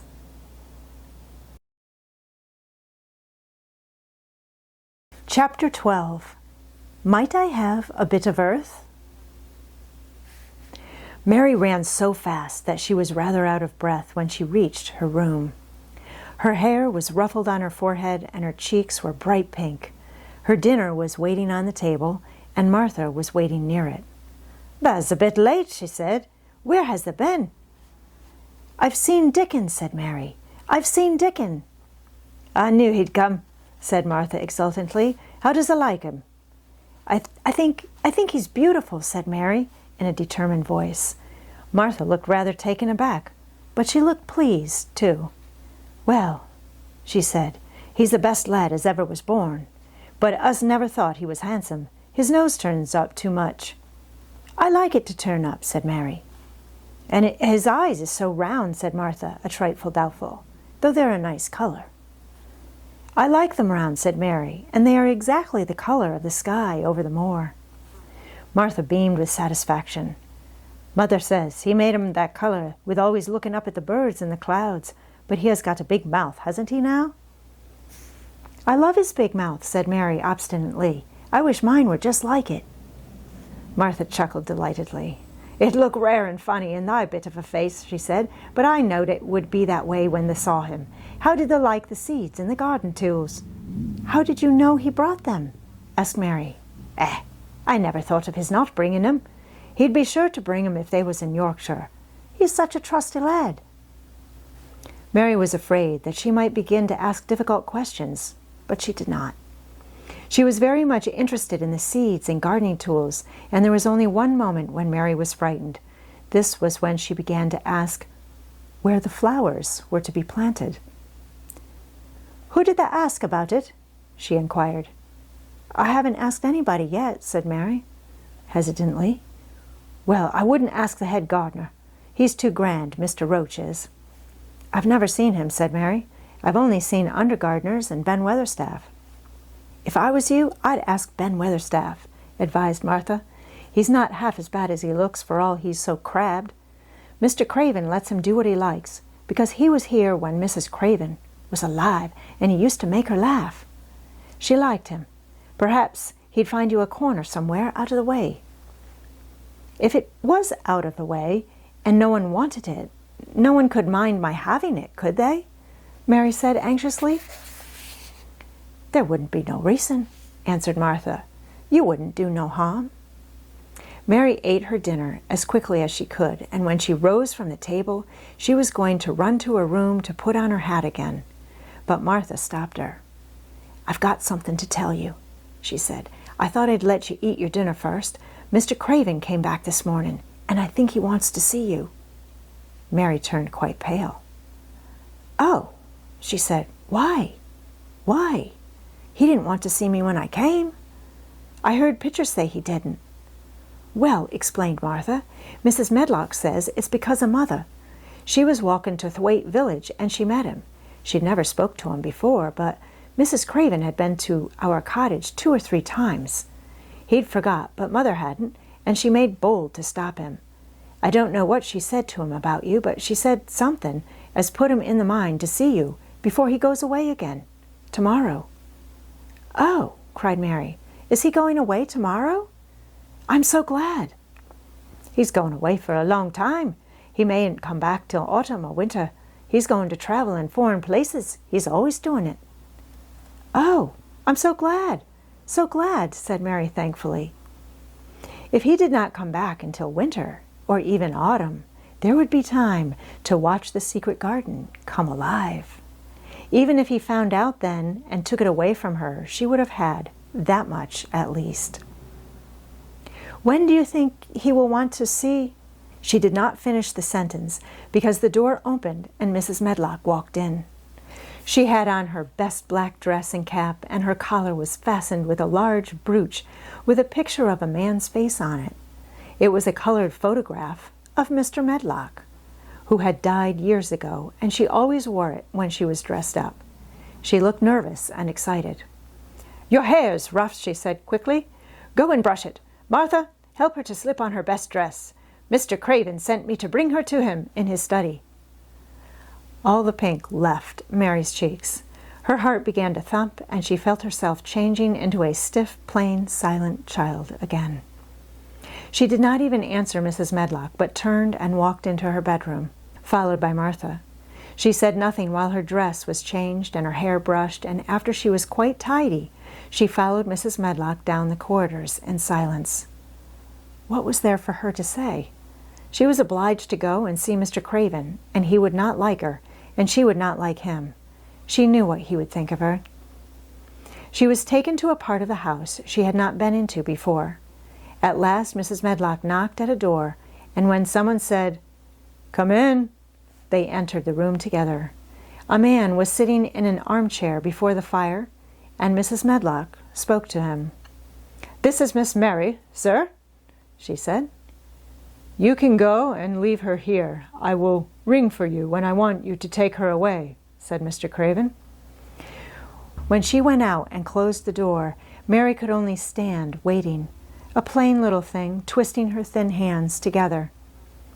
She could see that the man in the chair was not so much a hunchback as a man with high, rather crooked shoulders, and he had black hair streaked with white. He turned his head over his high shoulders and spoke to her. "Come here," he said. Mary went to him. He was not ugly. His face would have been handsome if he had not been so miserable. He looked as if the sight of her worried and fretted him, and as if he did not know what in the world to do with her. "Are you well?" he asked. "Yes," answered Mary. "Do they take good care of you?" "Yes." He rubbed his forehead fretfully as he looked her over. "You are very thin," he said. "I am getting fatter," Mary answered in what she knew was her stiffest way. What an unhappy face he had! His black eyes seemed as if they scarcely saw her, as if they were seeing something else, and he could hardly keep his thoughts upon her. "I forgot you," he said. "How could I remember you? I intended to send you a governess or nurse or someone of that sort, but I forgot." "Please," began Mary, "please," and then the lump in her throat choked her. "What do you want to say?" he inquired. I am too big for a nurse," said Mary, "and please don't make me have a governess yet." He rubbed his forehead again and stared at her. "That was what the Sowerby woman said," he muttered absent-mindedly. Then Mary gathered a scrap of courage. Is she Martha's mother?" she stammered. "Yes, I think so," he replied. "She knows about children," said Mary. "She has 12. She knows." He seemed to rouse himself. "What do you want to do?" "I want to play out of doors," Mary answered, hoping that her voice did not tremble. "I never liked it in India. It makes me hungry here, and I'm getting fatter." He was watching her. "Mrs. Sowerby said it would do you good. Perhaps it will," he said. "She thought you had better get stronger before you had a governess." "It makes me feel strong when I play and the wind comes over the moor," argued Mary. "Where do you play?" he asked. "Everywhere," gasped Mary. "Martha's mother sent me a skipping rope. I skip and run, and I look about to see if things are beginning to stick up out of the earth. I don't do any harm." "Don't look so frightened," he said in a worried voice. "You could not do any harm. A child like you? You may do what you like." Mary put her hand up to her throat because she was afraid he might see the excited lump which she felt jump into it. She came a step nearer to him. "May I?" she said tremulously. Her anxious little face seemed to worry him more than ever. "Don't look so frightened," he exclaimed. "Of course you may. I am your guardian, though I am a poor one for any child. I cannot give you time or attention. I am too ill and wretched and distracted, but I wish you to be happy and comfortable. I don't know anything about children, but Mrs. Medlock is to see that you have all you need. I sent for you today because Mrs. Sowerby said I ought to see you. Her daughter had talked about you. She thought you needed fresh air and freedom and running about." "She knows all about children," Mary said again, in spite of herself. "She ought to," said Mr. Craven. "I thought her rather bold to stop me on the moor, but she said Mrs. Craven had been kind to her." It seemed hard for him to speak his dead wife's name. "She is a respectable woman. Now I have seen you, I think she said sensible things. Play out of doors as much as you like. It's a big place, and you may go where you like and amuse yourself as you like. Is there anything you want?" As if a sudden thought had struck him. "Do you want toys, books, dolls?" "Might I," quavered Mary, "might I have a bit of earth?" In her eagerness, she did not realize how queer the words would sound and that they were not the ones she had meant to say. Mr. Craven looked quite startled. "Earth?" he repeated. "What do you mean?" "To plant seeds in, to make things grow, to see them come alive," Mary faltered. He gazed at her a moment and then passed his hand quickly over his eyes. "Do you care about gardens so much?" he said slowly. "I didn't know about them in India," said Mary. "I was always ill and tired, and it was so hot. I sometimes made little beds in the sand and stuck flowers in them. But here, it is different." Mr. Craven got up and began to walk slowly across the room. "A bit of earth," he said to himself, and Mary thought that somehow she must have reminded him of something. When he stopped and spoke to her, his dark eyes looked almost soft and kind. "You can have as much earth as you want," he said. "You remind me of someone else who loved the earth and things that grow.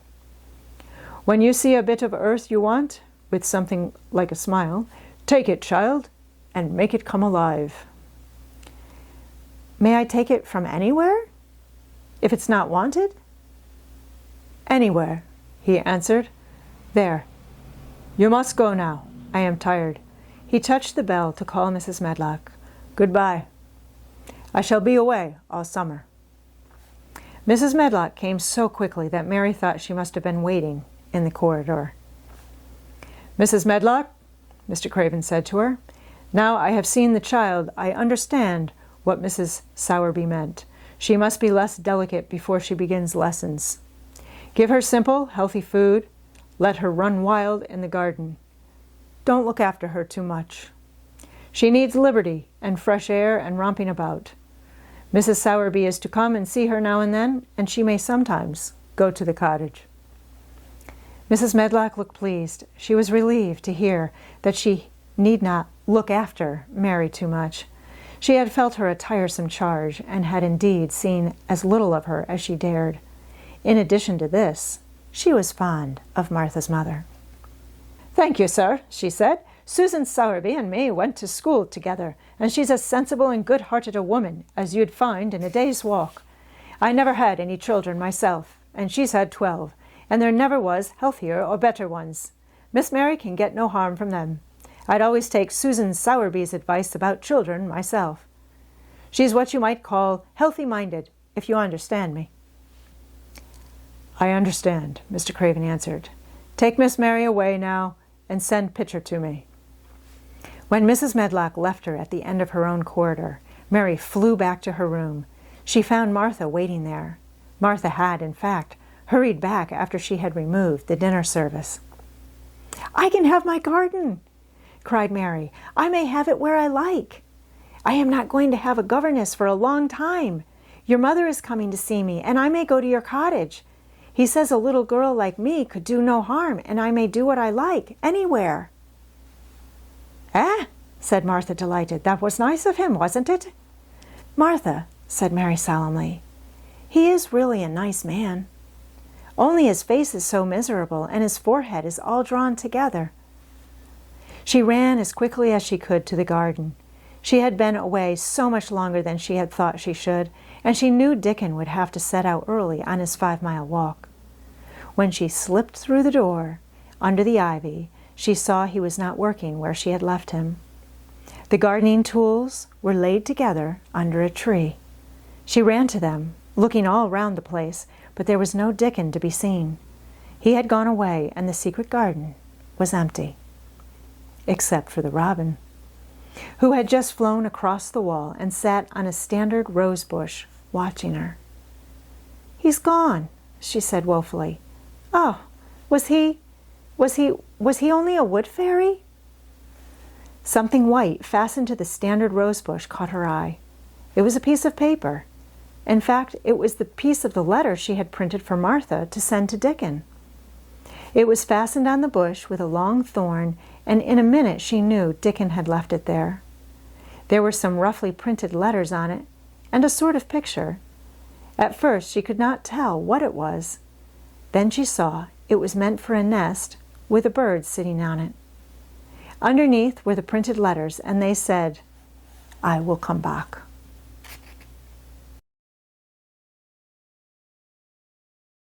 Chapter 13. I am Colin. Mary took the picture back to the house when she went to her supper, and she showed it to Martha. "Ah!" said Martha with great pride. "I never knew our Dickon was as clever as that. That there's a picture of a missel thrush on her nest, as large as life and twice as natural." Then Mary knew Dickon had meant the picture to be a message. He had meant that she might be sure he would keep her secret. Her garden was her nest, and she was like a missel thrush. Oh, how she did like that queer common boy. She hoped he would come back the very next day, and she fell asleep looking forward to the morning. But you never know what the weather will do in Yorkshire, particularly in the springtime. She was awakened in the night by the sound of rain beating with heavy drops against her window. It was pouring down torrents, and the wind was wuthering round the corners and in the chimneys of the huge old house. Mary sat up in bed and felt miserable and angry. "The rain is as contrary as I ever was," she said. "It came because it knew I did not want it." She threw herself back on her pillow and buried her face. She did not cry, but she lay and hated the sound of the heavily beating rain. She hated the wind and its wuthering. She could not go to sleep again. The mournful sound kept her awake because she felt mournful herself. If she had felt happy, it would probably have lulled her to sleep. How it wuthered, and how the big raindrops poured down and beat against the pane. "It sounds just like a person lost on the moor and wandering on, crying," she said. She had been lying awake, turning from side to side for about an hour, when suddenly something made her sit up in bed and turn her head towards the door, listening. She listened, and she listened. "It isn't the wind now," she said in a loud whisper. "That isn't the wind. It is different. It is that crying I heard before." The door of her room was ajar, and the sound came down the corridor, a far-off faint sound of fretful crying. She listened for a few minutes, and each minute she became more and more sure. She felt as if she must find out what it was. It seemed even stranger than the secret garden and the buried key. Perhaps the fact that she was in a rebellious mood made her bold. She put her foot out of bed and stood on the floor. "I am going to find out what it is," she said. "Everybody is in bed, and I don't care about Mrs. Medlock. I don't care." There was a candle by her bedside, and she took it up and went softly out of the room. The corridor looked very long and dark, but she was too excited to mind that. She thought she remembered the corners she must turn to find the short corridor with the door covered with tapestry, the one Mrs. Medlock had come through the day she lost herself. The sound had come up that passage, so she went on with her dim light, almost feeling her way, her heart beating so loud that she fancied she could hear it. The far-off, faint crying went on and led her. Sometimes it stopped for a moment or so, and then began again. Was this the right corner to turn? She stopped and thought. Yes, it was. Down this passage, and then to the left, and then up 2 broad steps, and then to the right again. Yes, there was the tapestry door. She pushed it open very gently and closed it behind her, and she stood in the corridor and could hear the crying quite plainly, though it was not loud.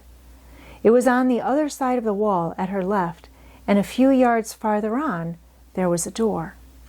She could see a glimmer of light coming from beneath it. The someone was crying in that room, and it was quite a young someone. So she walked to the door and pushed it open, and there she was standing in the room. It was a big room with ancient, handsome furniture in it. There was a low fire glowing faintly on the hearth, and a nightlight burning by the side of a carved 4-poster bed hung with brocade, and on the bed was lying a boy, crying pitifully. Mary wondered if she was in a real place or if she had fallen asleep again, and she was dreaming without knowing it. The boy had a sharp, delicate face, the color of ivory, and he seemed to have eyes too big for it. He had also a lot of hair which tumbled over his forehead in heavy locks and made his thin face seem smaller. He looked like a boy who had been ill, but he was crying more as if he were tired and cross than as if he were in pain. Mary stood near the door with her candle in her hand, holding her breath. Then she crept across the room, and as she drew nearer, the light attracted the boy's attention, and he turned his head on his pillow and stared at her, his gray eyes opening so wide that they seemed immense. "Who are you?" he said, at last, in a half-frightened whisper. "Are you a ghost?" "No, I am not," Mary answered, her own whisper sounding half-frightened. "Are you one?" He stared and stared and stared. Mary could not help noticing what strange eyes he had. They were agate gray, and they looked too big for his face because they had black lashes all round them. "No," he replied, after waiting a moment or so. "I am Colin." "Who is Colin?" she faltered. "I am Colin Craven. Who are you?" "I am Mary Lennox. Mr. Craven is my uncle." "He is my father," said the boy. "Your father?" gasped Mary. "No one ever told me he had a boy. Why didn't they?" "Come here," he said, still keeping his strange eyes fixed on her with an anxious expression. She came close to the bed, and he put out his hand and touched her. "You are real, aren't you?" he said. "I have such real dreams very often. You might be one of them." Mary had slipped on a woolen wrapper before she left her room, and she put a piece of it between his fingers. "Rub that and see how thick and warm it is," she said. "I will pinch you a little if you like, to show you how real I am. For a minute I thought you might be a dream too." "Where did you come from?" he asked. "From my own room. The wind withered so I couldn't go to sleep, and I heard someone crying and wanted to find out who it was." "What were you crying for?" "Because I couldn't go to sleep either. And my head ached. Tell me your name again." "Mary Lennox." "Did no one ever tell you I had come to live here?" He was still fingering the fold of her wrapper, but he began to look a little more as if he believed in her reality. "No," he answered. "They daren't." "Why?" asked Mary. "Because I should have been afraid you would see me. I won't let people see me and talk me over." "Why?" Mary asked again, feeling more mystified every moment. Because I am like this always, ill and having to lie down. My father won't let people talk me over either. The servants are not allowed to speak about me. If I live, I may be a hunchback, but I shan't live. My father hates to think I may be like him." "Oh, what a queer house this is," Mary said. "What a queer house. Everything is a kind of secret. Rooms are locked up, gardens are locked up, and you, have you been locked up?" "No. I stay in this room because I don't want to be moved out of it. It tires me too much." "Does your father come and see you?" Mary ventured. "Sometimes. Generally when I am asleep. He doesn't want to see me." "Why?" Mary could not help asking again. A sort of angry shadow passed over the boy's face. "My mother died when I was born, and it makes him wretched to look at me. He thinks I don't know, but I've heard people talking. He almost hates me." "He hates the garden because she died," said Mary, half speaking to herself. "What garden?" the boy asked. "Oh, just a garden she used to like," Mary stammered. Have you been here always?" "Nearly always. Sometimes I have been taken to places at the seaside, but I won't stay because people stare at me. I used to wear an iron thing to keep my back straight, but a grand doctor came from London to see me and said it was stupid. He told them to take it off and keep me out in the fresh air. I hate fresh air and I don't want to go out." "I didn't when first I came," said Mary. "Why do you keep looking at me like that?" "Because of the dreams that are so real," he answered rather fretfully. "Sometimes when I open my eyes, I don't believe I'm awake." "We're both awake," said Mary. She glanced round the room with its high ceiling and shadowy corners and dim firelight. "It looks quite like a dream, and it's the middle of the night, and everybody in the house is asleep, everybody but us. We are wide awake." "I don't want it to be a dream," the boy said restlessly. Mary thought of something all at once. "If you don't like people to see you," she began, "do you want me to go away?" He still held the fold of her wrapper, and he gave it a little pull. "No," he said. "I should be sure you were a dream if you went. If you are real, sit down on that big footstool and talk. I want to hear about you." Mary put down her candle on the table near the bed and sat down on the cushioned stool. She did not want to go away at all. She wanted to stay in the mysterious, hidden-away room and talk to the mysterious boy.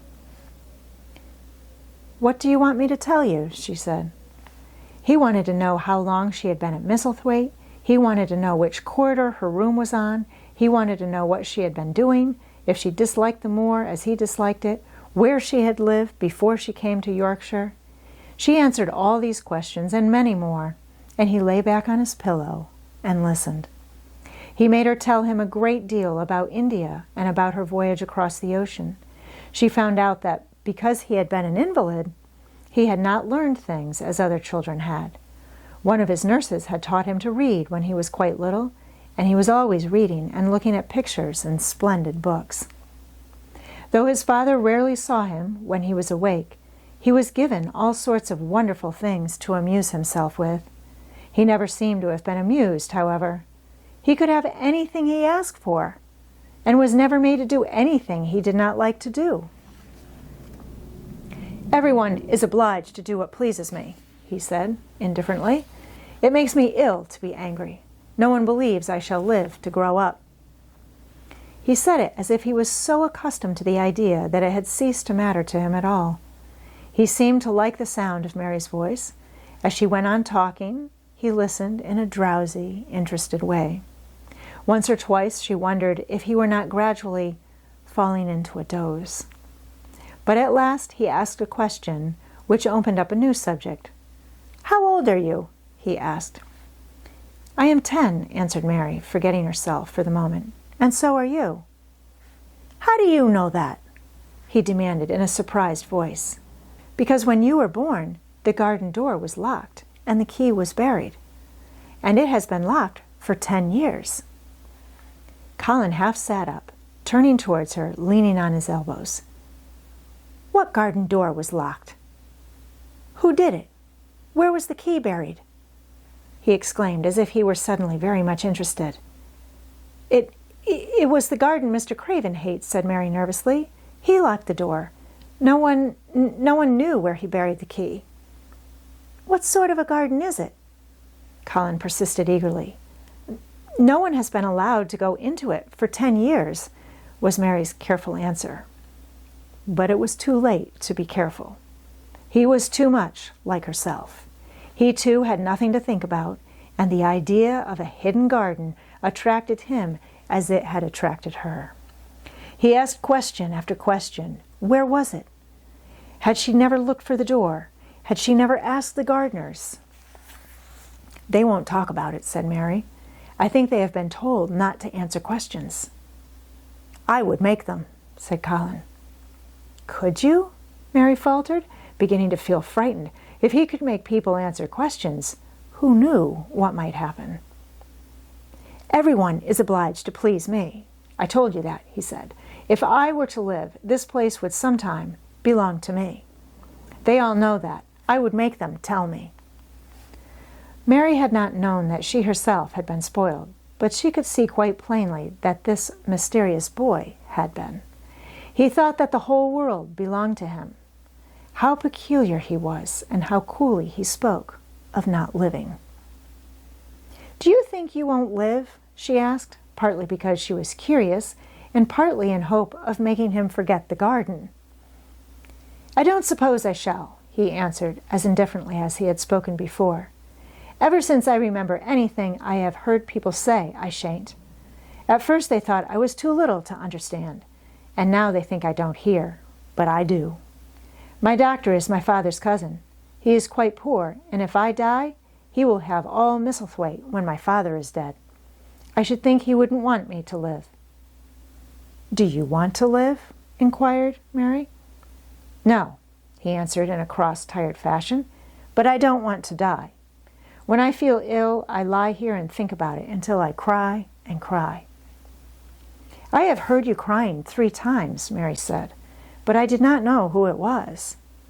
"Were you crying about that?" She did so want him to forget the garden.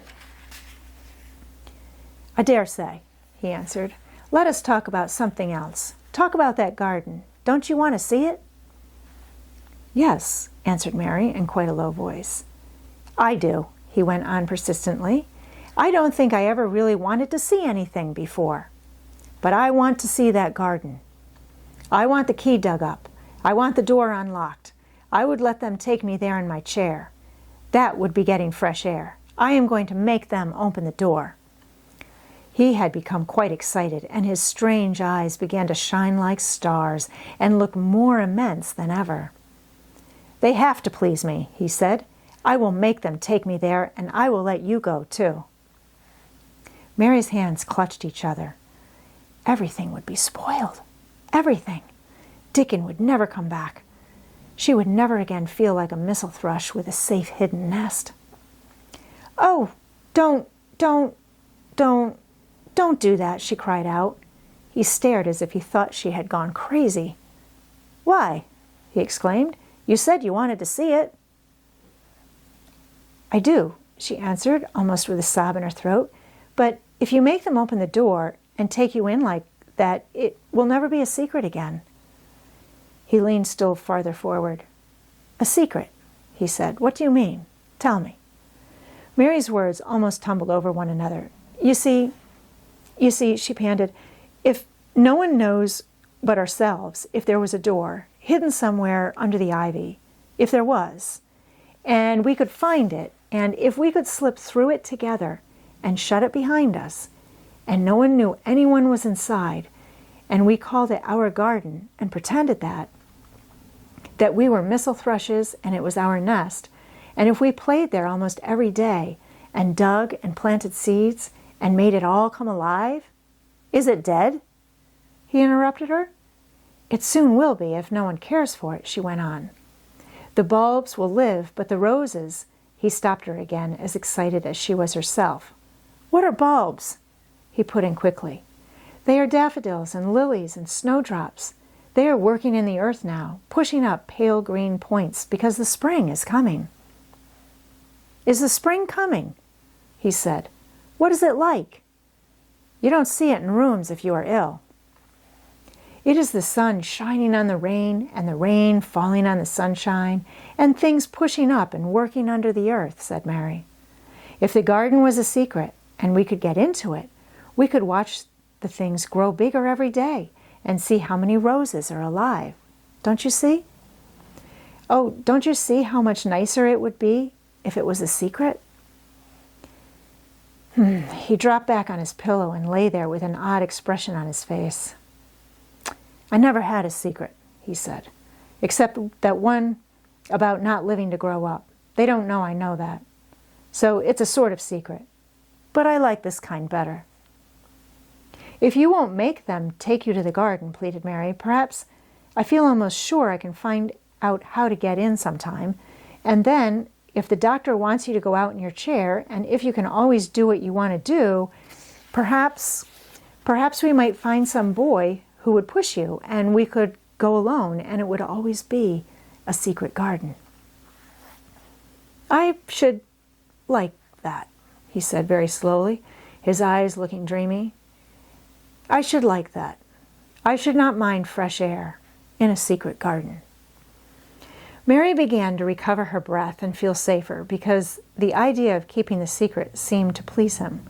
She felt almost sure that if she kept on talking and could make him see the garden in his mind as she had seen it, he would like it so much that he could not bear to think that everybody might tramp into it when they chose.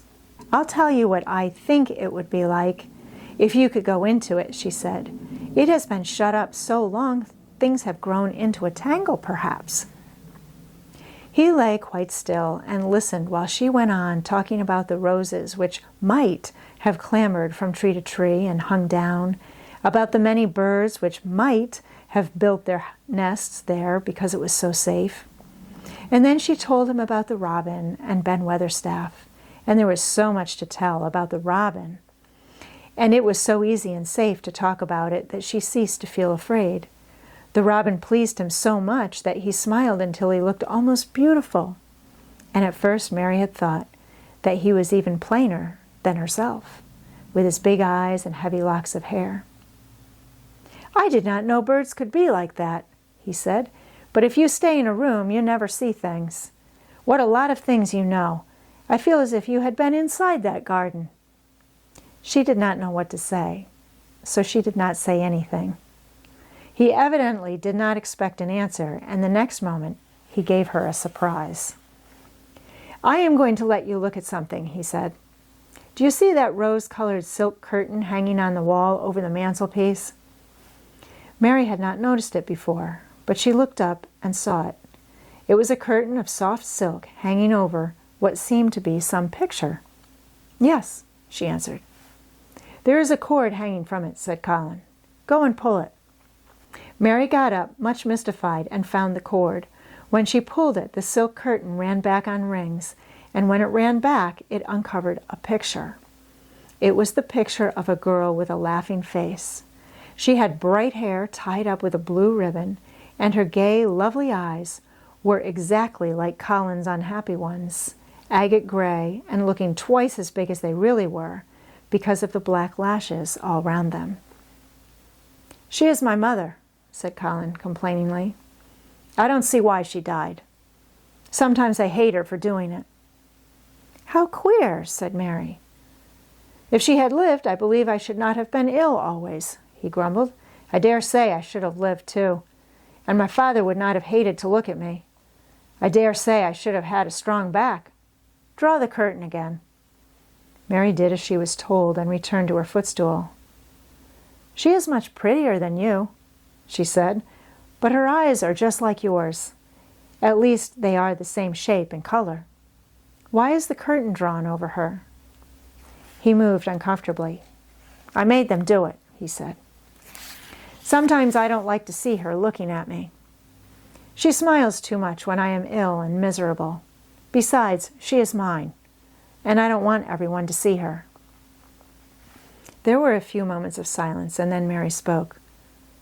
"What would Mrs. Medlock do if she found out that I had been here?" she inquired. "She would do as I told her to do," he answered.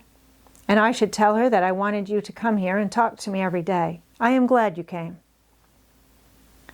"So am I," said Mary. "I will come as often as I can, but," she hesitated, "I shall have to look every day for the garden door." "Yes, you must," said Colin, "and you can tell me about it afterwards." He lay thinking a few minutes, as he had done before, and then he spoke again. "I think you shall be a secret too," he said. "I will not tell them until they find out. I can always send the nurse out of the room and say that I want to be by myself. Do you know Martha?" "Yes, I know her very well," said Mary. "She waits on me." He nodded his head towards the outer corridor. "She is the one who was asleep in the other room. The nurse went away yesterday to stay all night with her sister, and she always makes Martha attend to me when she wants to go out. Martha shall tell you when to come here." Then Mary understood Martha's troubled look when she had asked questions about the crying. "Martha knew about you all the time?" she said. "Yes, she often attends me. The nurse likes to get away from me, and then Martha comes." "I have been here a long time," said Mary. "Shall I go away now? Your eyes look sleepy." "I wish I could go to sleep before you leave me," he said rather shyly. "Shut your eyes," said Mary, drawing her footstool closer, "and I will do what my ayah used to do in India. I will pat your hand and stroke it and sing something quite low." "I should like that, perhaps," he said drowsily. Somehow she was sorry for him and did not want him to lie awake. So she leaned against the bed and began to stroke and pat his hand and sing a very low, little chanting song in Hindustani. "That is nice," he said, more drowsily still, and she went on, chanting and stroking. But when she looked at him again, his black lashes were lying close against his cheeks, for his eyes were shut, and he was fast asleep. She got up softly, took her candle, and crept away without making a sound. Chapter 14. A Young Rajah. The moor was hidden in mist when the morning came, and the rain had not stopped pouring down. There could be no going out of doors. Martha was so busy that Mary had no opportunity of talking to her. But in the afternoon she asked her to come and sit with her in the nursery. She came, bringing the stocking she was always knitting when she was doing nothing else. "What's the matter with thee?" she asked as soon as they sat down. "Thou looks as if thou'd something to say." I have found out what the crying was," said Mary. Martha let her knitting drop on her knee and gazed at her with startled eyes. "Thou hasn't!" she exclaimed. "Never!" "I heard it in the night," Mary went on, "and I got up and I went to see where it came from. It was Colin. I found him." Martha's face became red with fright. "Ah, Miss Mary," she said, half crying, "thou shouldn't have done it. Thou shouldn't. That'll get me in trouble. I'd never told thee nothing about him, but that'll get me in trouble. I shall lose my place, and what'll Mother do?" "You won't lose your place," said Mary. "He was glad I came. We talked and talked, and he said he was glad I came." "Was he?" cried Martha. "Art thou sure? Thou doesn't know what he's like when anything vexes him. He's a big lad, to cry like a baby, but when he's in a passion, he'll fair scream just to frighten us.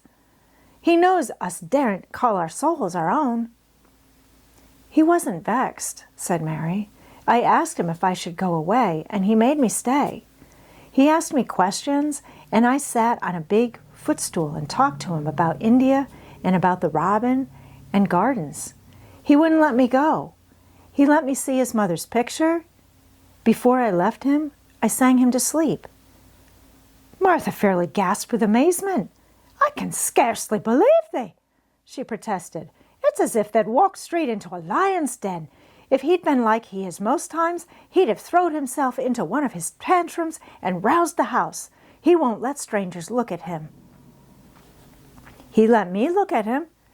I looked at him all the time, and he looked at me. We stared," said Mary. "I don't know what to do," cried agitated Martha. "If Mrs. Medlock finds out, she'll think I broke orders and told thee, and I shall be packed back to Mother." He is not going to tell Mrs. Medlock anything about it yet. It's to be a sort of secret just at first, said Mary firmly, and he says everybody is obliged to do as he pleases. Why, that's true enough, the bad lad, sighed Martha, wiping her forehead with her apron. He says Mrs. Medlock must, and he wants me to come and talk to him every day, and you are to tell me when he wants me. Me, said Martha. I shall lose my place. I shall for sure. You can't if you are doing what he wants you to do and everybody is ordered to obey him, Mary argued. Does that mean to say, cried Martha with wide-open eyes, that he was nice to thee? I think he almost liked me, Mary answered. Then thou must have bewitched him, decided Martha, drawing a long breath. Do you mean magic? Inquired Mary. I've heard about magic in India, but I can't make it. I just went into his room, and I was so surprised to see him, I stood and stared. And then he turned round and stared at me, and he thought I was a ghost or a dream, and I thought perhaps he was. And it was so queer being there alone together in the middle of the night and not knowing about each other. And we began to ask each other questions. And when I asked him if I must go away, he said I must not. The world's coming to an end, gasped Martha. What is the matter with him? Asked Mary. Nobody knows for sure and certain, said Martha. Mr. Craven went off his head like when he was born. The doctors thought he'd have to be put in an asylum. It was because Mrs. Craven died, like I told you. He wouldn't set eyes on the baby. He just raved and said it'd be another hunchback like him, and it'd better die. Is Colin a hunchback? Mary asked. He didn't look like one. He isn't yet, said Martha, but he began all wrong. Mother said that there was enough trouble raging in the house to set any child wrong. They was afraid his back was weak, and they've always been taking care of it, keeping him lying down and not letting him walk. Once they made him wear a brace, but he fretted so he was downright ill. Then a big doctor came to see him and made them take it off. He talked to the other doctor quite rough, in a polite way. He said there'd been too much medicine and too much letting him have his own way. I think he's a very spoiled boy, said Mary. He's the worst young knout as ever was, said Martha. I won't say, as he hasn't been ill a good bit. He's had coughs and colds that's nearly killed him 2 or 3 times. Once he had rheumatic fever, and once he had typhoid. Ugh! Mrs. Medlock did get a fright then. He'd been out of his head, and she was talking to the nurse, thinking he didn't know nothing, and she said, He'll die this time, sure enough, and best thing for him and for everybody. And she looked at him, and there he was, with his big eyes open, staring at her as sensible as she was herself. She didn't know what had happened, but he just stared at her and says, You give me some water and stop talking. Do you think he will die? Asked Mary. Mother says there's no reason why any child should live that gets no fresh air and doesn't do nothing but lie on his back and read picture books and take medicine. He's weak and hates the trouble of being taken out of doors, and he gets cold so easy, and he says it makes him ill. Mary sat and looked at the fire. I wonder, she said slowly, if it would not do him good to go out into a garden and watch things growing. It did me good. One of the first fits he ever had, said Martha, was one time they took him out where the roses is by the fountain. He'd been reading in a paper about people getting something he called rose cold, and he began to sneeze and said he'd got it.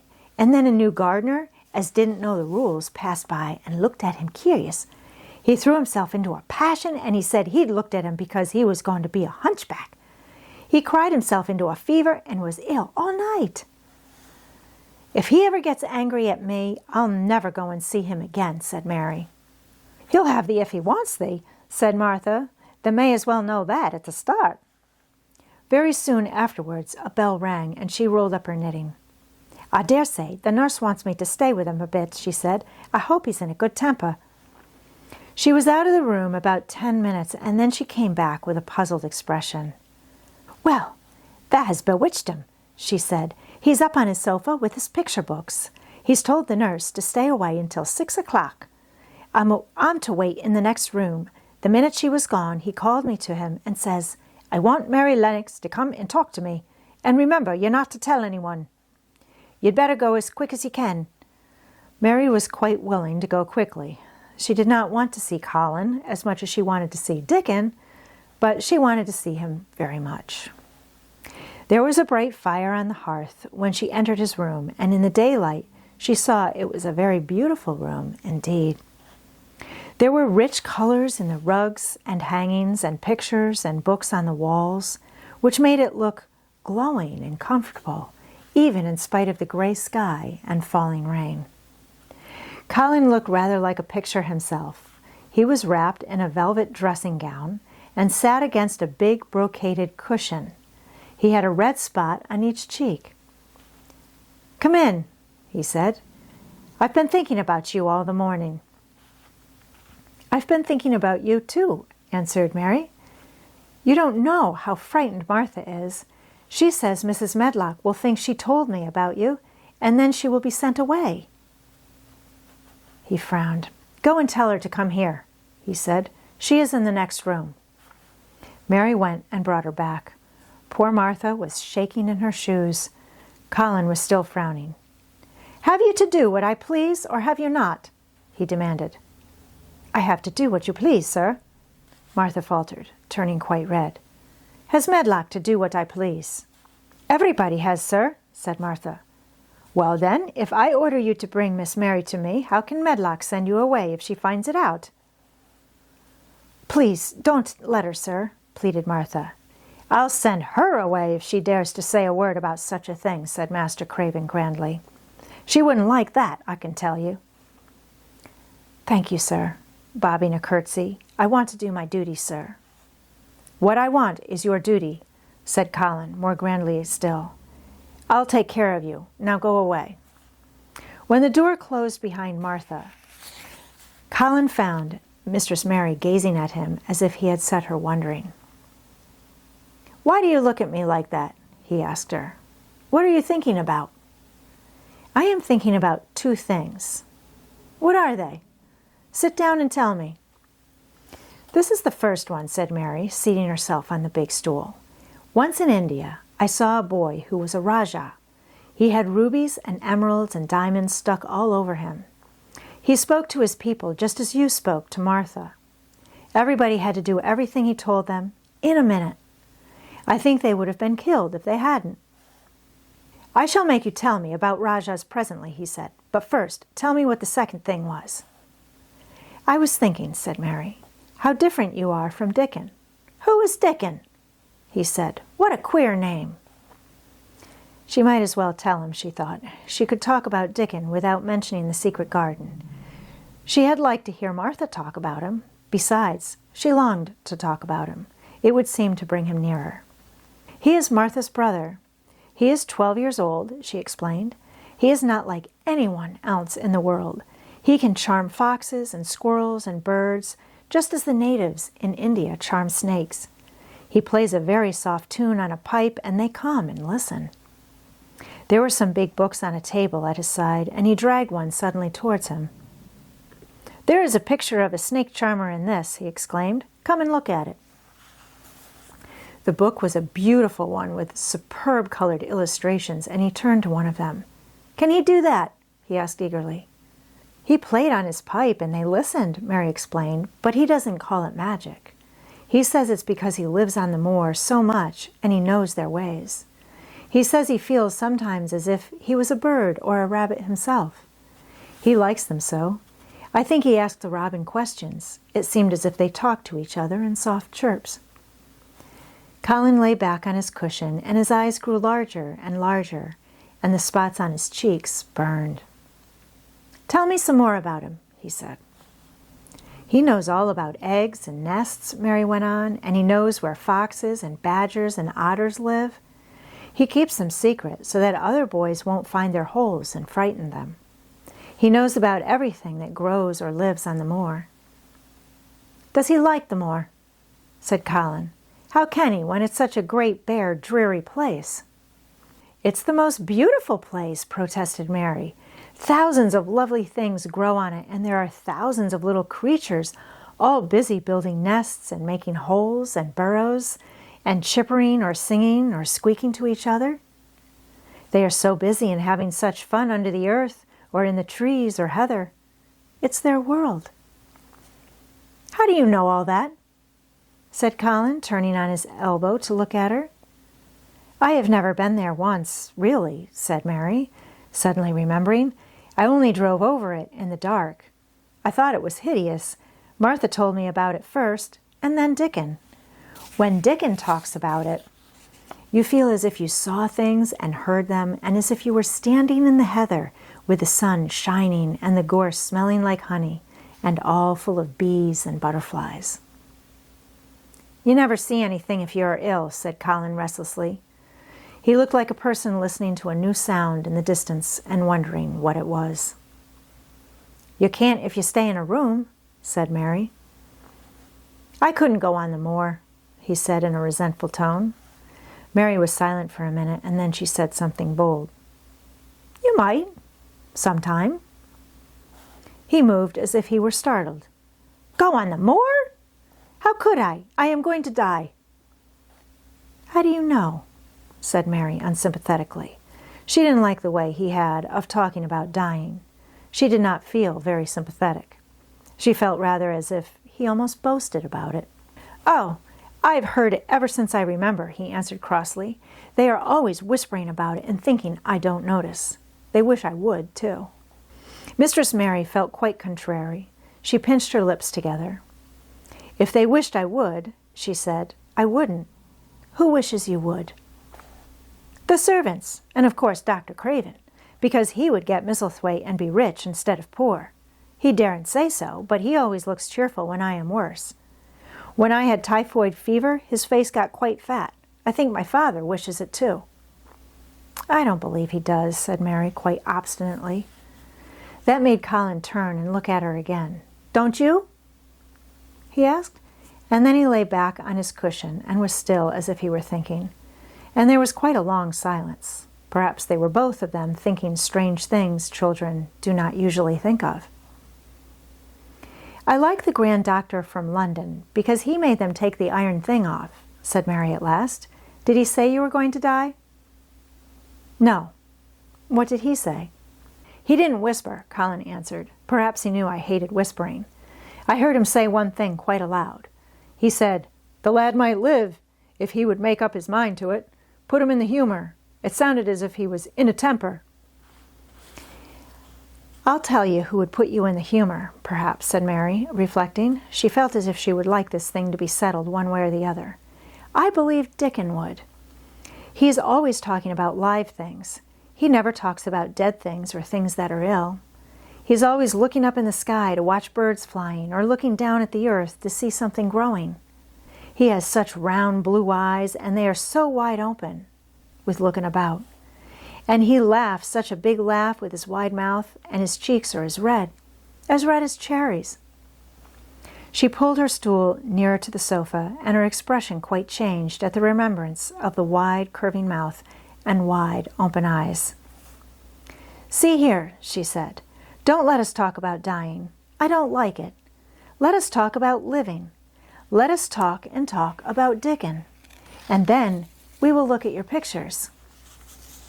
It was the best thing she could have said.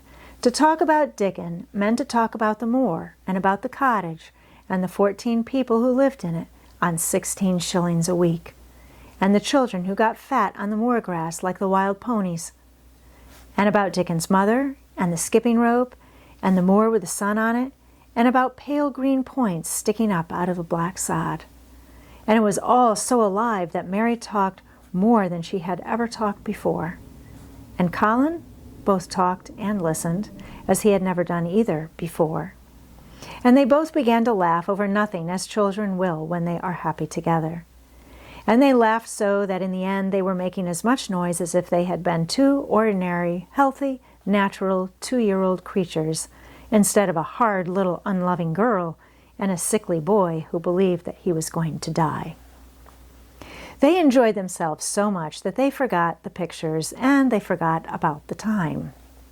They had been laughing quite loudly over Ben Weatherstaff and his robin, and Colin was actually sitting up as if he had forgotten about his weak back, when he suddenly remembered something. "Do you know there is one thing we have never once thought of?" he said. "We are cousins." It seemed so queer that they had talked so much and never remembered this simple thing that they laughed more than ever, because they had got into the humor to laugh at anything. And in the midst of the fun, the door opened, and in walked Dr. Craven and Mrs. Medlock. Dr. Craven started in actual alarm, and Mrs. Medlock almost fell back because he had accidentally bumped against her. "Good Lord!" exclaimed poor Mrs. Medlock, with her eyes almost starting out of her head. "Good Lord!" "What is this?" said Dr. Craven, coming forward. "What does it mean?" Then Mary was reminded of the boy Rajah again. Colin answered as if neither the doctor's alarm nor Mrs. Medlock's terror were of the slightest consequence. He was as little disturbed or frightened as if an elderly cat and dog had walked into the room. "This is my cousin Mary Lennox," he said. "I asked her to come and talk to me. I like her. She must come and talk to me whenever I send for her." Dr. Craven turned reproachfully to Mrs. Medlock. "Oh, sir," she panted, "I don't know how it's happened. There's not a servant on the place that dare to talk. They all have their orders." "Nobody told her anything," said Colin. "She heard me crying and found me herself. I am glad she came. Don't be silly, Medlock." Mary saw that Dr. Craven did not look pleased, but it was quite plain that he dare not oppose his patient. He sat down by Colin and felt his pulse. "I am afraid there has been too much excitement. Excitement is not good for you, my boy," he said. "I should be excited if she kept away," answered Colin, his eyes beginning to look dangerously sparkling. "I am better. She makes me better. The nurse must bring up her tea with mine. We will have tea together." Mrs. Medlock and Dr. Craven looked at each other in a troubled way, but there was evidently nothing to be done. "He does look rather better, sir," ventured Mrs. Medlock. "But thinking the matter over, he looked better this morning before she came into the room." "She came into the room last night. She stayed with me a long time. She sang a Hindustani song to me, and it made me go to sleep," said Colin. "I was better when I wakened up. I wanted my breakfast. I want my tea now. Tell nurse, Medlock." Dr. Craven did not stay very long. He talked to the nurse for a few minutes when she came into the room and said a few words of warning to Colin. He must not talk too much. He must not forget that he was ill. He must not forget that he was very easily tired. Mary thought that there seemed to be a number of uncomfortable things he was not to forget. Colin looked fretful and kept his strange black-lashed eyes fixed on Dr. Craven's face. "I want to forget it," he said at last. "She makes me forget it. That is why I want her." Dr. Craven did not look happy when he left the room. He gave a puzzled glance at the little girl sitting on the large stool. She had become a stiff, silent child again as soon as he entered, and he could not see what the attraction was. The boy actually did look brighter, however, and he sighed rather heavily as he went down the corridor. "They are always wanting me to eat things when I don't want to," said Colin, as the nurse brought in the tea and put it on the table by the sofa. "Now, if you'll eat, I will. Those muffins look so nice and hot. Tell me about Rajahs."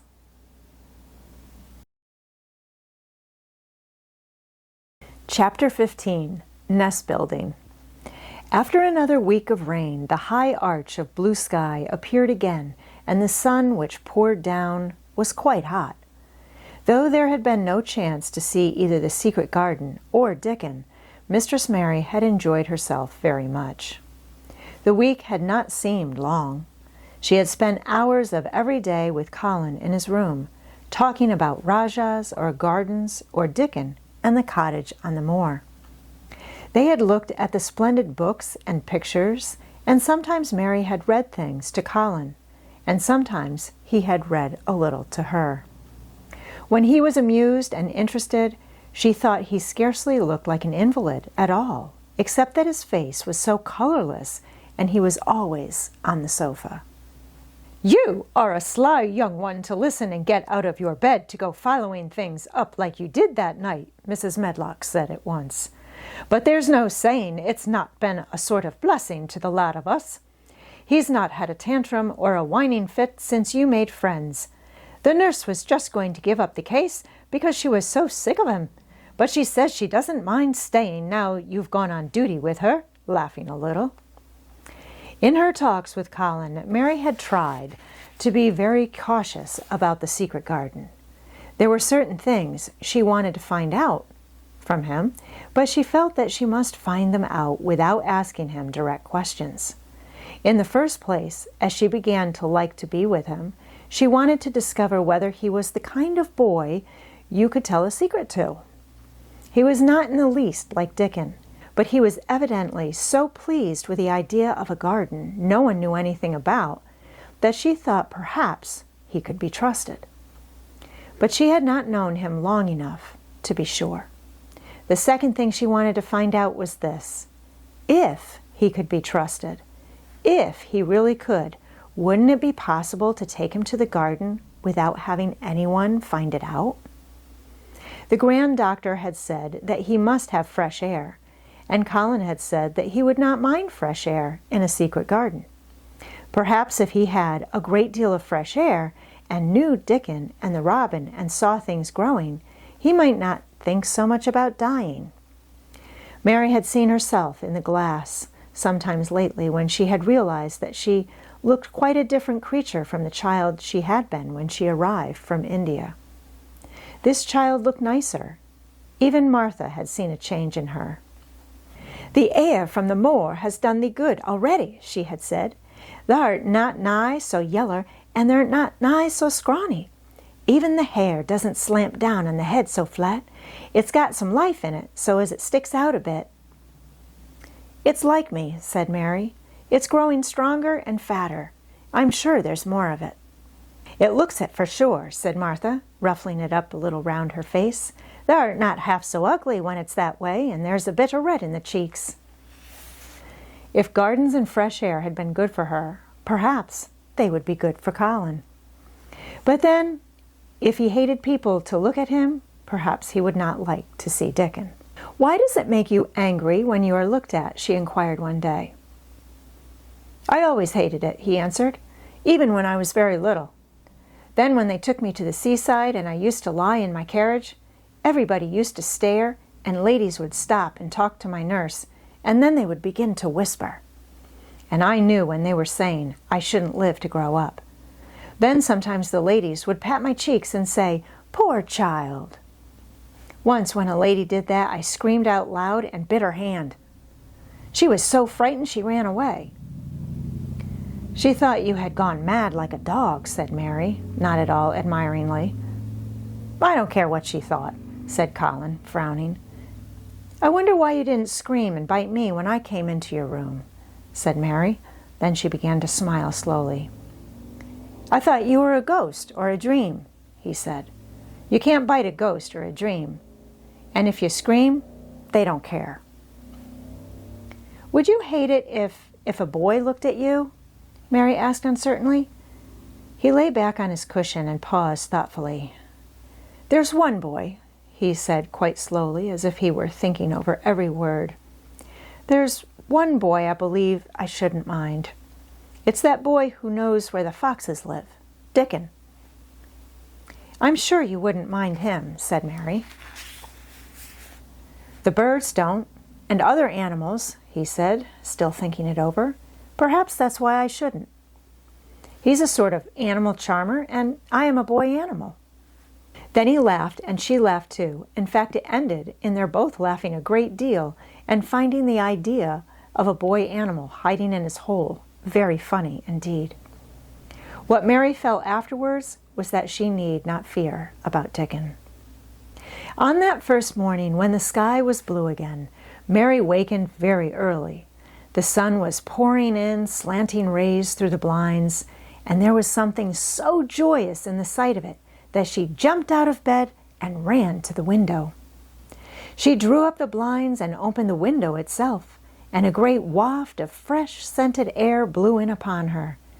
The moor was blue, and the whole world looked as if something magic had happened to it. There were tender little fluting sounds here and there and everywhere, as if scores of birds were beginning to tune up for a concert. Mary put her hand out of the window and held it in the sun. "It's warm, warm," she said. "It will make the green points push up and up and up, and it will make the bulbs and roots work and struggle with all their might under the earth." She kneeled down and leaned out of the window as far as she could, breathing big breaths and sniffing the air until she laughed because she remembered what Dickon's mother had said about the end of his nose quivering like a rabbit's. "It must be very early," she said. "The little clouds are all pink, and I've never seen the sky look like this. No one is up. I don't even hear the stable boys." A sudden thought made her scramble to her feet. "I can't wait. I am going to see the garden."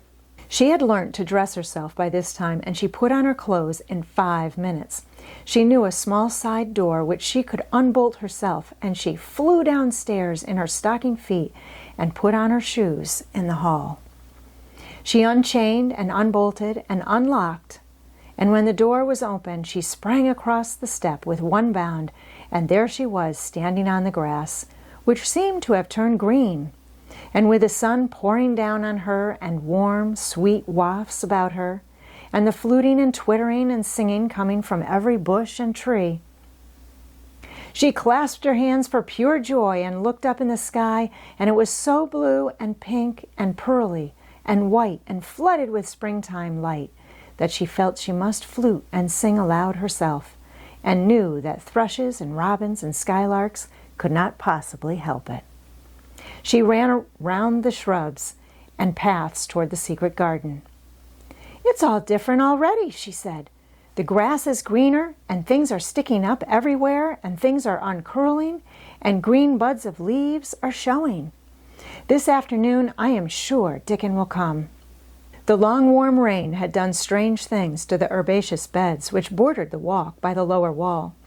There were things sprouting and pushing out from the roots of clumps of plants, and there were actually, here and there, glimpses of royal purple and yellow unfurling among the stems of crocuses. 6 months before, Mistress Mary would not have seen how the world was waking up, but now she missed nothing. When she had reached the place where the door hid itself under the ivy, she was startled by a curious loud sound. It was the caw, caw of a crow, and it came from the top of the wall, and when she looked up, there sat a big, glossy-plumaged, blue-black bird looking down at her very wisely indeed. She had never seen a crow so close before, and he made her a little nervous. But the next moment he spread his wings and flapped away across the garden. She hoped he was not going to stay inside, and she pushed the door open, wondering if he would. When she got fairly into the garden, she saw that he probably did intend to stay, because he had alighted on a dwarf apple tree, and under the apple tree was lying a little reddish animal with a bushy tail, and both of them were watching the stooping body and rust-red head of Dickon, who was kneeling on the grass working hard. Mary flew across the grass to him. "Oh, Dickon, Dickon," she cried out. "How could you get here so early? How could you? The sun has only just got up." He got up himself, laughing and glowing and tousled, his eyes like a bit of the sky. He said, "I was up long before him. How could I have stayed abed? The world's all fair begun again this morning, it has. And it's working and humming and scratching and piping and nest-building and breathing out sense, till you've got to be out on it, 'stead of lying on your back. When the sun did jump up, the moor went mad for joy, and I was in the midst of the heather, and I run like mad myself, shouting and singing, and I come straight here. I couldn't have stayed away. Why, the garden was lying here waiting." Mary put her hands on her chest, panting, as if she had been running herself. "Oh, Dickon, Dickon," she said, "I'm so happy I can scarcely breathe." Seeing him talking to a stranger, the little bushy-tailed animal rose from its place under the tree and came to him, and the rook, cawing once, flew down from its branch and settled quietly on his shoulder. "This is the little fox cub," he said, rubbing the little reddish animal's head. "It's named Captain, and this here's Soot. Soot, he flew across the moor with me, and Captain, he run same as if the hounds had been after him. They both felt same as I did." Neither of the creatures looked as if they were the least afraid of Mary. When Dickon began to walk about, Soot stayed on his shoulder, and Captain trotted quietly close to his side. "See here," said Dickon. "See how these has pushed up, and these, and look at these here." He threw himself upon his knees, and Mary went down beside him. They had come upon a whole clump of crocuses, burst into purple and orange and gold. Mary bent her face down and kissed them. "You never kiss a person in that way," she said, when she lifted her head. "Flowers are so different." He looked puzzled, but smiled. He said, "I've kissed Mother many a time that way. When I come in from the moor after a day's roaming, and she stood there at the door in the sun, looking so glad and comfortable." They ran from one part of the garden to another, and found so many wonders that they were obliged to remind themselves that they must whisper or speak low. He showed her swelling leaf buds on rose branches which had seemed dead. He showed her 10,000 new green points pushing through the mold. They put their eager young noses close to the earth, sniffed its warm springtime breathing. They dug and pulled and laughed low with rapture until Mistress Mary's hair was as tumbled as Dickon's, and her cheeks were almost as poppy red as his. There was every joy on earth in the secret garden that morning, and in the midst of them came a delight more delightful than all, because it was more wonderful. Swiftly something flew across the wall and darted through the trees to a close-grown corner, a little flare of red-breasted bird with something hanging from its beak. Dickon stood quite still and put his hand on Mary, almost as if they had suddenly found themselves laughing in a church.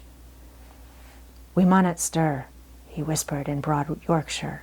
"We munnot scarce breathe. I knowed he was mate hunting when I seed him last. It's Ben Weatherstaff's robin. He's building his nest. He'll stay here if us don't flight him." They settled down softly upon the grass and sat there without moving. "Us mustn't seem as if us watching him too close," said Dickon. "He'd be out with us for good if he got the notion us was interfering now. He'll be a good bit different till all this is over. He's setting up housekeeping. He'll be shyer and readier to take things ill. He's got no time for visiting and gossiping. Us must keep still a bit and try to look as if us was grass and trees and bushes. Then when he's got used to seeing us, I'll chirp a bit and he'll know us'll not be in his way." Mistress Mary was not at all sure that she knew, as Dickon seemed to, how to try to look like grass and trees and bushes. But he had said the queer thing as if it were the simplest and most natural thing in the world, and she felt it must be quite easy to him. And indeed, she watched him for a few minutes carefully, wondering if it was possible for him to turn quietly green and put out branches and leaves. But he only sat wonderfully still, and when he spoke, dropped his voice to such a softness that it was curious that she could hear him, but she could. "It's part of the springtime, this nest building is," he said. "I warrant it's been going on in the same way every year since the world was begun. They've got their way of thinking and doing things, and a body had better not meddle. You can lose a friend in springtime easier than any other season if you're too curious." "If we talk about 'em, I can't help looking at 'em," Mary said, as softly as possible. "We must talk of something else.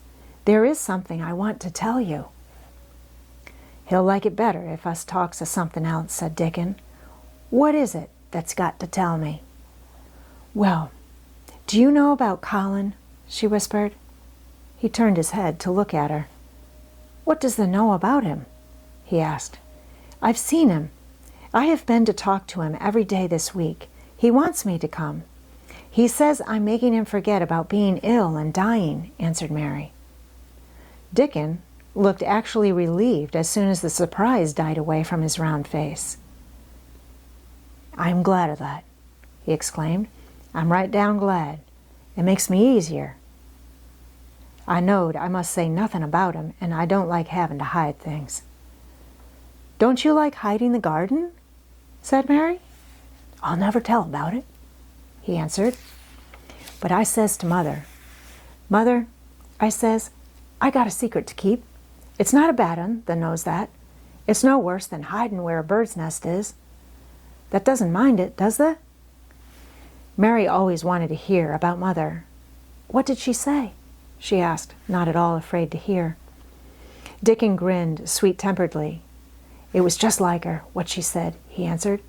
"She gave my head a bit of a rub and laughed, and she says, 'Eh, lad, they can have all the secrets they likes. I've knowed thee 12 year.'" "How did you know about Colin?" asked Mary. "Everybody as knowed about Master Craven knowed there was a little lad as was like to be a cripple, and they knowed Master Craven didn't like him to be talked about. Folks is sorry for Master Craven because Mrs. Craven was such a pretty young lady, and they was so fond of each other. Mrs. Medlock stops in our cottage whenever she goes to Thwaite, and she doesn't mind talking to Mother before us children because she knows us has been brought up to be trusty. How did they find out about him? Martha was in fine trouble the last time she came home. She said they'd heard about him fretting, and they was asking questions, and she didn't know what to say." Mary told him her story about the midnight wuthering of the wind which had wakened her, and about the faint, far-off sounds of the complaining voice which had led her down the dark corridors with her candle, and had ended with her opening of the door of the dimly lighted room with a carven four-poster bed in the corner. When she described the small ivory-white face and the strange black-rimmed eyes, Dickon shook his head. "Them's just like his mother's eyes, only hers was always laughing, they say," he said. "They say as Mr. Craven can't bear to see him when he's awake, and it's because his eyes is so like his mother's, and yet look so different in his miserable bit of a face." "Do you think he wants him to die?" whispered Mary. "No, but he wishes he'd never been born. Mother, she says that's the worst thing on earth for a child. Them as is not wanted scarce ever thrives. Master Craven, he'd buy anything his money could buy for that poor lad, but he'd like to forget he's on earth. For one thing, he's afraid to look at him some day and find he's growed hunchback. Colin's so afraid of it himself that he won't sit up," said Mary. "He says he's always thinking that if he should feel a lump coming, he should go crazy and scream himself to death." He oughtn't to lie there thinking things like that," said Dickon. "No lad could get well as thought them sort of things." The fox was lying on the grass close by him, looking up to ask for a pat now and then, and Dickon bent down and rubbed his neck softly and thought a few moments in silence. Presently he lifted his head and looked round the garden. "When first we got in here," he said, "it seemed like everything was gray. Look round now and tell me if there doesn't see a difference." Mary looked and caught her breath a little. "Why," she cried, "the gray wall is changing. It is as if a green mist were creeping over it. It's almost like a green gauze veil." "Aye," said Dickon, "and it'll be greener and greener till the gray's all gone. Can they guess what I was thinking?" "I know it was something nice," said Mary eagerly. "I believe it was something about Colin. I was thinking that if he was out here, he wouldn't be watching for lumps to grow on his back. He'd be watching for buds to break on the rose bushes, and he'd likely be healthier," explained Dickon. "I was wondering if us could ever get him in the humor to come out here and lie under the trees in his carriage." "I've been wondering that myself. I've thought of it almost every time I've talked to him," said Mary. "I've wondered if he could keep a secret, and I've wondered if we could bring him here without anyone seeing us. I thought perhaps you could push his carriage. The doctor said he must have fresh air, and if he wants us to take him out, no one dare disobey him. He won't go out for other people, and perhaps they will be glad if he will go out with us. He could order the gardeners to keep away so they wouldn't find out.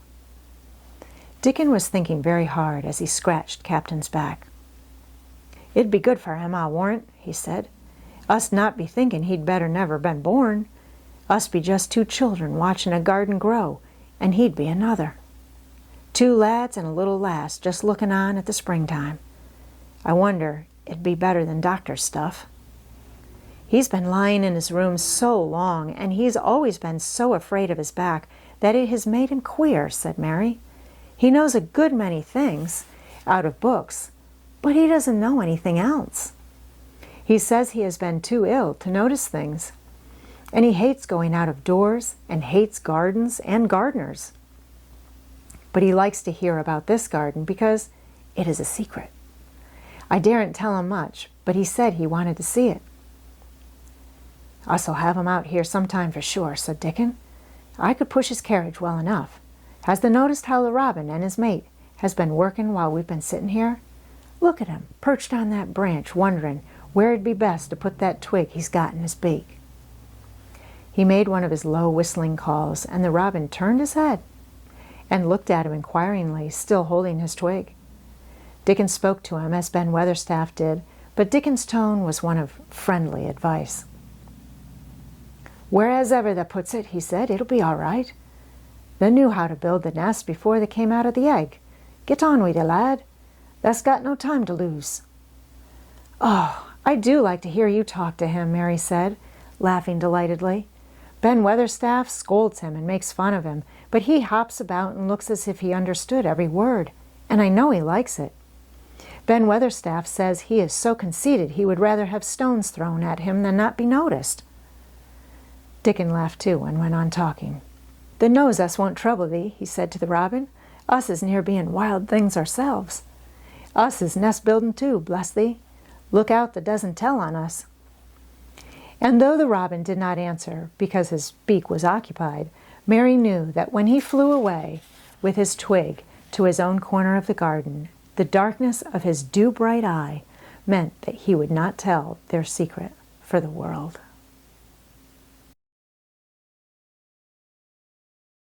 Chapter 16. "I won't," said Mary. They found a great deal to do that morning, and Mary was late in returning to the house, and was also in such a hurry to get back to her work that she quite forgot Colin until the last moment. "Tell Colin that I can't come and see him yet," she said to Martha. "I'm very busy in the garden." Martha looked rather frightened. Miss Mary," she said, "it may put him all out of humor when I tell him that." But Mary was not as afraid of him as other people were, and she was not a self-sacrificing person. "I can't stay," she answered. "Dickon's waiting for me," and she ran away. The afternoon was even lovelier and busier than the morning had been. Already nearly all the weeds were cleared out of the garden, and most of the roses and trees had been pruned or dug about.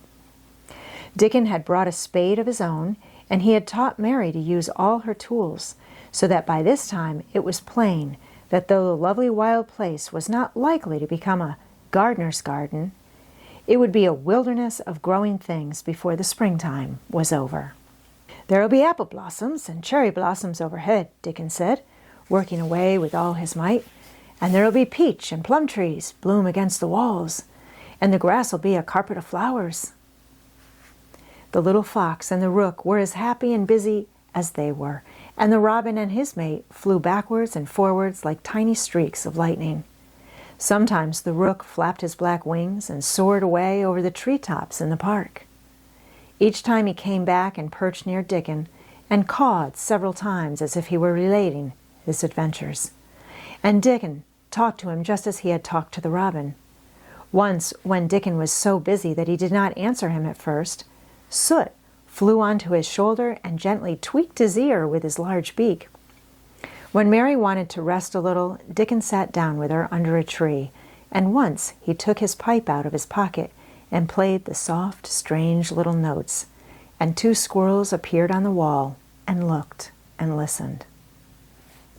"That's a good bit stronger than thou was," Dickon said, looking at her as she was digging. "Thou's beginning to look different for sure." Mary was glowing with exercise and good spirits. "I'm getting fatter and fatter every day," she said quite exultantly. "Mrs. Medlock will have to get me some bigger dresses. Martha says my hair is growing thicker. It isn't so flat and stringy." The sun was beginning to set and sending deep gold-colored rays slanting under the trees when they parted. "It'll be fine tomorrow," said Dickon. "I'll be at work by sunrise." "So will I," said Mary. She ran back to the house as quickly as her feet would carry her. She wanted to tell Colin about Dickon's fox cub and the rook and about what the springtime had been doing. She felt sure he would like to hear. So it was not very pleasant when she opened the door of her room to see Martha standing, waiting for her with a doleful face. "What is the matter?" she asked. "What did Colin say when you told him I couldn't come?" "Ah," said Martha, "I wish that gone. He was nigh going into one of his tantrums. There's been a nice to-do all the afternoon to keep him quiet. He would watch the clock all the time." Mary's lips pinched themselves together. She was no more used to considering other people than Colin was, and she saw no reason why an ill-tempered boy should interfere with the things she liked best. She knew nothing about the pitifulness of people who had been ill and nervous, and who did not know that they could control their tempers, and need not make other people ill and nervous too. When she had had a headache in India, she had done her best to see that everybody else also had a headache or something quite as bad. And she felt she was quite right. But of course, now she felt that Colin was quite wrong. He was not on his sofa when she went into his room. He was lying flat on his back, in bed, and he did not turn his head towards her as she came in. This is a bad beginning, and Mary marched up to him with her stiff manner. "Why didn't you get up?" she said. "I did get up this morning when I thought you were coming," he answered, without looking at her. "I made them put me back in bed this afternoon. My back ached and my head ached, and I was tired. Why didn't you come?" "I was working in the garden with Dickon," said Mary. Colin frowned and condescended to look at her. "I won't let that boy come here if you go and stay with him instead of coming to talk to me," he said. Mary flew into a fine passion. She could fly into a passion without making a noise. She just grew sour and obstinate and did not care what happened. "If you send Dickon away, I'll never come into this room again," she retorted. "You'll have to if I want you," said Colin. "I won't," said Mary. "I'll make you," said Colin. "They shall drag you in." "Shall they, Mr. Rajah?" said Mary fiercely. "They may drag me in, but they can't make me talk when they get me here. I'll sit and clench my teeth and never tell you one thing. I won't even look at you. I'll stare at the floor." They were a nice, agreeable pair as they glared at each other. If they had been two little street boys, they would have sprung at each other and had a rough-and-tumble fight. As it was, they did the next thing to it. "You are a selfish thing," cried Colin. "What are you?" said Mary. "Selfish people always say that. Anyone is selfish who doesn't do what they want. You're more selfish than I am. You're the most selfish boy I ever saw." "I'm not," snapped Colin. "I'm not as selfish as your fine Dickon is. He keeps you playing in the dirt when he knows I am all by myself. He's selfish, if you like." Mary's eyes flashed fire. "He's nicer than any other boy that ever lived," she said. He's like an angel." It might sound rather silly to say that, but she did not care. "A nice angel!" Colin sneered ferociously. "He's a common cottage boy off the moor." "He's better than a common Rajah," retorted Mary. "He's 1,000 times better." Because she was the stronger of the two, she was beginning to get the better of him. The truth was that he had never had a fight with anyone like himself in his life, and upon the whole it was rather good for him, though neither he nor Mary knew anything about that. He turned his head on his pillow and shut his eyes, and a big tear was squeezed out and ran down his cheek. He was beginning to feel pathetic and sorry for himself, not for anyone else. "I'm not as selfish as you, because I'm always ill, and I'm sure there is a lump coming on my back," he said, "and I am going to die besides." "You're not," contradicted Mary unsympathetically. He opened his eyes quite wide with indignation. He had never heard such a thing said before. He was at once furious and slightly pleased, if a person could be both at the same time. "I'm not?" he cried. "I am. You know I am. Everybody says so." "I don't believe it," said Mary sourly. "You just say that to make people sorry. I believe you're proud of it. I don't believe it. If you were a nice boy, it might be true, but you're too nasty." In spite of his invalid back, Colin sat up in bed in quite a healthy rage. "Get out of the room!" he shouted, and he caught hold of his pillow and threw it at her. He was not strong enough to throw it far. It only fell at her feet, but Mary's face looked as pinched as a nutcracker. "I'm going," she said, "and I won't come back." She walked to the door, and when she reached it, she turned round and spoke again. "I was going to tell you all sorts of nice things," she said. "Dickon brought his fox and his rook, and I was going to tell you all about them. Now I won't tell you a single thing." She marched out of the door and closed it behind her, and there, to her great astonishment, she found the trained nurse standing as if she had been listening, and more amazing still, she was laughing. She was a big, handsome young woman who ought not to have been a trained nurse at all, as she could not bear invalids, and she was always making excuses to leave Colin to Martha or anyone else who would take her place. Mary had never liked her, and she simply stood and gazed up at her as she stood giggling into her handkerchief. "What are you laughing at?" she asked her. "At you two young'uns," said the nurse. "It's the best thing could happen to the sickly, pampered thing to have someone stand up to him that's as spoiled as himself." And she laughed into her handkerchief again. "If he'd had a young vixen of a sister to fight with, it would have been the saving of him." "Is he going to die?" "I don't know, and I don't care," said the nurse. "Hysterics and temper are half what ails him." "What are hysterics?" asked Mary. "You'll find out if you work him into a tantrum after this, but at any rate, you've given him something to have hysterics about, and I'm glad of it." Mary went back to her room, not feeling at all as she had felt when she had come in from the garden. She was cross and disappointed, but not at all sorry for Colin. She had looked forward to telling him a great many things, and she had meant to try to make up her mind whether it would be safe to trust him with a great secret. She had been beginning to think it would be, but now she had changed her mind entirely.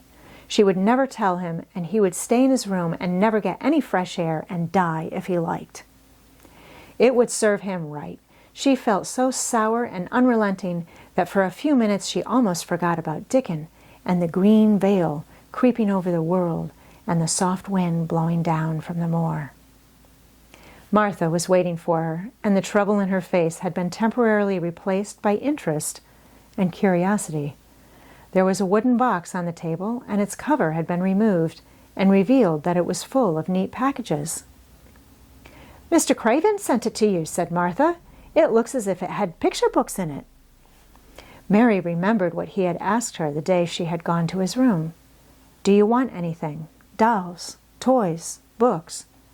She opened the package, wondering if he had sent a doll, and also wondering what she should do with it if he had. But he had not sent one. There were several beautiful books, such as Colin had, and 2 of them were about gardens and were full of pictures. There were 2 or 3 games, and there was a beautiful little writing case with a gold monogram on it, and a gold pen and inkstand. Everything was so nice that her pleasure began to crowd her anger out of her mind. She had not expected him to remember her at all, and her hard little heart grew quite warm. "I can write better than I can print," she said, "and the first thing I shall write with that pen will be a letter to tell him I am much obliged." If she had been friends with Colin, she would have run to show him her presents at once, and they would have looked at the pictures and read some of the gardening books, and perhaps tried playing the games, and he would have enjoyed himself so much he would never once have thought he was going to die, or have put his hand on his spine to see if there was a lump coming. He had a way of doing that which she could not bear. It gave her an uncomfortable, frightened feeling because he always looked so frightened himself. He said that if he felt even quite a little lump some day, he should know his hunch had begun to grow. Something he had heard Mrs. Medlock whispering to the nurse had given him the idea, and he had thought over it in secret until it was quite firmly fixed in his mind. Mrs. Medlock had said his father's back had begun to show its crookedness in that way when he was a child. He had never told anyone but Mary that most of his tantrums, as they called them, grew out of his hysterical hidden fear. Mary had been sorry for him when he had told her. He always began to think about it when he was cross or tired, she said to herself, and he has been cross today. Perhaps he has been thinking about it all the afternoon. She stood still, looking down at the carpet and thinking. I said I would never go back again. She hesitated, knitting her brows. But perhaps, just perhaps I will, go and see if he wants me in the morning. Perhaps he'll try to throw his pillow at me again, but I think I'll go. Chapter 17. A Tantrum. She had got up very early in the morning and had worked hard in the garden, and she was tired and sleepy, so as soon as Martha had brought her supper and she had eaten it, she was glad to go to bed. As she laid her head on the pillow, she murmured to herself, I'll go out before breakfast and work with Dickon, and then afterwards, I believe, I'll go to see him. She thought it was the middle of the night when she was awakened by such dreadful sounds that she jumped out of bed in an instant. What was it? What was it? The next minute she felt quite sure she knew. Doors were opened and shut, and there were hurrying feet in the corridors, and someone was crying and screaming at the same time, screaming and crying in a horrible way. It's Colin, she said. He's having one of those tantrums the nurse calls hysterics. How awful it sounds. As she listened to the sobbing screams, she did not wonder that people were so frightened that they gave him his own way in everything, rather than hear them. She put her hands over her ears and felt sick and shivering. I don't know what to do. I don't know what to do, she kept saying. I can't bear it. Once she wondered if he would stop if she dared go to him, and then she remembered how he had driven her out of the room and thought that perhaps the sight of her might make him worse. Even when she pressed her hands more tightly over her ears, she could not keep the awful sounds out. She hated them so and was so terrified by them that suddenly they began to make her angry, and she felt as if she should like to fly into a tantrum herself and frighten him as he was frightening her. She was not used to anyone's temper but her own. She took her hands from her ears and sprang up and stamped her foot. He ought to be stopped. Somebody ought to make him stop. Somebody ought to beat him, she cried out. Just then she heard feet almost running down the corridor, and her door opened and the nurse came in. She was not laughing now by any means. She even looked rather pale. He's working himself into hysterics, she said in great hurry. He'll do himself harm. No one can do anything with him. You come and try, like a good child. He likes you. He turned me out of the room this morning, said Mary, stamping her foot in excitement. The stamp rather pleased the nurse. The truth was that she had been afraid she might find Mary crying and hiding her head under the bedclothes. That's right, she said. You're in the right humor. You go and scold him. Give him something new to think of. Do go, child, as quick as ever you can. It was not until afterwards that Mary realized that the thing had been funny as well as dreadful. That it was funny that all the grown-up people were so frightened that they came to a little girl just because they guessed she was almost as bad as Colin himself. She flew along the corridor, and the nearer she got to the screams, the higher her temper mounted. She felt quite wicked by the time she reached the door. She slapped it open with her hand and ran across the room to the four-poster bed. You stop, she almost shouted. You stop. I hate you. Everybody hates you. I wish everybody would run out of the house and let you scream yourself to death. You will scream yourself to death in a minute, and I wish you would.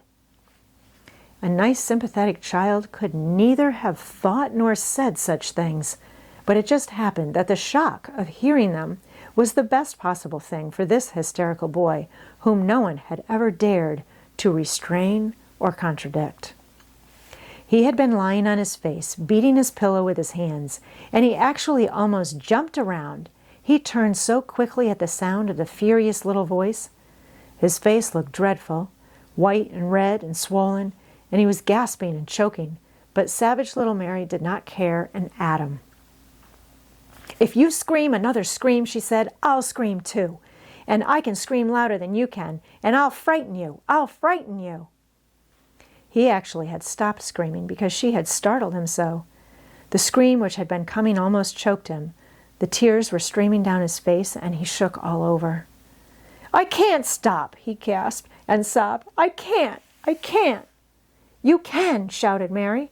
"Half that ails you is hysterics and temper. Just hysterics, hysterics, hysterics." And she stamped each time she said it. "I felt the lump. I felt it," choked out Colin. "I knew I should. I shall have a hunch on my back, and then I shall die." And he began to writhe again, and turned on his face, and sobbed and wailed, but he didn't scream. "You didn't feel a lump," contradicted Mary fiercely. "If you did, it was only a hysterical lump. Hysterics make lumps. There's nothing the matter with your horrid back. Nothing but hysterics. Turn over and let me look at it." She liked the word hysterics and felt somehow as if it had an effect on him. He was probably like herself and had never heard it before. "Nurse," she commanded, "come here and show me his back this minute." The nurse, Mrs. Medlock, and Martha had been standing huddled together near the door, staring at her, their mouths half open. All three had gasped with fright more than once. The nurse came forward as if she were half afraid. Colin was heaving with great breathless sobs. "Perhaps he won't let me," she hesitated in a low voice. Colin heard her, however, and he gasped out between two sobs, Show her! She'll see then." It was a poor thin back to look at when it was bared. Every rib could be counted, and every joint of the spine, though Mistress Mary did not count them as she bent over and examined them, with a solemn, savage little face. She looked so sour and old-fashioned that the nurse turned her head aside to hide the twitching of her mouth. There was just a minute's silence, for even Colin tried to hold his breath, while Mary looked up and down his spine, and down and up as intently as if she had been the great doctor from London. "There's not a single lump there," she said at last. "There's not a lump as big as a pin, except backbone lumps, and you can only feel them because you're thin. I've got backbone lumps myself, and they used to stick out as much as yours do, until I began to get fatter, and I'm not fat enough yet to hide them. There's not a lump as big as a pin. If you ever say there is again, I shall laugh." No one but Colin himself knew what effect those crossly spoken childish words had on him. If he ever had anyone to talk to about his secret terrors, if he had ever dared to let himself ask questions, if he had had childish companions and had not lain on his back in the huge closed house, breathing an atmosphere heavy with the fears of people who were most of them ignorant and tired of him, he would have found out that most of his fright and illness was created by himself. But he had lain and thought of himself and his aches and weariness for hours and days and months and years. And now that an angry, unsympathetic little girl insisted obstinately that he was not at all as he thought he was, he actually felt as if she might be speaking the truth. "I didn't know," ventured the nurse, "that he thought he had a lump on his spine. His back is weak because he won't try to sit up. I could have told him there was no lump there." Colin gulped and turned his face a little to look at her. Could you?" he said pathetically. "Yes, sir." "There," said Mary, and she gulped too. Colin turned on his face again, and but for his long-drawn, broken breaths, which were the dying down of his storm of sobbing, he lay still for a minute, though great tears streamed down his face and wet the pillow. Actually, the tears meant that a curious great relief had come to him. Presently he turned and looked at the nurse again, and strangely enough he was not like a Rajah at all as he spoke to her. "Do you think I could live to grow up?" he said. The nurse was neither clever nor soft-hearted, but she could repeat some of the London doctor's words. You probably will if you will do what you are told to do, and not give way to your temper, and stay out a great deal in the fresh air. Colin's tantrum had passed, and he was weak and worn out with crying, and this perhaps made him feel gentle. He put out his hand a little towards Mary, and I am glad to say that, her own tantrum having passed, she was softened too, and met him halfway with her hand, so that it was a sort of making up. I'll go out with you, Mary," he said. "I shan't hate fresh air if we can find—" He remembered just in time to stop himself from saying, "if we can find the secret garden," and he ended, "I shall like to go out with you if Dickon will come and push my chair. I do so want to see Dickon and the fox and the crow." The nurse remade the tumbled bed and shook and straightened the pillows. Then she made Colin a cup of beef tea and gave a cup to Mary, who really was very glad to get it after her excitement. Mrs. Medlock and Martha gladly slipped away, and after everything was neat and calm and in order, the nurse looked as if she would very gladly slip away also. She was a healthy young woman who resented being robbed of her sleep, and she yawned quite openly as she looked at Mary, who had pushed her big footstool close to the four-poster bed and was holding Colin's hand.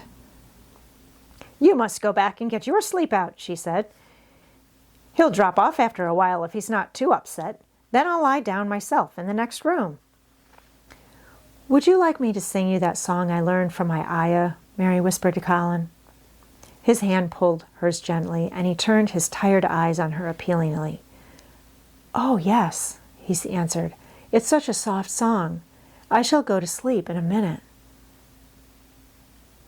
"I will put him to sleep," Mary said to the yawning nurse. "You can go if you like." "Well," said the nurse with an attempt at reluctance, "if he doesn't go to sleep, in half an hour you must call me." "Very well," answered Mary. The nurse was out of the room in a minute, and as soon as she was gone, Colin pulled Mary's hand again. "I almost told," he said, "but I stopped myself in time. I won't talk, and I'll go to sleep, but you said you had a whole lot of nice things to tell me. Have you? Do you think you have found out anything at all about the way into the secret garden?"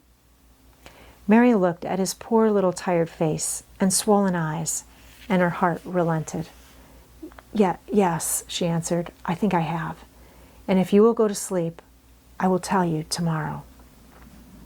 His hand quite trembled. "Oh, Mary," he said.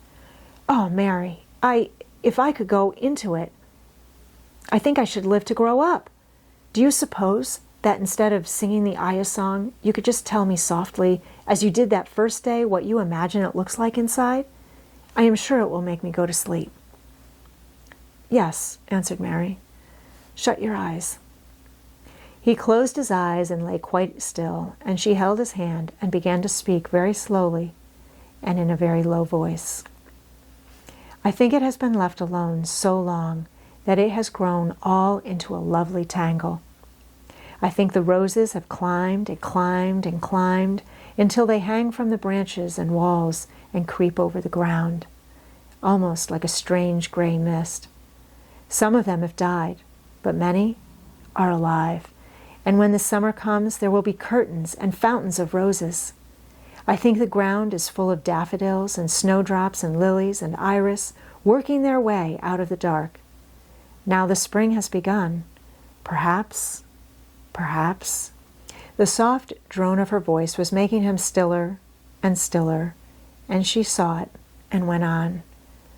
Perhaps they are coming up through the grass. Perhaps there are clusters of purple crocuses and gold ones even now. Perhaps the leaves are beginning to break out and uncurl. And perhaps the gray is changing and a green gauze veil is creeping and creeping over everything. And the birds are coming to look at it because it is so safe and still. And perhaps,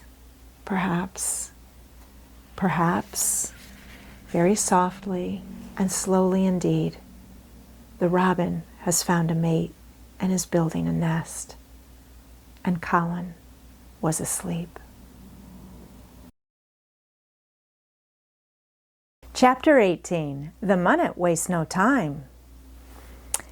Of course, Mary did not waken early the next morning. She slept late because she was tired, and when Martha brought her breakfast, she told her that though Colin was quite quiet, he was ill and feverish, as he always was after he had worn himself out with a fit of crying. Mary ate her breakfast slowly as she listened. "He says he wishes thou would please go and see him as soon as thou can," Martha said. "It's queer what a fancy he's took to thee. Thou did give it him last night for sure, didn't thou? Nobody else would have dared to do it. Ah, poor lad, he's been spoiled till salt won't save him. Mother says as the two worst things as can happen to a child is never to have his own way or always to have it. She doesn't know what is the worst. Thou was in a fine temper thyself, too, but he says to me when I went into his room, 'Please ask Mrs. Mary if she'll please come and talk to me.' Think of him saying, 'Please. Will you go, miss?'" "I'll run and see Dickon first," said Mary. "No, I'll go and see Colin first and tell him. I know what I'll tell him," with a sudden inspiration. She had her hat on when she appeared in Colin's room, and for a second he looked disappointed. He was in bed, and his face was pitifully white, and there were dark circles round his eyes. "I'm glad you came," he said. "My head aches, and I ache all over because I'm so tired. Are you going somewhere?" Mary went and leaned against his bed. "I won't be long," she said. "I'm going to Dickon, but I'll come back, Colin. It's something about the secret garden." His whole face brightened and a little color came into it. "Oh, is it?" he cried out. "I dreamed about it all night. I heard you say something about gray changing into green, and I dreamed I was standing in a place all filled with trembling little green leaves, and there were birds on nests everywhere, and they looked so soft and still. I'll lie and think about it until you come back." In 5 minutes, Mary was with Dickon in their garden. The fox and the crow were with him again, and this time he had brought 2 tame squirrels. "I came over on the pony this morning," he said. He is a good little chap, Jump is. I brought these 2 in my pockets. This here one he's called Nut, and this here other one's called Shell." When he said Nut, one squirrel leaped onto his right shoulder, and when he said Shell, the other one leaped onto his left shoulder. When they sat down on the grass with Captain curled at their feet, Soot solemnly listening on a tree, and Nut and Shell nosing about close to them, it seemed to Mary that it would be scarcely bearable to leave such delightfulness. But when she began to tell her story, somehow the look in Dickon's funny face gradually changed her mind. She could see he felt sorrier for Colin than she did. He looked up at the sky and all about him. "Just listen to them birds. The world seems full of 'em all whistling and piping," he said. "Look at 'em darting about and harking at 'em, calling to each other. Come springtime, seems like as if all the world's calling. The leaves is uncurling, so you can see 'em, and my word, the nice smells there is about, sniffing with his happy turned-up nose. And that poor lad lying shut up and seeing so little that he gets to thinking of things as sets him screaming. My, we mun get him out here. We mun get him watching and listening and sniffing up the air, and get him just soaked through with sunshine, and we mun't lose no time about it." When he was very interested, he often spoke quite broad Yorkshire, though at other times he tried to modify his dialect so that Mary could better understand. But she loved his broad Yorkshire, and had in fact been trying to learn to speak it herself, so she spoke a little now. "Aye, that we mun," she said, which meant yes, indeed we must. "I'll tell thee what us'll do first," she proceeded, and Dickon grinned, because when the little wench tried to twist her tongue into speaking Yorkshire, it amused him very much. "He's took a greatly fancy to thee. He wants to see thee, and he wants to see Soot and Captain. When I go back to the house to talk to him, I'll ax him if thou canna come and see him tomorrow morning, and bring the creatures with thee, and then in a bit, when there's more leaves out and happen a bud or 2, we'll get him to come out, and thou shalt push him in his chair, and we'll bring him here and show him everything."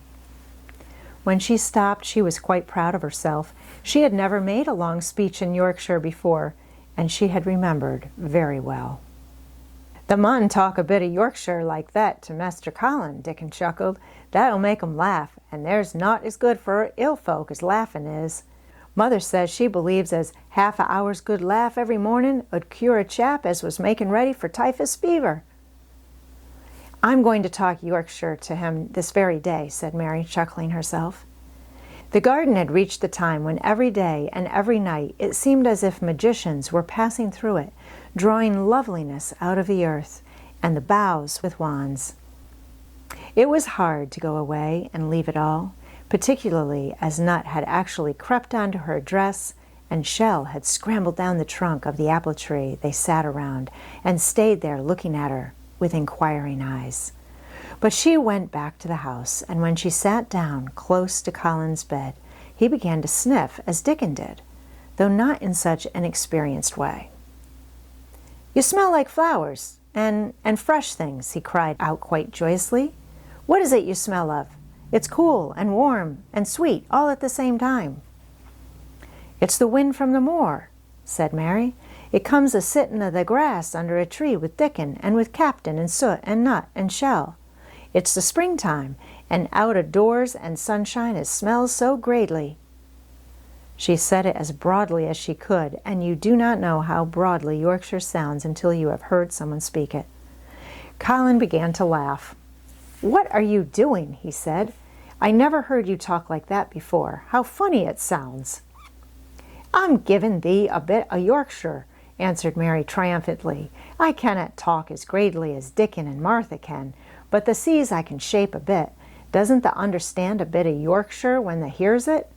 And thou a Yorkshire lad thyself, bred and born, eh? I wonder thou'rt not ashamed of thy face." And then she began to laugh too, and they both laughed until they could not stop themselves, and they laughed until the room echoed, and Mrs. Medlock, opening the door to come in, drew back into the corridor and stood listening, amazed. "Well, upon my word!" she said, speaking rather broad Yorkshire herself, because there was no one to hear her, and she was so astonished. "Who ever heard the like? Who ever on earth would have thought it?" There was so much to talk about. It seemed as if Colin could never hear enough of Dickon and Captain and Soot and Nut and Shell and the pony whose name was Jump. Mary had run round into the wood with Dickon to see Jump. He was a tiny little shaggy moor pony with thick locks hanging over his eyes and with a pretty face and a nuzzling velvet nose. He was rather thin with living on moor grass, but he was as tough and wiry as if the muscle in his little legs had been made of steel springs. He had lifted his head and whinnied softly the moment he saw Dickon, and he had trotted up to him and put his head across his shoulder. And then Dickon had talked into his ear, and Jump had talked back in odd little whinnies and puffs and snorts. Dickon had made him give Mary his small front hoof and kiss her on her cheek with his velvet muzzle. "Does he really understand everything Dickon says?" Colin asked. "It seems as if he does," answered Mary. "Dickon says anything will understand if you're friends with it for sure. But you have to be friends for sure." Colin lay quiet a little while, and his strange gray eyes seemed to be staring at the wall. But Mary saw he was thinking. "I wish I was friends with things," he said at last. "But I'm not. I never had anything to be friends with, and I can't bear people." "Can't you bear me?" asked Mary. "Yes, I can," he answered. "It's very funny, but I even like you." "Ben Weatherstaff said I was like him," said Mary. "He said he'd warrant we'd both got the same nasty tempers. I think you are like him, too. We are all three alike, you and I and Ben Weatherstaff. He said we were neither of us much to look at, and we were as sour as we looked. But I don't feel as sour as I used to before I knew the Robin and Dickon." "Did you feel as if you hated people?" "Yes," answered Mary, without any affectation. "I should have detested you if I had seen you before I saw the Robin and Dickon." Colin put out his thin hand and touched her. "Mary," he said, "I wish I hadn't said what I did about sending Dickon away. I hated you when you said he was like an angel, and I laughed at you, but but perhaps he is."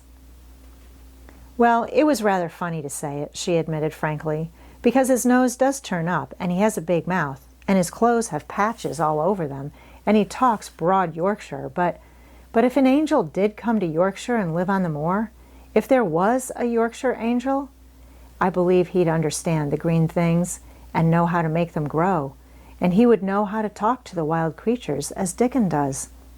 And they'd know he was friends for sure." "I shouldn't mind Dickon looking at me," said Colin. "I want to see him." "I'm glad you said that," answered Mary, because... Quite suddenly it came into her mind that this was the minute to tell him.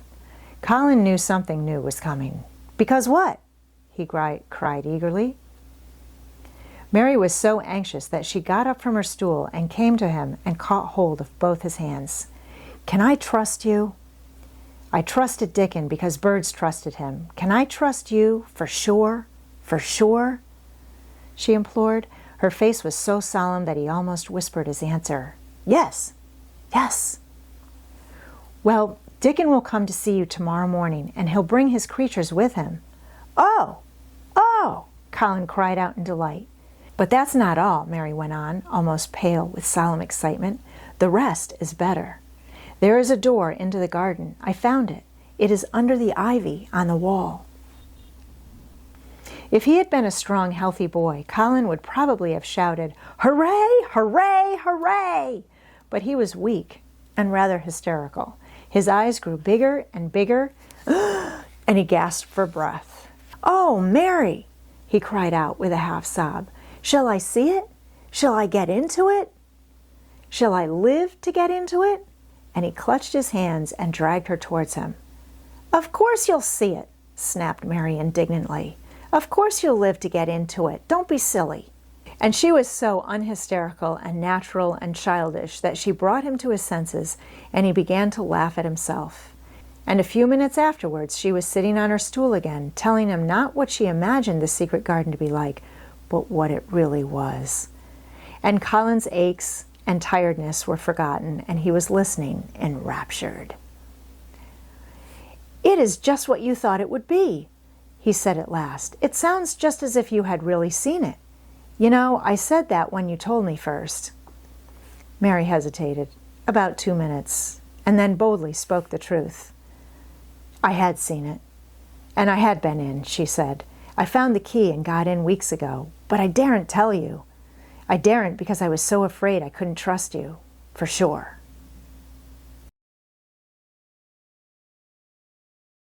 Chapter 19. It has come! Of course, Dr. Craven had been sent for the morning after Colin had had his tantrum.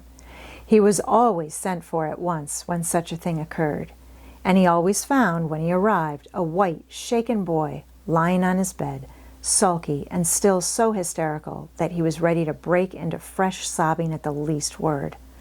In fact, Dr. Craven dreaded and detested the difficulties of these visits. On this occasion he was away from Misselthwaite Manor until afternoon. "How is he?" he asked Mrs. Medlock, rather irritably, when he arrived. "He will break a blood vessel in one of those fits some day. The boy is half insane with hysteria and self-indulgence." "Well, sir," answered Mrs. Medlock, "you'll scarcely believe your eyes when you see him. That plain, sour-faced child, that's almost as bad as himself, has just bewitched him. How she's done it, there's no telling. The Lord knows. She's nothing to look at, and you scarcely ever hear her speak. But she did what none of us dare do. She just flew at him like a little cat last night and stamped her feet and ordered him to stop screaming. And somehow she startled him so that he actually did stop. And this afternoon? Well, just come up and see, sir. It's past crediting." The scene which Dr. Craven beheld when he entered his patient's room was indeed rather astonishing to him. As Mrs. Medlock opened the door, he heard laughing and chattering.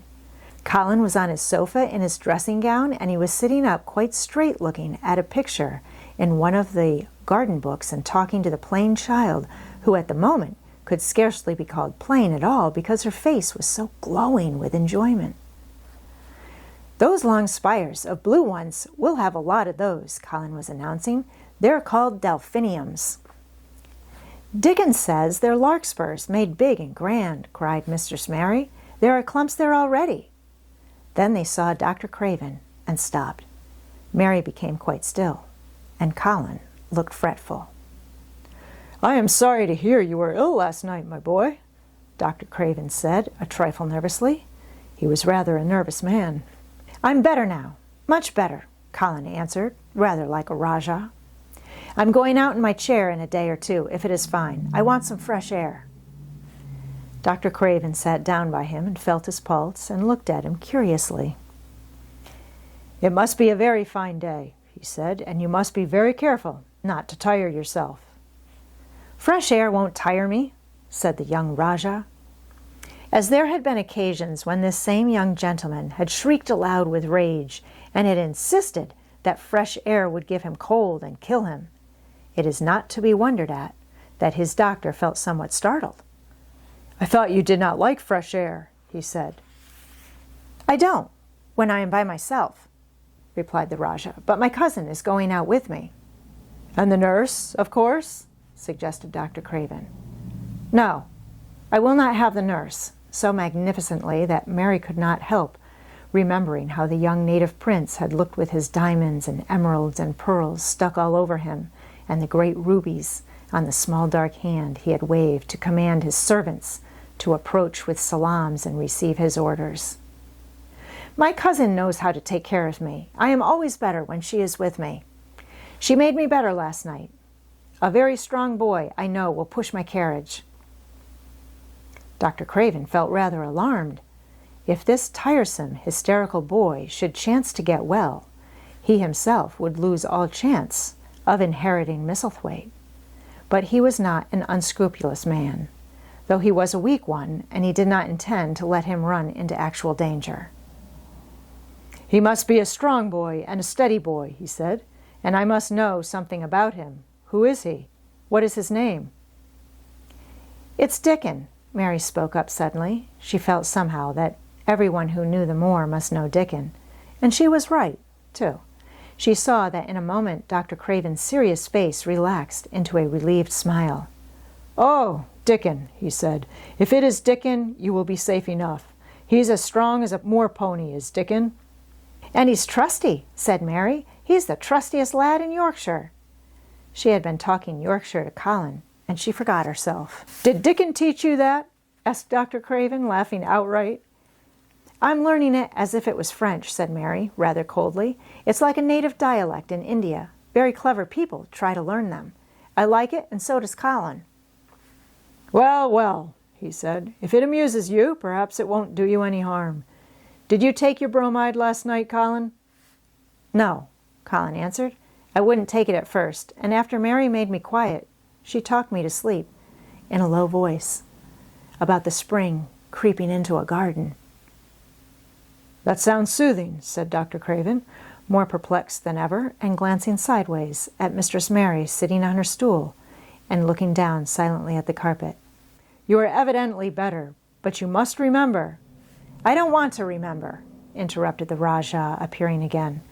"When I lie by myself and remember, I begin to have pains everywhere, and I think of things that make me begin to scream because I hate them so. If there was a doctor anywhere who could make you forget you are ill instead of remembering it, I would have him brought here." And he waved a thin hand which ought really to have been covered with royal signet rings made of rubies. "It is because my cousin makes me forget that she makes me better." Dr. Craven had never made such a short stay after a tantrum. Usually he was obliged to remain a very long time and do a great many things. This afternoon he did not give any medicine or leave any new orders, and he was spared any disagreeable scenes. When he went downstairs he looked very thoughtful, and when he talked to Mrs. Medlock in the library, she felt that he was a much puzzled man. "Well, sir," she ventured, "could you have believed it?" "It is certainly a new state of affairs," said the doctor, "and there's no denying it is better than the old one." "I believe Susan Sowerby's right, I do that," said Mrs. Medlock. "I stopped in her cottage on my way to Thwaite yesterday, and had a bit of talk with her, and she says to me, 'Well, Sarah Ann, she mayn't be a good child, and she mayn't be a pretty one, but she's a child, and children needs children. We went to school together, Susan Sowerby and me." "She's the best sick nurse I know," said Dr. Craven. "When I find her in a cottage, I know the chances are that I shall save my patient." Mrs. Medlock smiled. She was fond of Susan Sowerby. "She's got a way with her, has Susan," she went on quite volubly. "I've been thinking all morning of one thing she said yesterday. She says, 'Once when I was giving the children a bit of a preach after they'd been fighting, I says to 'em all, "When I was at school, my geography told us the world was shaped like an orange, and I found out before I was 10 that the whole orange doesn't belong to nobody.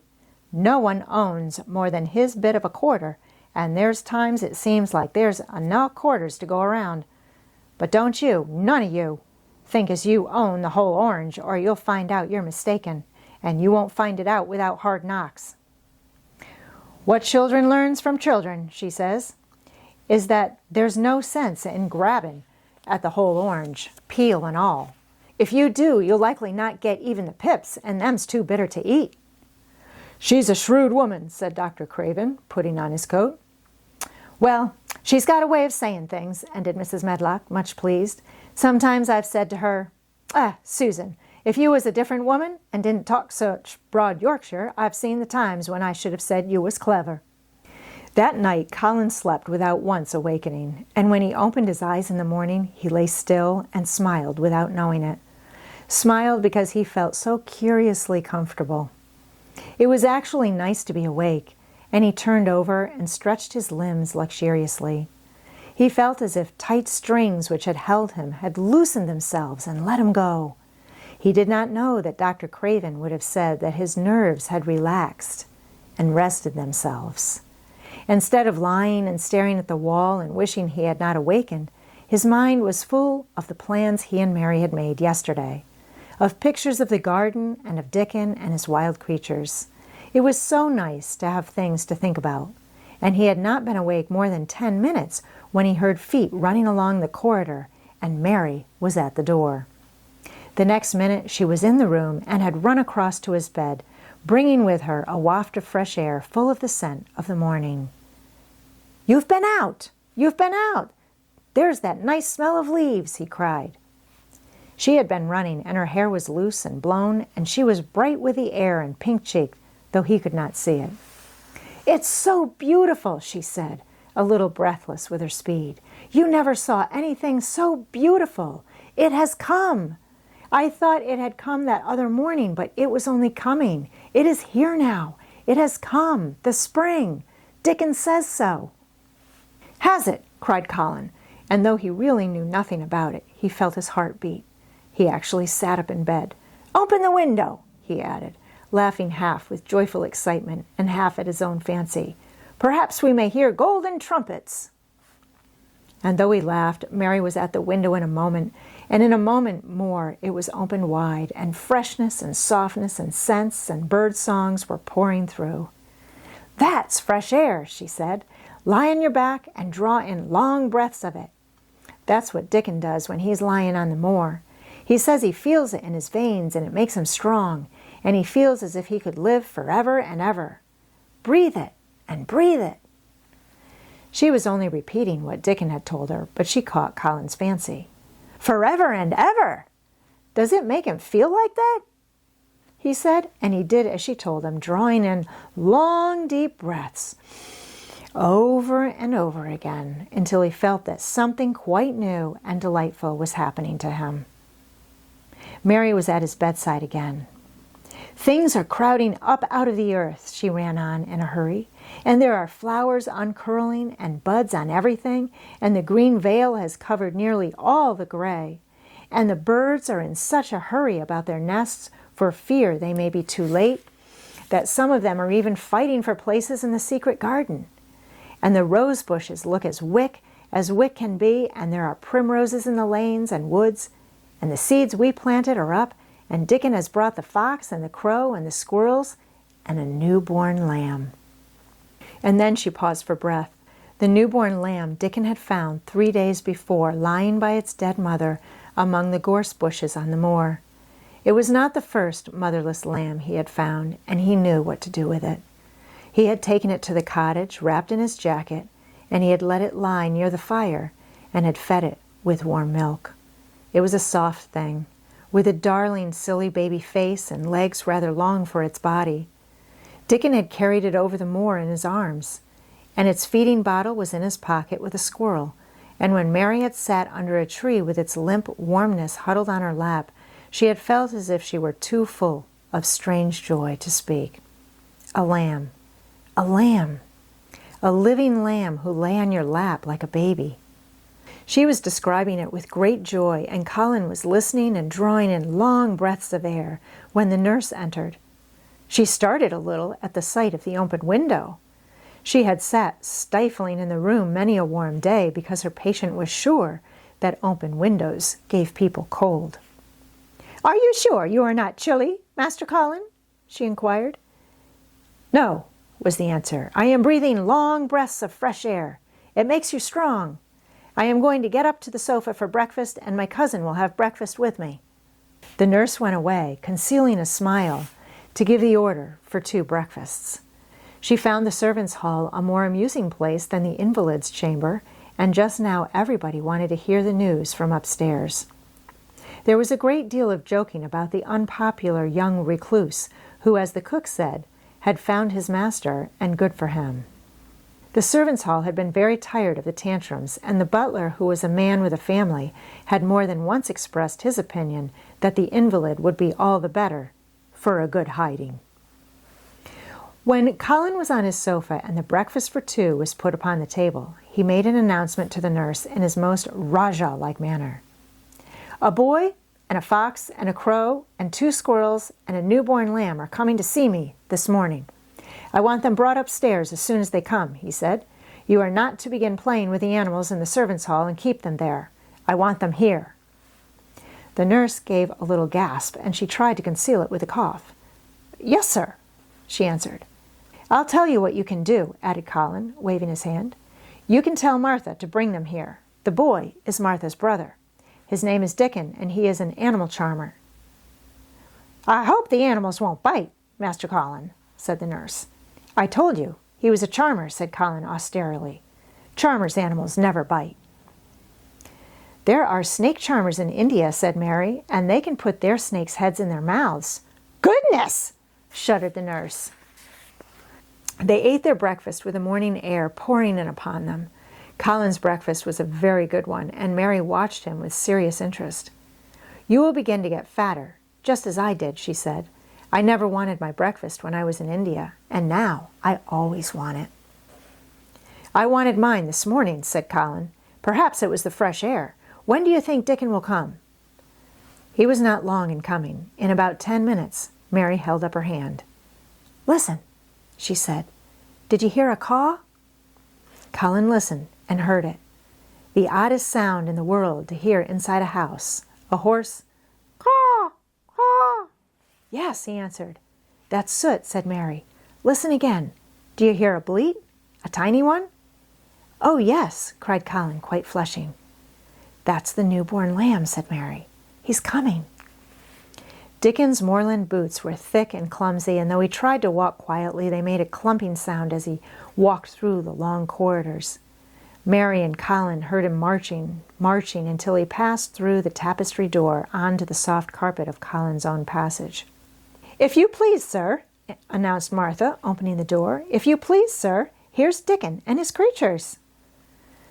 Dickon came in, smiling his nicest wide smile. The newborn lamb was in his arms, and the little red fox trotted by his side. Nut sat on his left shoulder, and Soot on his right, and Shell's head and paws peeped out of his coat pocket. Colin slowly sat up and stared, as he had stared when he first saw Mary. But this was a stare of wonder and delight. The truth was that in spite of all he had heard, he had not in the least understood what this boy would be like, and that his fox and his crow and his squirrels and his lamb were so near to him, and his friendliness, that they seemed almost to be part of himself. Colin had never talked to a boy in his life, and he was so overwhelmed by his own pleasure and curiosity that he did not even think of speaking. But Dickon did not feel the least shy or awkward. He had not felt embarrassed because the crow had not known his language, and had only stared and had not spoken to him the first time they met. Creatures were always like that until they found out about you. He walked over to Colin's sofa and put the newborn lamb quietly on his lap, and immediately the little creature turned to the warm velvet dressing gown and began to nuzzle and nuzzle into its folds and butt its tight curled head with soft impatience against his side. Of course, no boy could have helped speaking then. "What is it doing?" cried Colin. What does it want?" "It wants its mother," said Dickon, smiling more and more. "I brought it to thee a bit hungry because I knowed thou'd like to see it feed."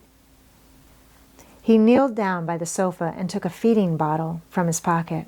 "Come on, little un," he said, turning the small woolly white head with a gentle brown hand. "This is what there's after. That'll get more out of this than they will out of silk velvet coats. There now." And he pushed the rubber tip of the bottle into the nuzzling mouth, and the lamb began to suck it with ravenous ecstasy. After that, there was no wondering what to say. By the time the lamb fell asleep, questions poured forth, and Dickon answered them all. He told them how he had found the lamb just as the sun was rising 3 mornings ago. He had been standing on the moor listening to a skylark and watching him swing higher and higher into the blue until he was only a speck in the heights of blue. "I'd almost lost him but for his song, and I was wondering how a chap could hear it when it seemed as if he'd get out of the world in a minute, and just then I heard something else far off among the gorse bushes. It was a weak bleatin', and I knowed it was a new lamb as was hungry, and I knowed it wouldn't be hungry if it hadn't lost its mother somehow, so I set off searching. I did have a look for it. I went in and out among the gorse bushes and round, and I always seemed to take the wrong turning, but at last I seed a bit of white by a rock on top of the moor, and I climbed up and found the little un half dead with cold and clemmin'." While he talked, Soot flew solemnly in and out of the open window and cawed remarks about the scenery, while Nut and Shell made excursions into the big trees outside and ran up and down trunks and explored branches. Captain curled up near Dickon, who sat on the hearthrug from preference. They looked at the pictures in the gardening books, and Dickon knew all the flowers by their country names and knew exactly which ones were already growing in the secret garden.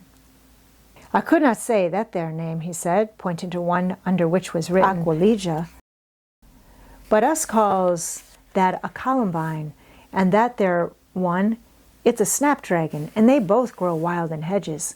But these is garden ones, and they're bigger and grander. There's some big clumps of columbine in the garden. They'll look like a bed of blue and white butterflies fluttering when they're out." "I'm going to see them," cried Colin.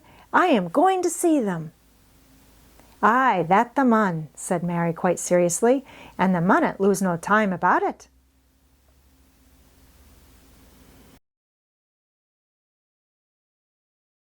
Chapter 20. I shall live forever and ever and ever. But they were obliged to wait more than a week, because first there came some very windy days, and then Colin was threatened with a cold, which 2 things, happening one after the other, would no doubt have thrown him into a rage.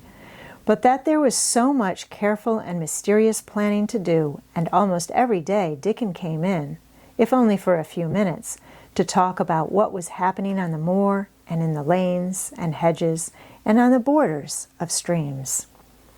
The things he had to tell about otters and badgers and water rats' houses, not to mention birds' nests and field mice and their burrows, were enough to make you almost tremble with excitement when you heard all the intimate details from an animal charmer and realized with what thrilling eagerness and anxiety the whole busy underworld was working. "They're same as us," said Dickon, "only they have to build their homes every year, and it keeps 'em so busy they fair scuffle to get 'em done." The most absorbing thing, however, was the preparations to be made before Colin could be transported with sufficient secrecy to the garden.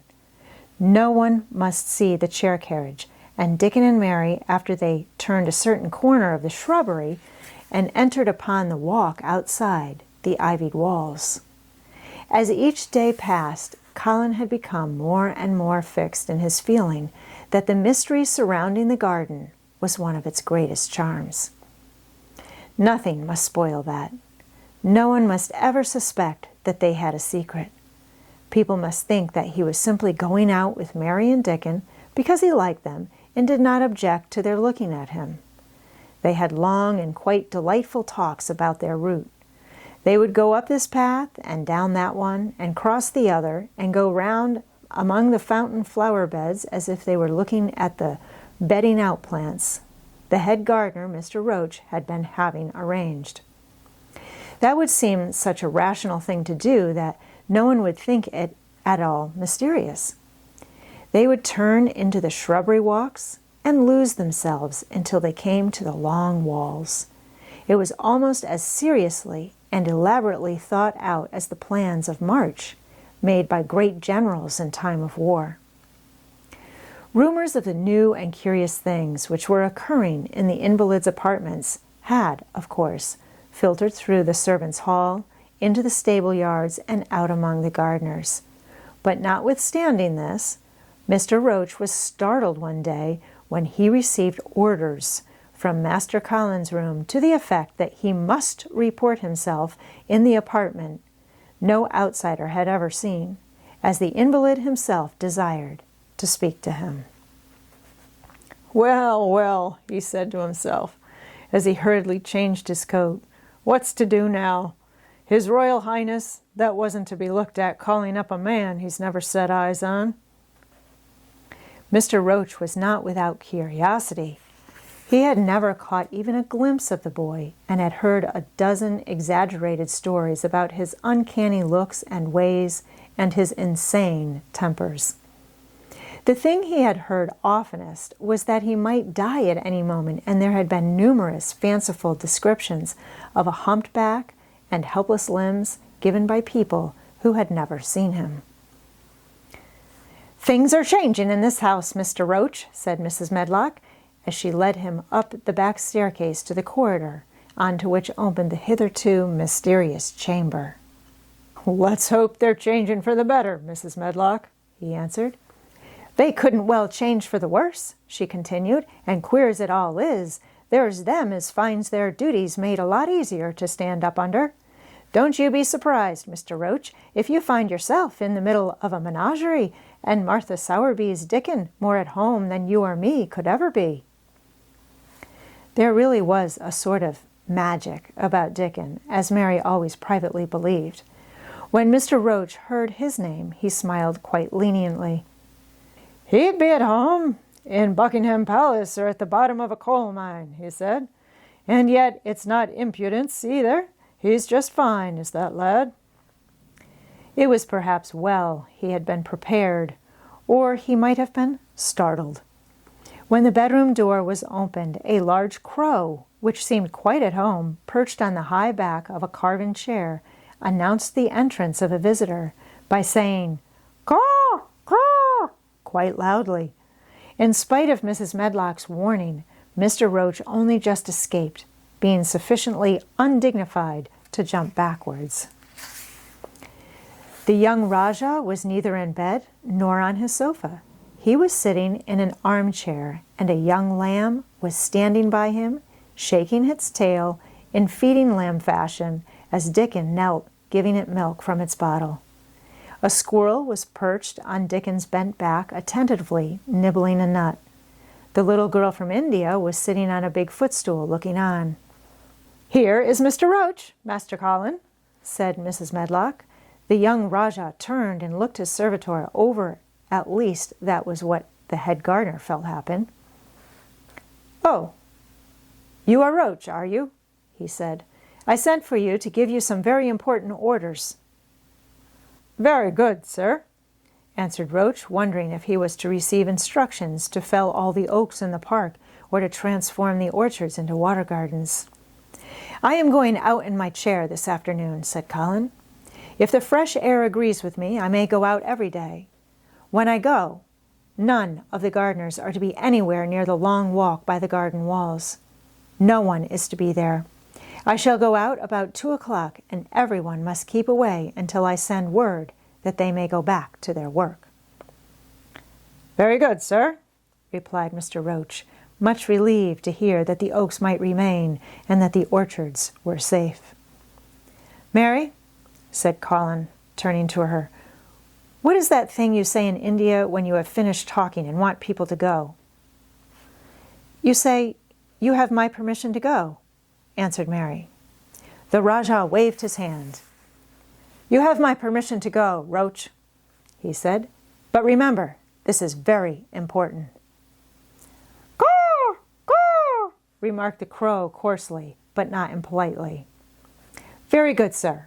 Thank you, sir," said Mr. Roach, and Mrs. Medlock took him out of the room.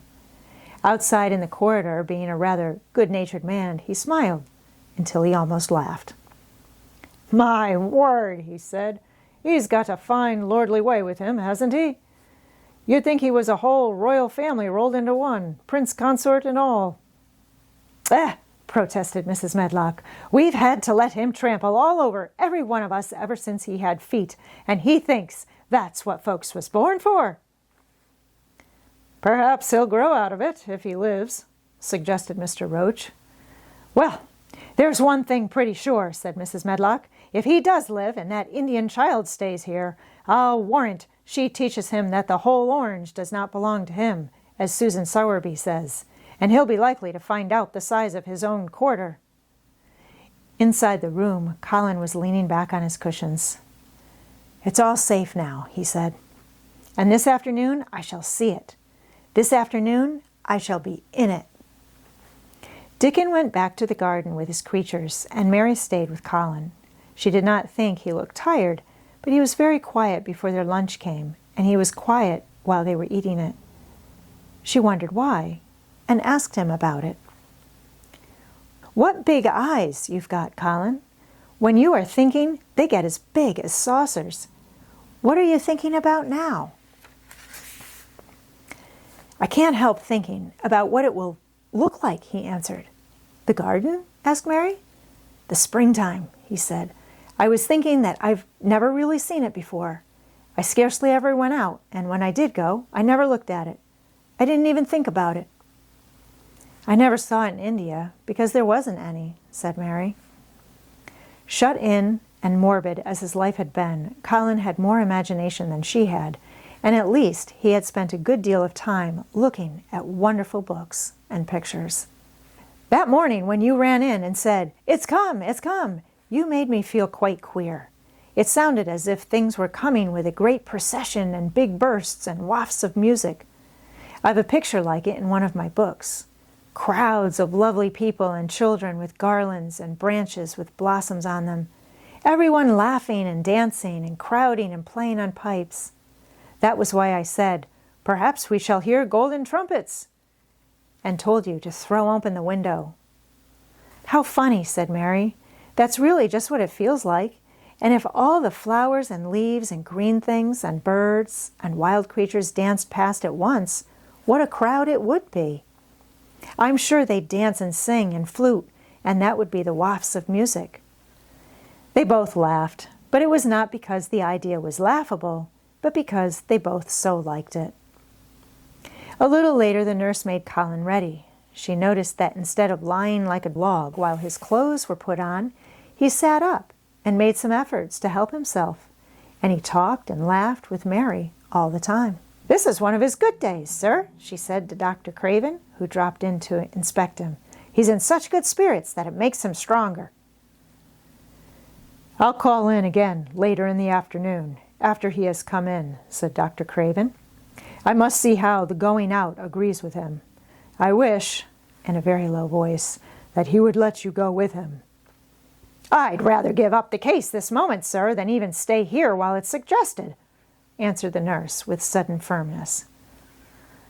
"I hadn't really decided to suggest it," said the doctor, with his slight nervousness. "We'll try the experiment. Dickon's a lad I'd trust with a newborn child."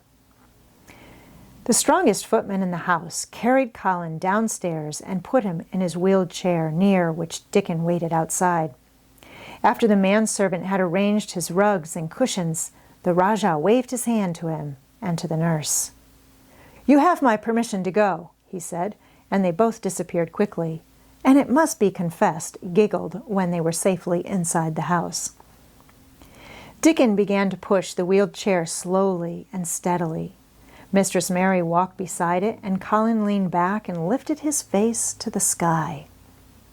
The arch of it looked very high, and the small snowy clouds seemed like white birds floating on outspread wings below its crystal blueness. The wind swept in soft big breaths down from the moor and was strange with a wild clear-scented sweetness. Colin kept lifting his thin chest to draw it in, and his big eyes looked as if it were they which were listening instead of his ears.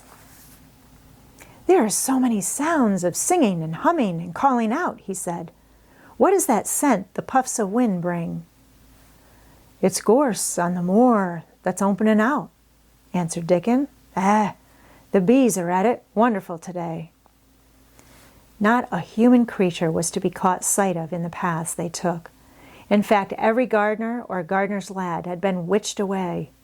But they wound in and out among the shrubbery and out and round the fountain beds, following their carefully planned route for the mere mysterious pleasure of it. But when at last they turned into the long walk by the ivied walls, the excited sense of an approaching thrill made them, for some curious reason they could not have explained, begin to speak in whispers. "This is it," breathed Mary. "This is where I used to walk up and down and wonder and wonder." "Is it?" cried Colin, and his eyes began to search the ivy with eager curiousness. "But I can see nothing," he whispered. "There is no door." "That's what I thought," said Mary. Then there was a lovely breathless silence, and the chair wheeled on. "That is the garden where Ben Weatherstaff works," said Mary. "Is it?" said Colin. A few yards more, and Mary whispered again.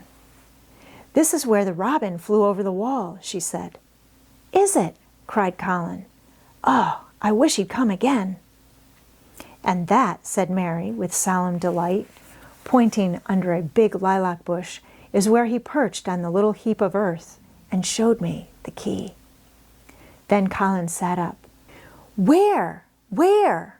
There?" he cried, and his eyes were as big as the wolf's in Red Riding Hood, when Red Riding Hood felt called upon to remark on them. Dickon stood still, and the wheeled chair stopped. "And this," said Mary, stepping onto the bed close to the ivy, "is where I went to talk to him when he chirped at me from the top of the wall.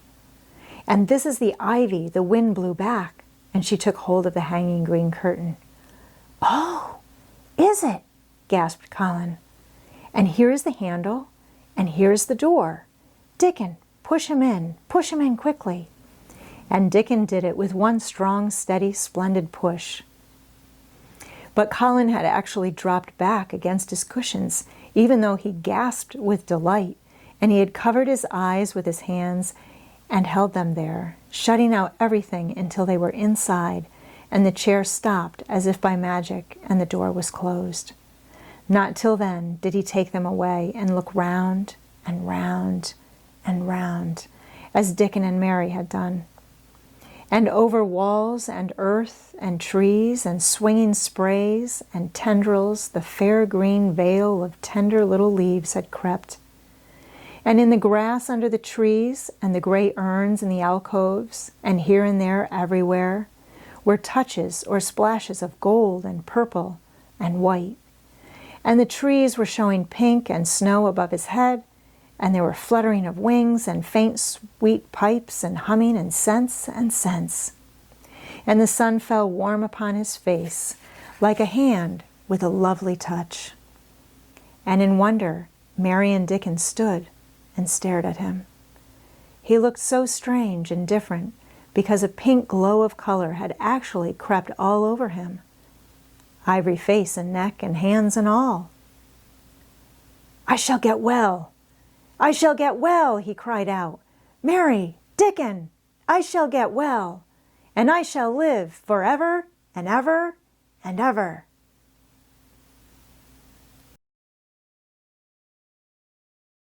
Chapter 21, Ben Weatherstaff. One of the strange things about living in the world is that it is only now and then one is quite sure one is going to live forever and ever and ever. One knows it sometimes when one gets up at the tender, solemn dawn time and goes out and stands alone and throws one's head far back and looks up and watches the pale sky slowly changing and flushing and marvelous unknown things happening until the east almost makes one cry out and one's heart stands still at the strange, unchanging majesty of the rising of the sun, which has been happening every morning for thousands and thousands and thousands of years. One knows it then for a moment or so, and one knows it sometimes when one stands by oneself in a wood at sunset, and the mysterious deep gold stillness slanting through and under the branches seems to be saying slowly again and again something one cannot quite hear, however much one tries. Then sometimes the immense quiet of the dark blue at night, with millions of stars waiting and watching, makes one sure. And sometimes the sound of far-off music makes it true. And sometimes a look in someone's eyes. And it was like that with Colin when he first saw and heard and felt the springtime inside the 4 high walls of a hidden garden. That afternoon, the whole world seemed to devote itself to being perfect and radiantly beautiful and kind to one boy. Perhaps out of pure heavenly goodness, the spring came and crowded everything it possibly could into that one place. More than once, Dickon paused in what he was doing and stood still with a sort of growing wonder in his eyes, shaking his head softly. It is greatly, he said. I'm 12, going on 13, and there's a lot of afternoons in 13 years, but seems to me like I never seed one as greatly as this here. Aye, it is a greatly one, said Mary, and she sighed for mere joy. I'll warrant it's the greatliest one as ever was in this world. Does thee think, said Colin, with dreamy carefulness, as happen it was made loike this ere all a purpose for me? My word, cried Mary admiringly, that there is a bit of good Yorkshire. Thou art shapen first rate, that thou art. And delight reigned. They drew the chair under the plum tree, which was snow white with blossoms and musical with bees. It was like a king's canopy, a fairy king's. There were flowering cherry trees near, and apple trees whose buds were pink and white, and here and there one had burst open wide. Between the blossoming branches of the canopy bits of blue sky looked down like wonderful eyes. Mary and Dickon worked a little here and there, and Colin watched them. They brought him things to look at, buds which were opening, buds which were tight closed, bits of twig whose leaves were just showing green, the feather of a woodpecker which had dropped on the grass, the empty shell of some bird early hatched. Dickon pushed the chair slowly round and round the garden, stopping every other moment to let him look at wonders springing out of the earth or trailing down from trees. It was like being taken in state round the country of a magic king and queen and shown all the mysterious riches it contained. I wonder if we shall see the robin, said Colin. They'll see him often enough after a bit, answered Dickon. When the eggs hatches out, the little chap he'll be kept so busy it'll make his head swim. They'll see him flying backward and forward, carrying worms nigh as big as himself, and that much noise going on in the nest when he gets there as fair flusters him so as he scarce knows which big mouth to drop the first piece in. And gaping beaks and squawks on every side. Mother says as when she sees the work a robin has to keep them gaping beaks filled, she feels like she was a lady with nothing to do. She says she's seen the little chaps when it seemed like the sweat must be dropping off 'em, though folk can't see it." This made them giggle so delightedly that they were obliged to cover their mouths with their hands, remembering that they must not be heard. Colin had been instructed as to the law of whispers and low voices several days before. He liked the mysteriousness of it and did his best, but in the midst of excited enjoyment it is rather difficult never to laugh above a whisper. Every moment of the afternoon was full of new things, and every hour the sunshine grew more golden. The wheeled chair had been drawn back under the canopy, and Dickon had sat down on the grass and had just drawn out his pipe when Colin saw something he had not had time to notice before. "That's a very old tree over there, isn't it?" he said. Dickon looked across the grass at the tree, and Mary looked, and there was a brief moment of stillness. "Yes," answered Dickon after it, and his low voice had a very gentle sound. Mary gazed at the tree and thought. "The branches are quite grey, and there's not a single leaf anywhere," Colin went on. "It's quite dead, isn't it?" "Aye," admitted Dickon, "but them roses as has climbed all over it will near hide every bit of the dead wood when they're full of leaves and flowers. It won't look dead then. It'll be the prettiest of all." Mary still gazed at the tree and thought. "It looks as if a big branch had been broken off," said Colin. "I wonder how it was done." "It's been done many a year," answered Dickon. With a sudden relieved start and laying his hand on Colin, "look at that robin. There he is. He's been foraging for his mate." Colin was almost too late, but he just caught sight of him, the flash of red-breasted bird with something in his beak. He darted through the greenness and into the close-grown corner and out of sight.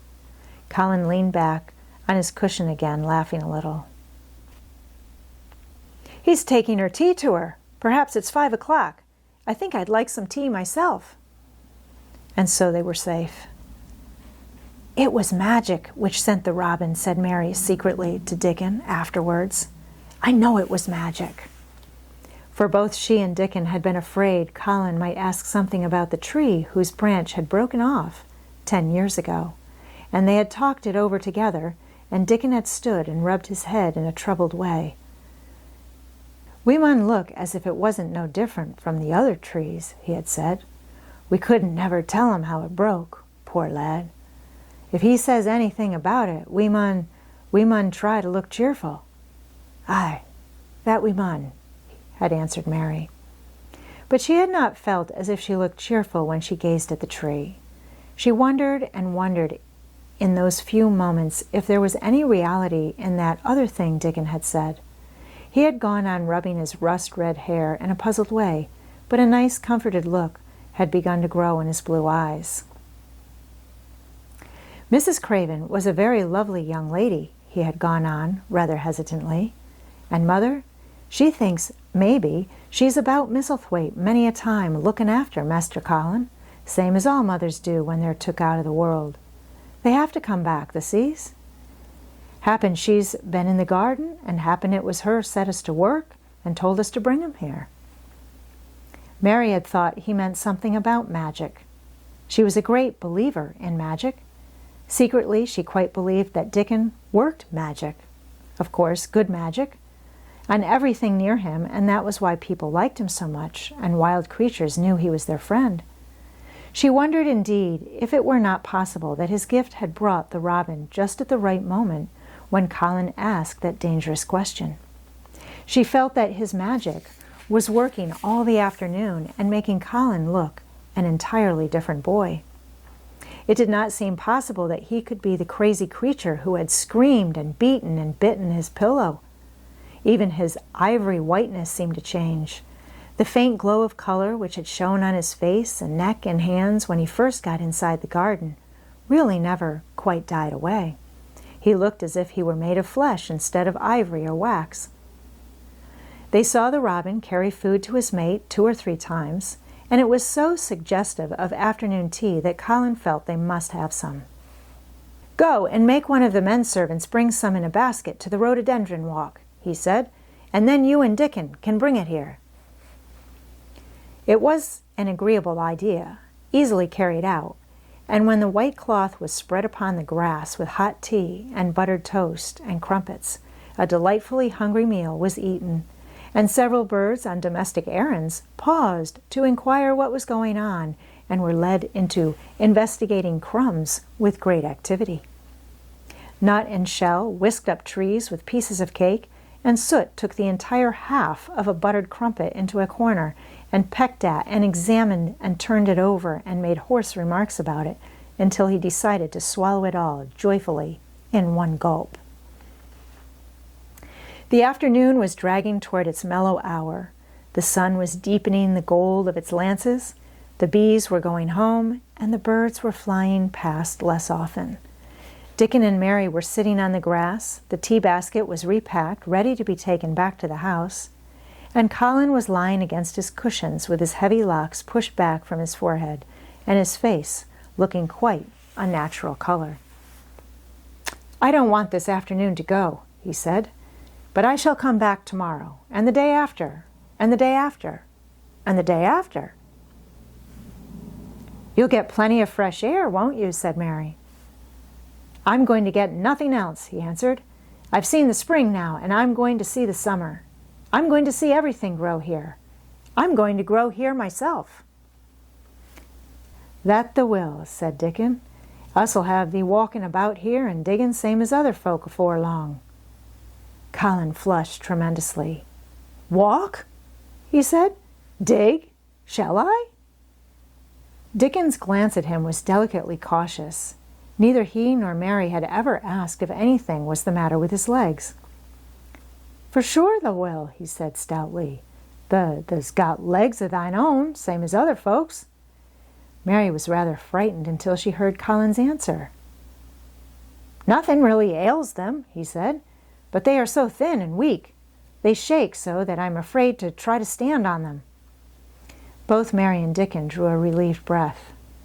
"When thou stops being afraid, thou'lt stand on 'em," Dickon said with renewed cheer, "and thou'lt stop being afraid in a bit." "I shall?" said Colin, and he lay still as if he were wondering about things. They were really very quiet for a little while. The sun was dropping lower. It was that hour when everything stills itself, and they really had had a busy and exciting afternoon. Colin looked as if he were resting luxuriously. Even the creatures had ceased moving about and had drawn together and were resting near them. Soot had perched on a low branch and drawn up one leg and dropped the gray film drowsily over his eyes. Mary privately thought he looked as if he might snore in a minute. In the midst of this stillness, it was rather startling when Colin half lifted his head and exclaimed in a loud, suddenly alarmed whisper, "Who is that man?" Dickon and Mary scrambled to their feet. "Man?" they both cried in low, quick voices. Colin pointed to the high wall. "Look," he whispered excitedly, "just look." Mary and Dickon wheeled about and looked. There was Ben Weatherstaff's indignant face glaring at them over the wall from the top of a ladder. He actually shook his fist at Mary. "If I wasn't a Dutch elder and that was a wench of mine," he cried, "I'd give thee a hiding." He mounted another step threateningly, as if it were his energetic intention to jump down and deal with her.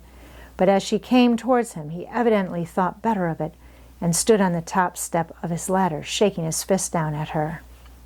"I never thought much of thee," he harangued. "I couldn't abide thee the first time I set eyes on thee.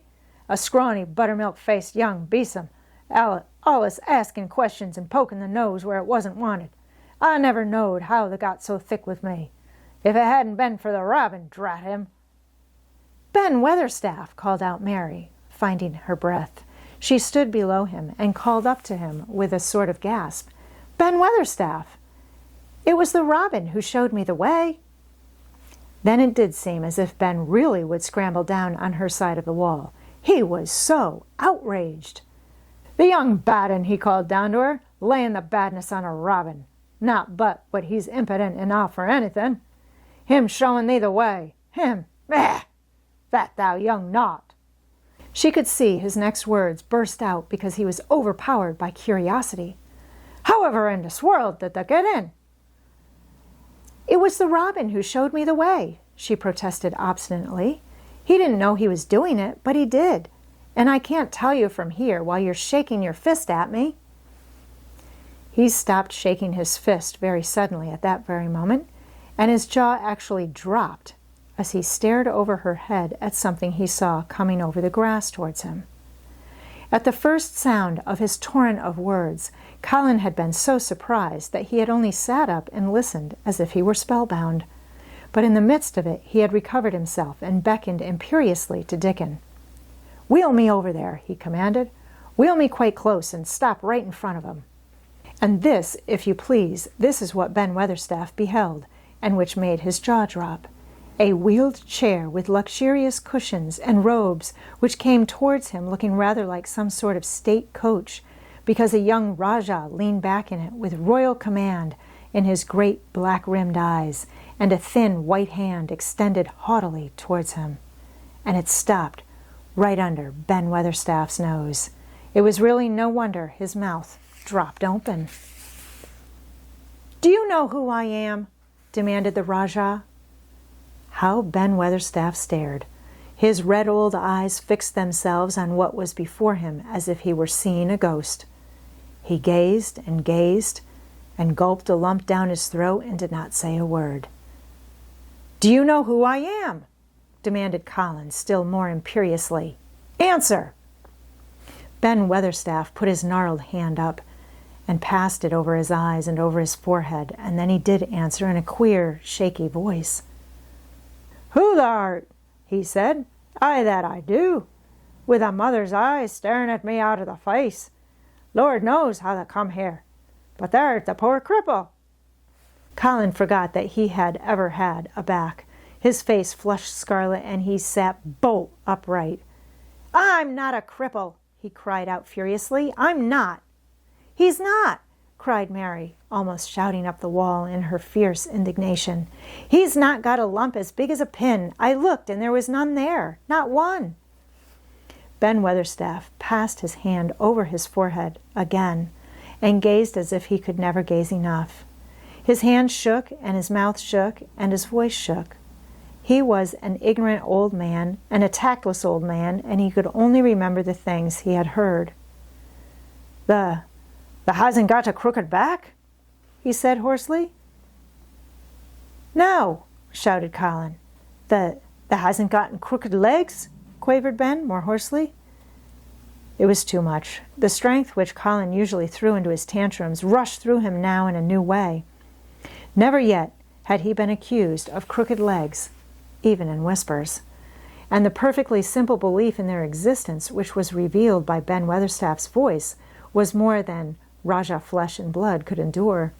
His anger and insulted pride made him forget everything but this one moment, and filled him with power he had never known before, and almost unnatural strength. "Come here," he shouted to Dickon, and he actually began to tear the coverings off his lower limbs and disentangle himself.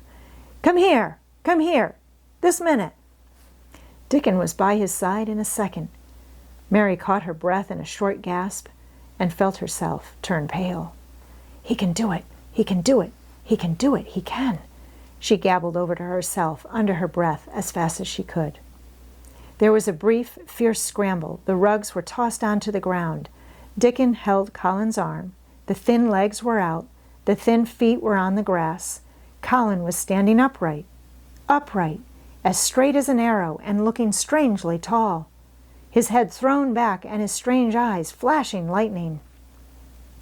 "Look at me," he flung up at Ben Weatherstaff. "Just look at me. You, just look at me."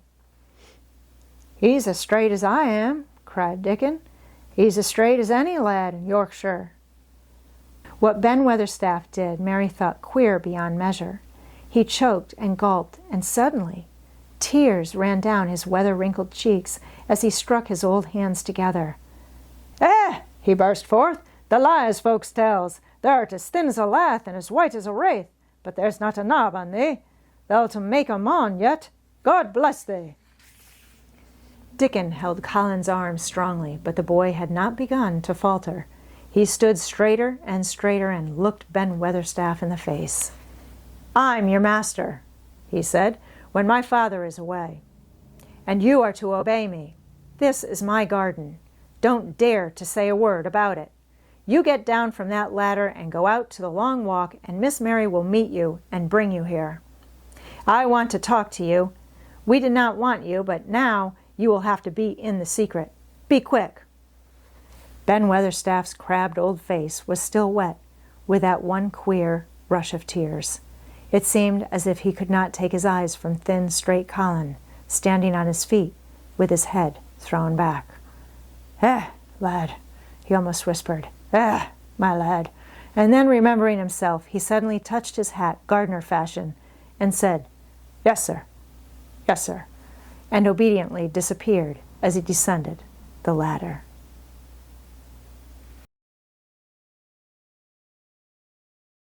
Chapter 22. When the sun went down.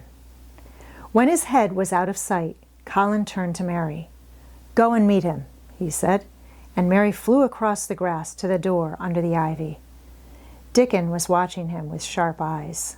There were scarlet spots on his cheeks, and he looked amazing, but he showed no signs of falling. "I can stand," he said, and his head was still held up, and he said it quite grandly. "I told thee thou could, as soon as thou stopped being afraid," answered Dickon, "and thou stopped." "Yes, I've stopped," said Colin. Then suddenly he remembered something Mary had said. "Are you making magic?" he asked sharply.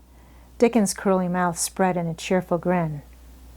"Thou's doing magic thyself," he said. "It's same magic as made these ere work out of the earth," and he touched with his thick boot a clump of crocuses in the grass. Colin looked down at them. "Aye," he said slowly, "there couldna be bigger magic than that there. There couldna be." He drew himself up straighter than ever. "I'm going to walk to that tree," he said, pointing to one a few feet away from him. "I'm going to be standing when Weatherstaff comes here. I can rest against the tree if I like. When I want to sit down, I will sit down, but not before. Bring a rug from the chair."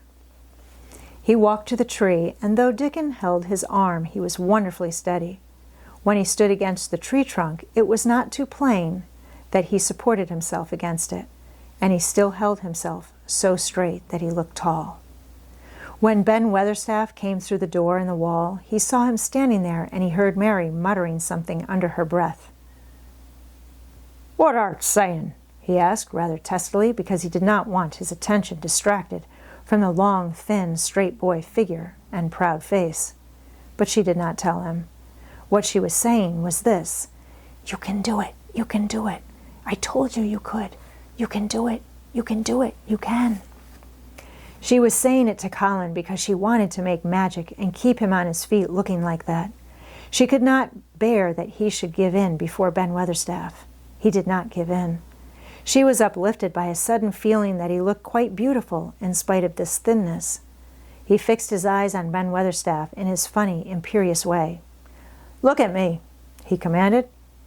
"Look at me all over. Am I a hunchback? Have I got crooked legs?" Ben Weatherstaff had not quite got over his emotion, but he had recovered a little and answered almost in his usual way. He said, "not of the sort. What's thou been doing with thyself, hiding out of sight and letting folk think thou was crippled and half-witted?" "Half-witted?" said Colin angrily. "Who thought that?" "Lots of fools," said Ben. "The world's full of jackasses, braying, and they never bray nowt but lies.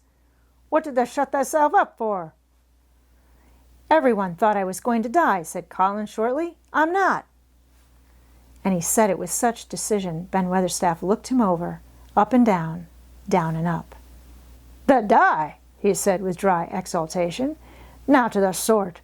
That's got too much pluck in thee. When I seed thee put the legs on the ground in such a hurry, I knowed that was all right. Sit thee down on the rug a bit, young master, and give me thy orders."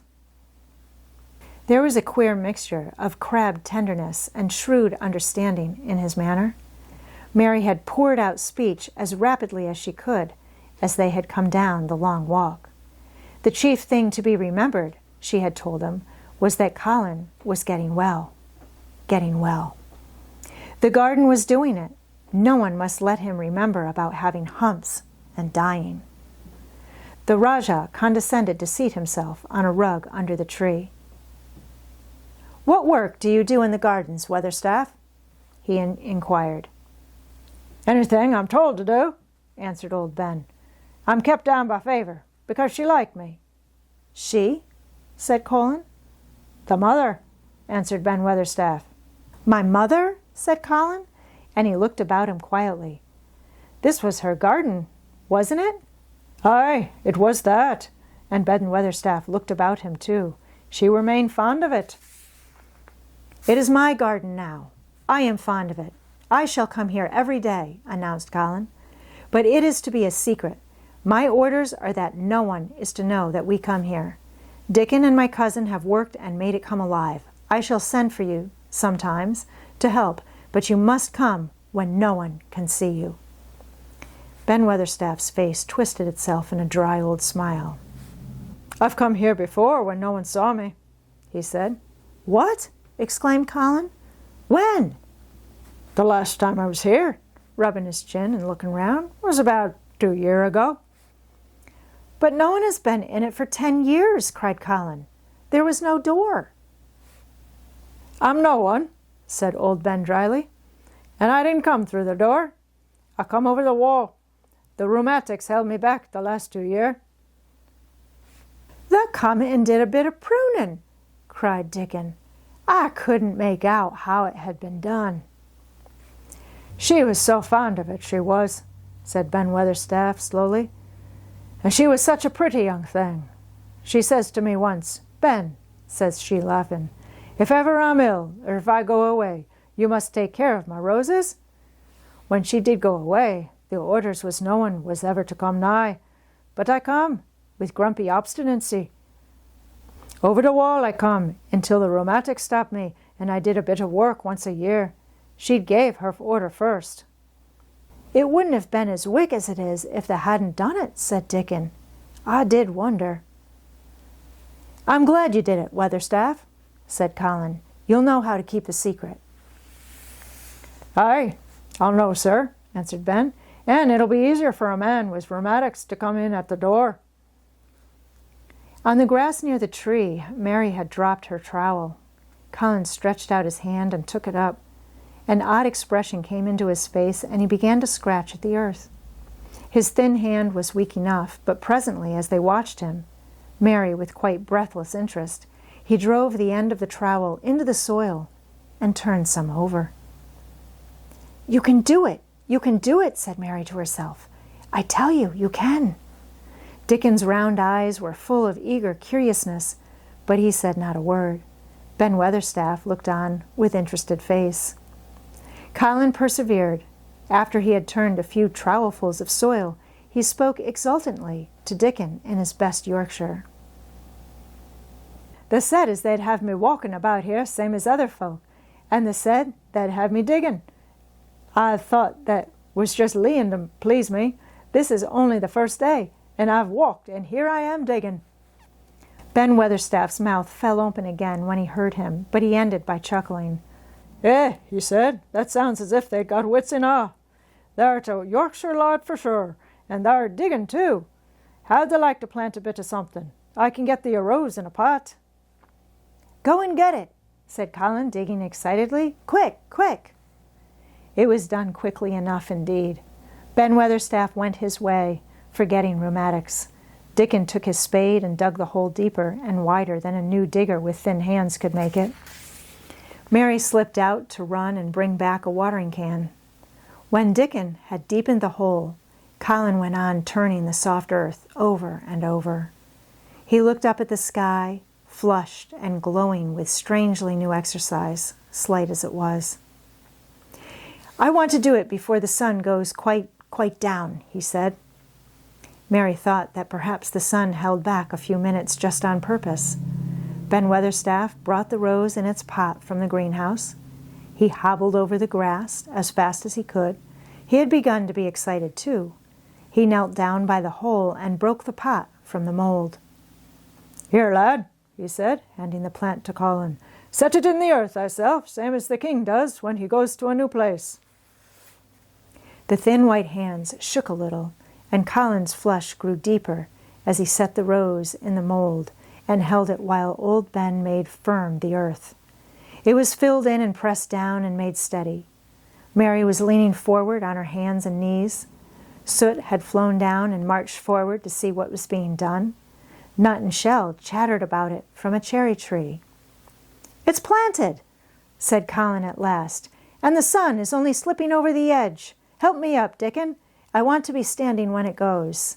That's part of the magic."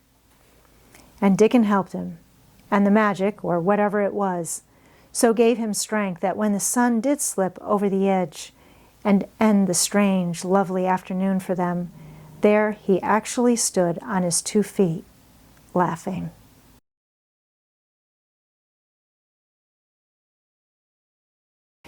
Chapter 23. Magic. Dr. Craven had been waiting some time at the house when they returned to it. He had indeed begun to wonder if it might not be wise to send someone out to explore the garden paths. When Colin was brought back to his room, the poor man looked him over seriously. "You should not have stayed so long," he said. "You must not overexert yourself." "I am not tired at all," said Colin. "It has made me well. Tomorrow I am going out in the morning as well as in the afternoon." "I am not sure that I can allow it," answered Dr. Craven. "I am afraid it would not be wise." "It would not be wise to try to stop me," said Colin quite seriously. "I am going." Even Mary had found out that one of Colin's chief peculiarities was that he did not know in the least what a rude little brute he was with his way of ordering people about. He had lived on a sort of desert island all his life, and as he had been the king of it, he had made his own manners and had had no one to compare himself with. Mary had indeed been rather like him herself, and since she had been at Misselthwaite had gradually discovered that her own manners had not been of the kind which is usual or popular. Having made this discovery, she naturally thought it of enough interest to communicate to Colin. So she sat and looked at him curiously for a few minutes after Dr. Craven had gone. She wanted to make him ask her why she was doing it, and of course she did. "What are you looking at me for?" he said. "I'm thinking that I am rather sorry for Dr. Craven." "So am I," said Colin calmly, but not without an air of some satisfaction. "He won't get Misselthwaite at all now. I'm not going to die." "I'm sorry for him because of that, of course," said Mary, "but I was thinking just then that it must have been very horrid to have had to be polite for 10 years to a boy who was always rude. I would never have done it." "Am I rude?" Colin inquired undisturbedly. "If you had been his own boy and he had been a slapping sort of man," said Mary, "he would have slapped you." "But he daren't," said Colin. "No, he daren't," answered Mistress Mary, thinking the thing out quite without prejudice. "Nobody ever dared to do anything you didn't like, because you were going to die and things like that. You were such a poor thing." "But," announced Colin stubbornly, "I am not going to be a poor thing. I won't let people think I'm one. I stood on my feet this afternoon." "It is always having your own way that has made you so queer," Mary went on, thinking aloud. Colin turned his head frowning. "Am I queer?" he demanded. "Yes," answered Mary, "very. But you needn't be cross," she added impartially, "because so am I queer, and so is Ben Weatherstaff. But I am not as queer as I was before I began to like people and before I found the garden." "I don't want to be queer," said Colin. "I am not going to be," and he frowned again with determination. He was a very proud boy. He lay thinking for a while, and then Mary saw his beautiful smile begin and gradually change his whole face. "I shall stop being queer," he said, "if I go every day to the garden. There is magic in there, good magic, you know, Mary? I am sure there is." "So am I," said Mary. "Even if it isn't real magic," Colin said, "we can pretend it is. Something is there." something. "It's magic," said Mary, "but not black. It's as white as snow."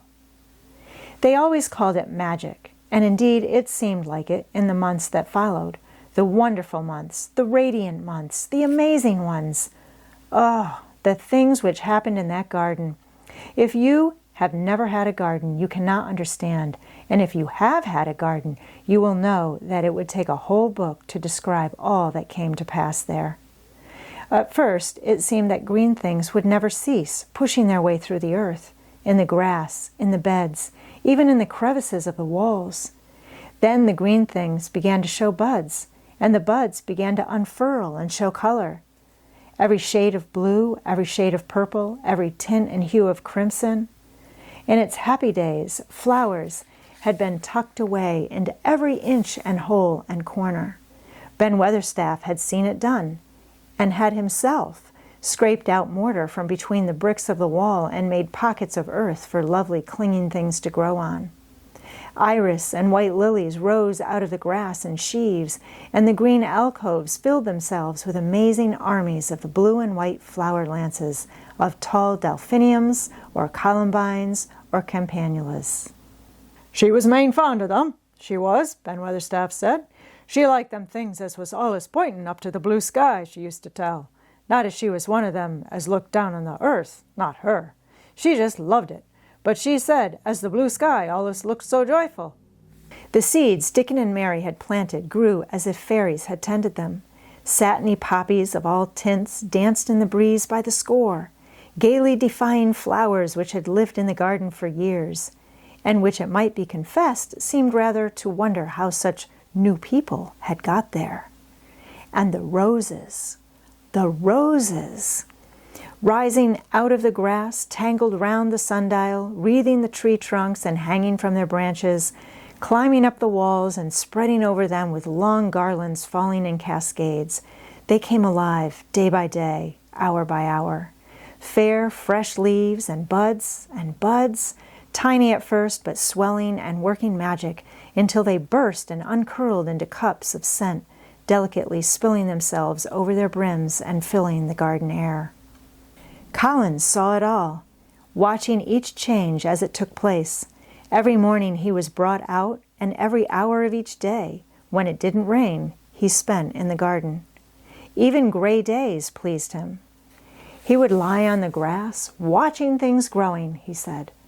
If you watched long enough, he declared, you could see buds unsheath themselves. Also, you could make the acquaintance of strange, busy insect things running about on various unknown but evidently serious errands, sometimes carrying tiny scraps of straw or feather or food, or climbing blades of grass as if they were trees from whose tops one could look out to explore the country. A mole throwing up its mound at the end of its burrow and making its way out at last with a long-nailed paws, which looked so like elfish hands, had absorbed him one whole morning. Ants' ways, beetles' ways, bees' ways, frogs' ways, birds' ways, plants' ways gave him a new world to explore. And when Dickon revealed them all and added foxes' ways, otters' ways, ferrets' ways, squirrels' ways, and trouts and water rats and badgers' ways, there was no end to the things to talk about and think over. And this was not the half of the magic. The fact that he had really once stood on his feet had set Colin thinking tremendously, and when Mary told him of the spell she had worked, he was excited and approved of it greatly. He talked of it constantly. "Of course, there must be lots of magic in the world," he said wisely one day, "but people don't know what it is like or how to make it. Perhaps the beginning is just to say nice things are going to happen until you make them happen. I am going to try an experiment." The next morning when they went to the secret garden, he sent at once for Ben Weatherstaff.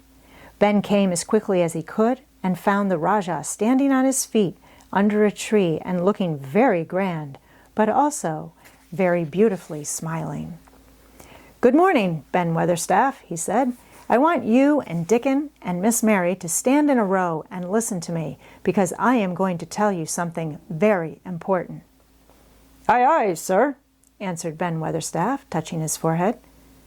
One of the long-concealed charms of Ben Weatherstaff was that in his boyhood he had once run away to sea and had made voyages, so he could reply like a sailor. "I am going to try a scientific experiment," explained the Rajah. "When I grow up, I am going to make great scientific discoveries, and I am going to begin now with this experiment." "Aye, aye, sir," said Ben Weatherstaff promptly, though this was the first time he had heard of great scientific discoveries. It was the first time Mary had heard of them either, but even at this stage she had begun to realize that, queer as he was, Colin had read about a great many singular things and was somehow a very convincing sort of boy. When he held up his head and fixed his strange eyes on you, it seemed as if you believed him almost in spite of yourself, though he was only 10 years old, going on 11. At this moment he was especially convincing because he suddenly felt the fascination of actually making a sort of speech like a grown-up person. "The great scientific discoveries I am going to make," he went on, "will be about magic. Magic is a great thing, and scarcely anyone knows anything about it, except a few people in old books, and Mary a little, because she was born in India, where there are fakirs. I believe Dickon knows some magic, but perhaps he doesn't know he knows it. He charms animals and people. I would never have let him come to see me if he had not been an animal charmer, which is a boy charmer too, because a boy is an animal. I am sure there is magic in everything, only we have not sense enough to get hold of it and make it do things for us, like electricity and horses and steam." This sounded so imposing that Ben Weatherstaff became quite excited and really could not keep still. "Aye, aye, sir," he said, and he began to stand up quite straight. "When Mary found this garden, it looked quite dead," the orator proceeded. "Then something began pushing things up out of the soil and making things out of nothing. One day things weren't there, and another they were. I had never watched things before, and it made me feel very curious. Scientific people are always curious, and I am going to be scientific. I keep saying to myself, what is it? What is it? It's something. It can't be nothing. I don't know its name, so I call it magic. I have never seen the sun rise, but Mary and Dickon have, and from what they tell me, I am sure that it is magic too. Something pushes it up and draws it. Sometimes, since I've been in the garden, I've looked up through the trees at the sky, and I have had a strange feeling of being happy, as if something were pushing and drawing in my chest and making me breathe fast. Magic is always pushing and drawing and making things out of nothing. Everything is made out of magic. Leaves and trees, flowers and birds, badgers and foxes and squirrels and people. So it must be all around us. In this garden, in all the places. The magic in this garden has made me stand up and know I am going to live to be a man. I am going to make the scientific experiment of trying to get some and put it in myself and make it push and draw me and make me strong. I don't know how to do it, but I think that if you keep thinking about it and calling it, perhaps it will come. Perhaps that is the first baby way to get it. When I was going to try to stand that first time, Mary kept saying to herself as fast as she could, "You can do it, you can do it." And I did. I had to try myself at the same time, of course, but her magic helped me, and so did Dickens. Every morning and evening, and as often in the daytime as I can remember, I am going to say, "Magic is in me. Magic is making me well. I am going to be as strong as Dickon, as strong as Dickon." And you must all do it too. That is my experiment. Will you help, Ben Weatherstaff? "Aye, aye, sir," said Ben Weatherstaff. "Aye, aye." If you keep doing it every day as regularly as soldiers go through drill, we shall see what will happen and find out if the experiment succeeds. You learn things by saying them over and over and thinking about them until they stay in your mind forever. And I think it will be the same with magic. If you keep calling it to come to you and help you, it will get to be part of you, and it will stay and do things. I once heard an officer in India tell my mother that there were fakirs who said words over and over thousands of times, said Mary. "I've heard Jem Fettleworth's wife say the same thing over thousands of times," "Calling Jem a drunken brute," said Ben Weatherstaff dryly. "Something always comes of that, sure enough. He gave her a good hiding and went to the Blue Lion and got as drunk as a lord." Colin drew his brows together and thought a few minutes. Then he cheered up. "Well," he said, "you see, something did come of it. She used the wrong magic until she made him beat her. If she'd used the right magic and had said something nice, perhaps he wouldn't have gotten as drunk as a lord, and perhaps he might have brought her a new bonnet." Ben Weatherstaff chuckled, and there was shrewd admiration in his little old eyes. "Thou'rt a clever lad as well as a straight-legged one, Mr. Colin," he said. "Next time I see Bess Fettleworth, I'll give her a bit of a hint of what magic will do for her. She'd be rare and pleased if the scientific experiment worked, and so would Jem." Dickon had stood listening to the lecture, his round eyes shining with curious delight. Nut and Shell were on his shoulders, and he held a long-eared white rabbit in his arm, and stroked it softly, while it laid its ears along its back and enjoyed itself. "Do you think the experiment will work?" Colin asked him, wondering what he was thinking. He so often wondered what Dickon was thinking when he saw him looking at him or at one of his creatures with his happy wide smile. He smiled now, and his smile was wider than usual. "Aye," he answered, "that I do. It'll work same as the seeds do when the sun shines on 'em. It'll work for sure. Shall us begin it now?" Colin was delighted, and so was Mary. Fired by recollections of fakirs and devotees and illustrations, Colin suggested that they should all sit cross-legged under the tree, which made a canopy. "It will be like sitting in a sort of temple," said Colin. "I'm rather tired, and I want to sit down." Said Dickon, "thou mustn't begin by saying thou'rt tired. Thou might spoil the magic." Colin turned and looked at him into his innocent round eyes. "That's true," he said slowly. "I must only think of the magic." It all seemed most majestic and mysterious when they sat down in their circle. Ben Weatherstaff felt as if he had somehow been led into appearing at a prayer meeting. Ordinarily, he was very fixed in being what he called, again, prayer meetings. But this being the Rajah's affair, he did not resent it, and was indeed inclined to be gratified at being called upon to assist. Mistress Mary felt solemnly enraptured. Dickon held his rabbit in his arm, and perhaps he made some charmer's signal no one heard, for when he sat down cross-legged like the rest, the crow, the fox, the squirrels, and the lamb slowly drew near and made part of the circle, settling each into a place of rest as if of their own desire. "The creatures have come," said Colin gravely. "They want to help us." Colin really looked quite beautiful, Mary thought. He held his head high as if he felt like a sort of priest, and his strange eyes had a wonderful look in them. The light shone on him through the tree canopy. "Now we will begin," he said. "Shall we sway backwards and forwards, Mary, as if we were dervishes?" "I cannot do no swaying backward and forward," said Ben Weatherstaff.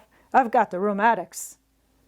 "The magic will take them away," said Colin in a high priest tone. "But we won't stay until it has done it. We will only chant."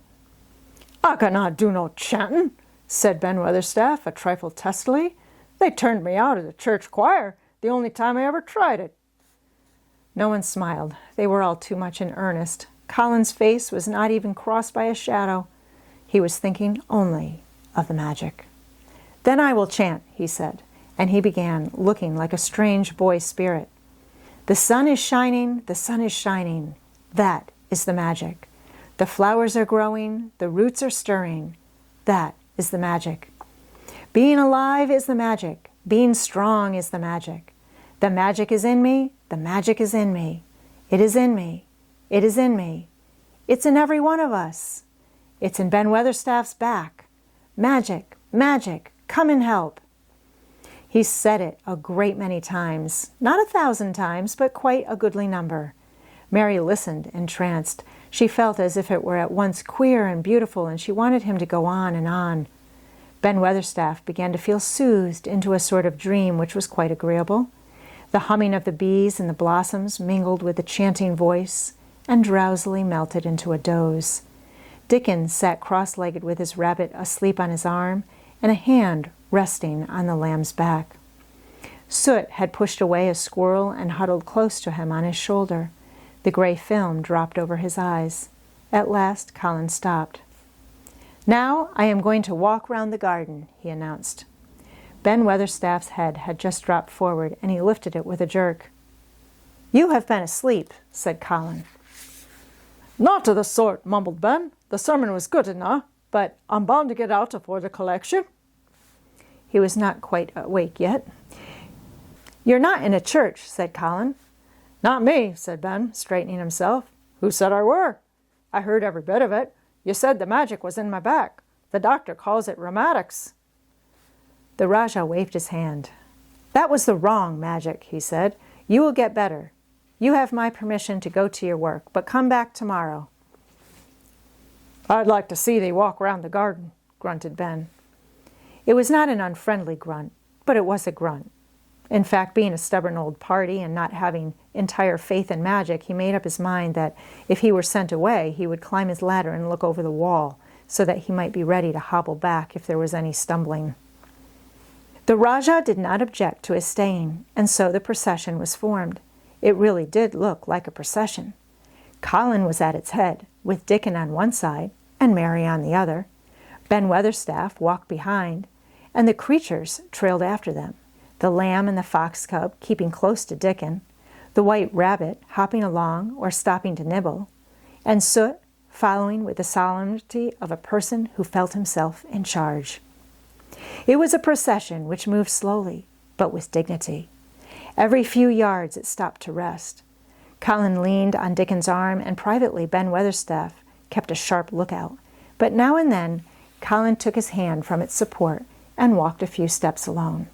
His head was held up all the time, and he looked very grand. "The magic is in me," he kept saying. "The magic is making me strong. I can feel it. I can feel it." It seemed very certain that something was upholding and uplifting him. He sat on the seats in the alcoves, and once or twice he sat down on the grass, and several times he paused in the path and leaned on Dickon. But he would not give up until he had gone all round the garden. When he returned to the canopy tree, his cheeks were flushed, and he looked triumphant. "I did it! The magic worked!" he cried. "That is my first scientific discovery." "What will Dr. Craven say?" broke out Mary. "He won't say anything," Colin answered, "because he will not be told. This is to be the biggest secret of all. No one is to know anything about it until I have grown so strong that I can walk and run like any other boy. I shall come here every day in my chair, and I shall be taken back in it. I won't have people whispering and asking questions, and I won't let my father hear about it until the experiment has quite succeeded. Then sometime, when he comes back to Misselthwaite, I shall just walk into his study and say, 'Here I am like any other boy. I am quite well, and I shall live to be a man. It has been done by a scientific experiment.'" "He will think he is in a dream," cried Mary. "He won't believe his eyes." Colin flushed triumphantly. He had made himself believe that he was going to get well, which was really more than half the battle, if he had been aware of it. And the thought which stimulated him more than any other was this imagining what his father would look like when he saw that he had a son who was as straight and strong as other fathers' sons. One of his darkest miseries in the unhealthy, morbid past days had been his hatred of being a sickly, weak-backed boy whose father was afraid to look at him. "He'll be obliged to believe them," he said. "One of the things I'm going to do after the magic works and before I begin to make scientific discoveries is to be an athlete." "We shall have thee taken to boxing in a week or so," said Ben Weatherstaff. "Thou'lt end with winning the belt and being champion prize fighter of all England." Colin fixed his eyes on him sternly. "Weatherstaff," he said, "that is disrespectful. You must not take liberties because you are in the secret. However much the magic works, I shall not be a prize fighter. I shall be a scientific discoverer." Ax pardon, sir," answered Ben, touching his forehead in salute. "I ought to have seed it wasn't a joking matter." But his eyes twinkled, and secretly he was immensely pleased. He really did not mind being snubbed, since the snubbing meant that the lad was gaining strength and spirit. Chapter 24. Let Them Laugh.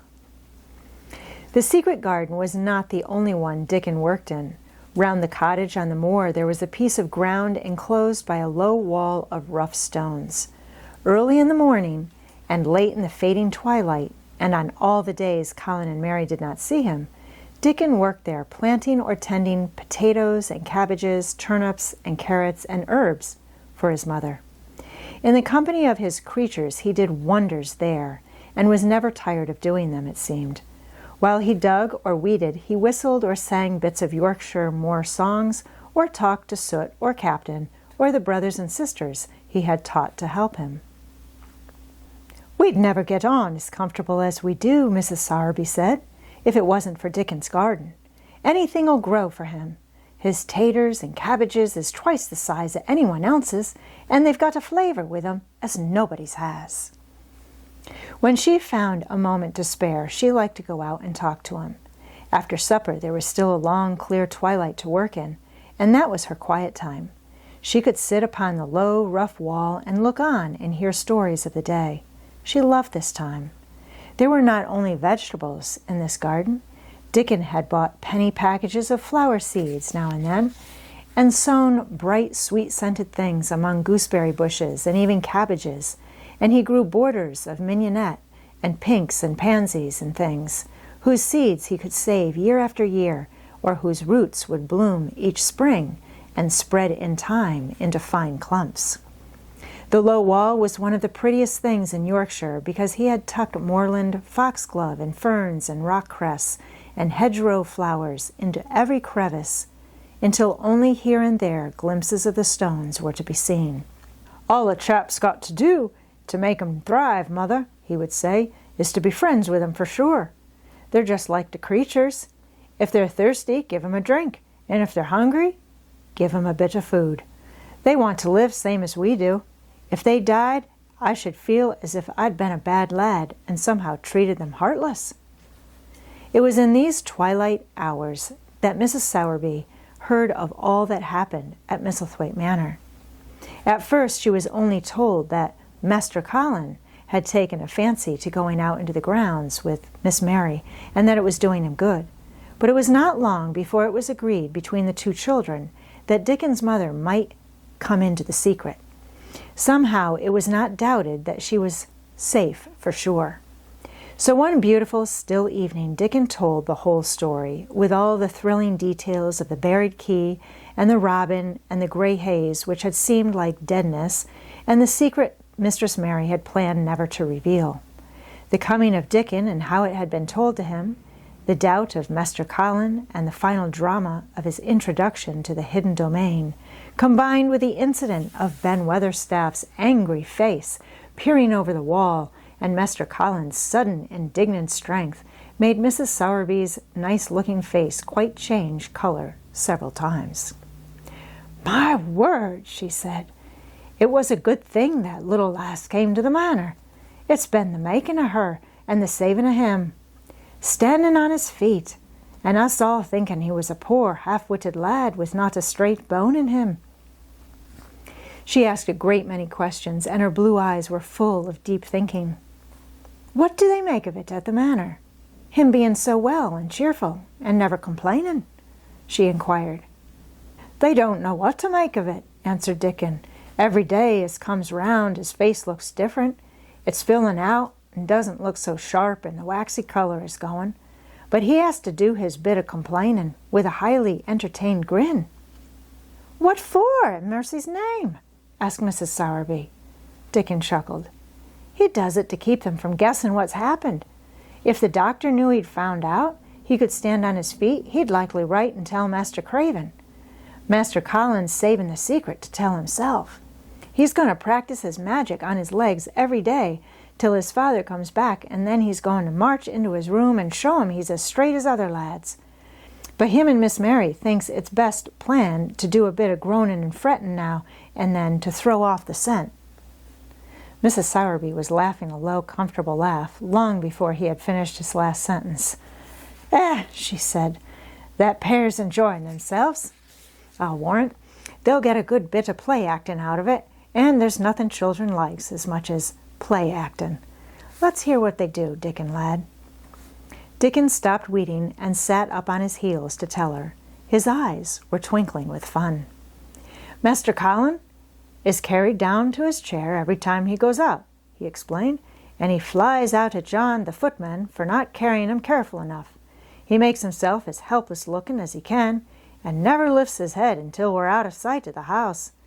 And he grunts and frets a good bit when he's being settled into his chair. Him and Miss Mary's both got to enjoying it, and when he groans and complains, she'll say, 'Poor Colin, does it hurt you so much? Are you so weak as that, poor Colin?' But the trouble is that sometimes they can scarce keep from bursting out laughing.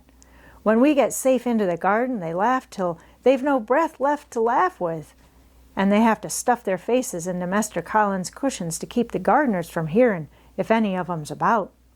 "The more they laugh, the better for 'em," said Mrs. Sowerby, still laughing herself. "Good healthy child laughing's better than pills any day of the year. That pair'll plump up for sure." "They are plumping up," said Dickon. "They're that hungry they don't know how to get enough to eat without making talk. Master Colin says if he keeps sending for more food, they won't believe he's an invalid at all. Miss Mary says she'll let him eat her share, but he says that if she goes hungry, she'll get thin, and they mun both get fat at once." Mrs. Sowerby laughed so heartily at the revelation of this difficulty that she quite rocked backwards and forwards in her blue cloak, and Dickon laughed with her. "I'll tell thee what, lad," Mrs. Sowerby said when she could speak. "I've thought of a way to help 'em. When thou goes to 'em in the mornings, thou shalt take a pail of good new milk, and I'll bake 'em a crusty cottage loaf or some buns with currants in 'em, same as you children like. Nothing so good as fresh milk and bread. Then they could take off the edge of their hunger while they were in the garden, and the fine food they get indoors would polish off the corners." Mother," said Dickon admiringly, "what a wonder thou art. Thou always sees a way out of things. They was quite in a pother yesterday. They didn't see how they was to manage without ordering up more food. They felt that empty inside. They're two young uns, growing fast, and health's coming back to both of 'em. Children like that feels like young wolves, and food's flesh and blood to 'em," said Mrs. Sowerby. Then she smiled Dickon's own curving smile. But they're enjoying themselves for sure," she said.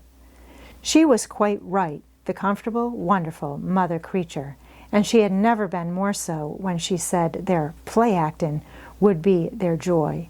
Colin and Mary found it one of their most thrilling sources of entertainment. The idea of protecting themselves from suspicion had been unconsciously suggested to them first by the puzzled nurse and then by Dr. Craven himself. "Your appetite is improving very much, Master Colin," the nurse had said one day. "You used to eat nothing, and so many things disagreed with you." "Nothing disagrees with me now," replied Colin, and then, seeing the nurse looking at him curiously, he suddenly remembered that perhaps he ought not to appear too well just yet. "At least things don't so often disagree with me. It's the fresh air." "Perhaps it is," said the nurse, still looking at him with a mystified expression. "But I must talk to Dr. Craven about it." "How she stared at you," said Mary when she went away, as if she thought there must be something to find out. "I won't have her finding out things," said Colin. "No one must begin to find out yet." When Dr. Craven came that morning, he seemed puzzled too. He asked a number of questions to Colin's great annoyance. "You stay out in the garden a great deal," he suggested. "Where do you go?" Colin put on his favorite air of dignified indifference to opinion. "I will not let anyone know where I go," he answered.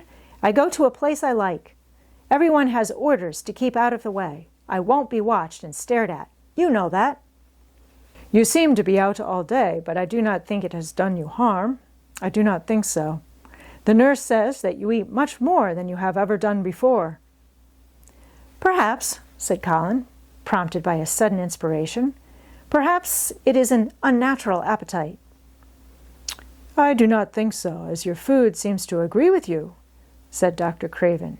"You are gaining flesh rapidly, and your color is better." "Perhaps. Perhaps I am bloated and feverish, said Colin, assuming a discouraging air of gloom. People who are not going to live are often different.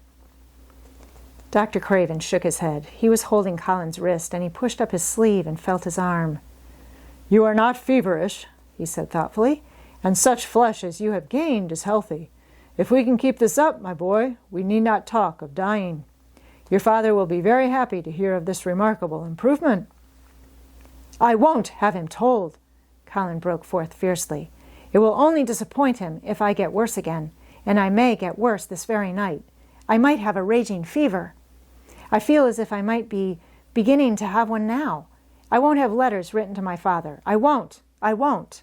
You are making me angry, and you know that is bad for me. I feel hot already. I hate being written about and being talked over as much as I hate being stared at. Hush, my boy, Dr. Craven soothed him. Nothing shall be written without your permission. You are too sensitive about things. You must not undo the good which has been done. He said no more about writing to Mr. Craven, and when he saw the nurse, he privately warned her that such a possibility must not be mentioned to the patient. The boy is extraordinarily better, he said. His advance seems almost abnormal.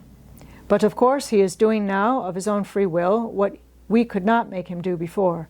Still, he excites himself very easily, and nothing must be said to irritate him. Mary and Colin were much alarmed and talked together anxiously. From this time dated their plan of play-actin'. I may be obliged to have a tantrum, said Colin regretfully. I don't want to have one, and I'm not miserable enough now to work myself into a big one. Perhaps I couldn't have one at all. That lump doesn't come in my throat now, and I keep thinking of nice things instead of horrible ones. But if they talk about writing to my father, I shall have to do something. He made up his mind to eat less, but unfortunately it was not possible to carry out this brilliant idea when he wakened each morning with an amazing appetite, and the table near his sofa was set with a breakfast of homemade bread and fresh butter, snow-white eggs, raspberry jam, and clotted cream. Mary always breakfasted with him, and when they found themselves at the table, particularly if there were delicate slices of sizzling ham sending forth tempting odors from under a hot silver cover, they would look into each other's eyes in desperation. I think we shall have to eat it all this morning, Mary, Colin always ended by saying. We can send away some of the lunch and a great deal of the dinner. But they never found they could send away anything, and the highly polished condition of the empty plates returned to the pantry awakened much comment. I do wish, Colin would say, also, I do wish the slices of ham were thicker, and one muffin each is not enough for anyone. It's enough for a person who is going to die, answered Mary when first she heard this, but it's not enough for a person who is going to live. I sometimes feel as if I could eat 3 when those nice fresh heather and gorse smells from the moor come pouring in at the open window. The morning that Dickon, after they had been enjoying themselves in the garden for about 2 hours, went behind a big rose bush and brought forth 2 tin pails and revealed that one was full of rich new milk with cream on the top of it, and that the other held cottage-made currant buns folded in a clean blue and white napkin, buns so carefully tucked in that they were still hot. There was a riot of surprised joyfulness. What a wonderful thing for Mrs. Sowerby to think of. What a kind, clever woman she must be. How good the buns were, and what delicious fresh milk. Magic is in her, just as it is in Dickon, said Colin. It makes her think of ways to do things, nice things. She is a magic person. Tell her we are grateful, Dickon, extremely grateful. He was given to using rather grown-up phrases at times. He enjoyed them. He liked this so much that he improved upon it. Tell her she has been most bounteous, and our gratitude is extreme. And then, forgetting his grandeur, he fell to and stuffed himself with buns and drank milk out of the pail in copious draughts, in the manner of any hungry little boy who had been taking unusual exercise and breathing in moorland air, and whose breakfast was more than 2 hours behind him. This was the beginning of many agreeable incidents of the same kind. They actually awoke to the fact that as Mrs. Sowerby had 14 people to provide food for, she might not have enough to satisfy 2 extra appetites every day, so they asked her to let them send some of their shillings to buy things. Dickon made the stimulating discovery that in the wood in the park outside the garden where Mary had first found him piping to the wild creatures, there was a deep little hollow where you could build a sort of tiny oven with stones and roast potatoes and eggs in it. Roasted eggs were a previously unknown luxury, and very hot potatoes with salt and fresh butter in them were fit for a woodland king, besides being deliciously satisfying. You could buy both potatoes and eggs and eat as many as you liked without feeling as if you were taking food out of the mouths of 14 people. Every beautiful morning, the magic was worked by the mystic circle under the plum tree, which provided a canopy of thickening green leaves after its brief blossom time was ended. After the ceremony, Colin always took his walking exercise, and throughout the day he exercised his newly found power at intervals. Each day he grew stronger and could walk more steadily and cover more ground. And each day his belief in the magic grew stronger, as well it might. He tried one experiment after another as he felt himself gaining strength, and it was Dickon who showed him the best things of all. "Yesterday," he said one morning after an absence, "I went to Thwaite for Mother, and near the Blue Cow Inn I seed Bob Haworth. He's the strongest chap on the moor. He's a champion wrestler, and he can jump higher than any other chap and throw the hammer farther. He's gone all the way to Scotland for the sport some years. He's knowed me ever since I was a little un, and he's a friendly sort, and I asked him some questions. The gentry calls him an athlete, and I thought of thee, Master Colin, and I says, 'How did they make the muscles stick out that way, Bob? Did they do anything extra to make thyself so strong?' And he says, 'Well, yes, lad, I did. A strong man in a show that came to Thwaite once showed me how to exercise my arms and legs and every muscle in my body.' And I says, 'Could a delicate chap make himself stronger with 'em, Bob?' And he laughed and says, 'Art thou the delicate chap?' And I says, 'No, but I knows a young gentleman that's getting well of a long illness, and I wish I knowed some of them tricks to tell him about.' I didn't say no names, and he didn't ask none. He's friendly same as I said. And he stood up and showed me good-natured like, and I imitated what he did till I knowed it by heart." Colin had been listening excitedly. "Can you show me?" he cried. "Will you?" "Aye, to be sure," Dickon answered, getting up. "But he says the mun do him gentle at first, and be careful not to tire thyself. Rest in between times and take deep breaths, and don't overdo." "I'll be careful," said Colin. Show me, Dickon. You are the most magic boy in the world."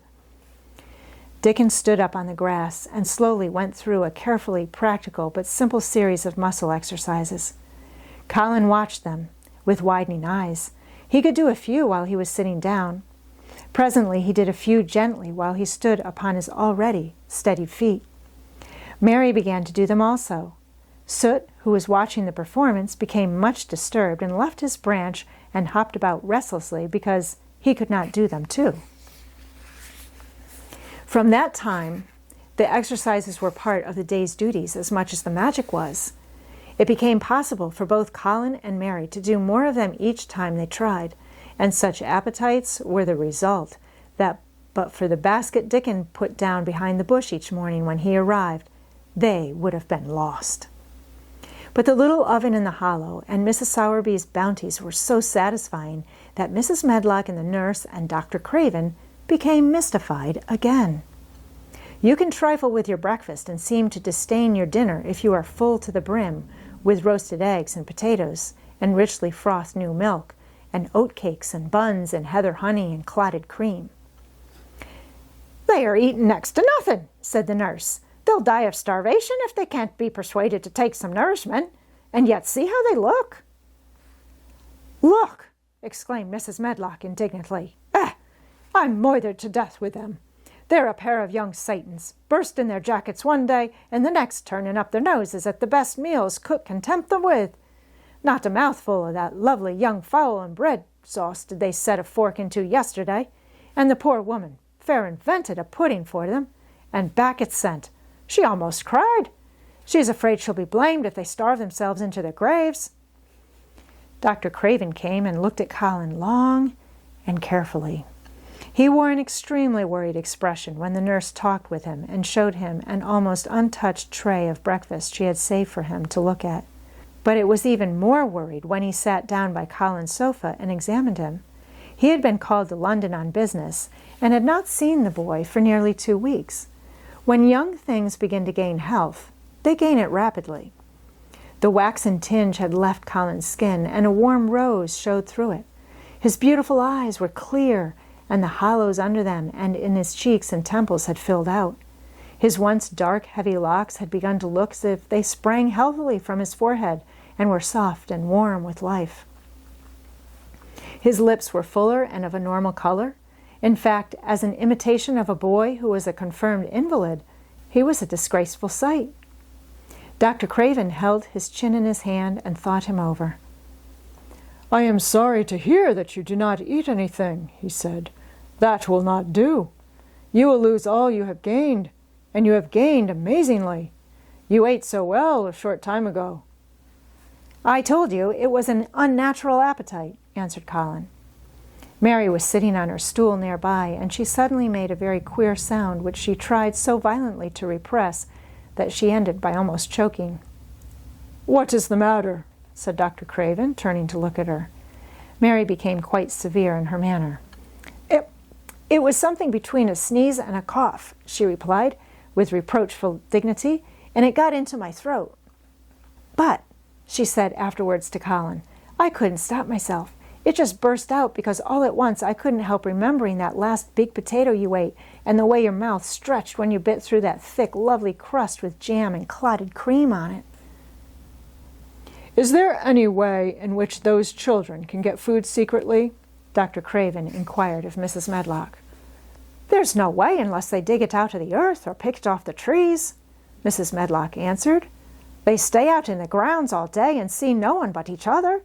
And if they want anything different to eat from what's sent up to them, they need only ask for it." "Well," said Dr. Craven, "so long as going without food agrees with them, we need not disturb ourselves. The boy is a new creature." "So is the girl," said Mrs. Medlock. "She's begun to be downright pretty since she spilled out and lost her ugly little sour look. Her hair's grown thick and healthy looking, and she's got a bright color. The glumnest, ill-natured little thing she used to be, and now her and Master Colin laugh together like a pair of crazy young ones. Perhaps they're growing fat on that." "Perhaps they are," said Dr. Craven. "Let them laugh." Chapter 25. The Curtain.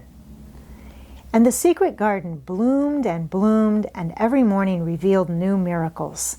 In the robin's nest there were eggs, and the robin's mate sat upon them, keeping them warm with her feathery little breast and careful wings. At first she was very nervous, and the robin himself was indignantly watchful. Even Dickon did not go near the close-grown corner in those days, but waited until, by the quiet working of some mysterious spell he seemed to have conveyed to the soul of the little pair, that in the garden there was nothing which was not quite like themselves, nothing which did not understand the wonderfulness of what was happening to them, the immense, tender, terrible, heartbreaking beauty and solemnity of eggs. If there had been one person in that garden who had not known through all his or her innermost being that if an egg were taken away or hurt, the whole world would whirl round and crash through space and come to an end. If there had been even one who did not feel it and act accordingly, there could have been no happiness even in that golden springtime air. But they all knew it and felt it, and the robin and his mate knew they knew it. At first the robin watched Mary and Colin with sharp anxiety. For some mysterious reason, he knew he need not watch Dickon. The first moment he set his dew-bright black eye on Dickon, he knew he was not a stranger, but a sort of robin without beak or feathers. He could speak robin, which is quite a distinct language not to be mistaken for any other. To speak robin to a robin is like speaking French to a Frenchman. Dickon always spoke it to the robin himself, so the queer gibberish he used when he spoke to humans did not matter in the least. The robin thought he spoke this gibberish to them because they were not intelligent enough to understand feathered speech. His movements also were robin. They never startled one by being sudden enough to seem dangerous or threatening. Any robin could understand Dickon, so his presence was not even disturbing. But at the outset, it seemed necessary to be on guard against the other two. In the first place, the boy creature did not come into the garden on his legs. He was pushed in on a thing with wheels, and the skins of wild animals were thrown over him. That in itself was doubtful. Then, when he began to stand up and move about, he did it in a queer, unaccustomed way, and the others seemed to have to help him. The robin used to secrete himself in a bush and watch this anxiously. His head tilted first to one side, and then on the other. He thought that the slow movements might mean that he was preparing to pounce, as cats do. When cats are preparing to pounce, they creep over the ground very slowly. The robin talked this over with his mate a great deal for a few days, but after that he decided not to speak of the subject because her terror was so great that he was afraid it might be injurious to the eggs. When the boy began to walk by himself and even to move more quickly, it was an immense relief. But for a long time, or it seemed a long time to the robin, he was a source of some anxiety. He did not act as the other humans did. He seemed very fond of walking, but he had a way of sitting or lying down for a while and then getting up in a disconcerting manner to begin again. One day the robin remembered that when he himself had been made to learn to fly by his parents, he had done much the same sort of thing. He had taken short flights of a few yards and then had been obliged to rest. So it occurred to him that this boy was learning to fly, or rather to walk. He mentioned this to his mate, and when he told her that the eggs would probably conduct themselves in the same way after they were fledged, she was quite comforted and even became eagerly interested and derived great pleasure from watching the boy over the edge of her nest, though she always thought that the eggs would be much cleverer and learn more quickly. But then she said indulgently that humans were always more clumsy and slow than eggs, and most of them never seemed really to learn to fly at all. You never met them in the air or on treetops. After a while, the boy began to move about as the others did, but all three of the children at times did unusual things. They would stand under the trees and move their arms and legs and heads about in a way which was neither walking nor running nor sitting down. They went through these movements at intervals every day, and the robin was never able to explain to his mate what they were doing or trying to do.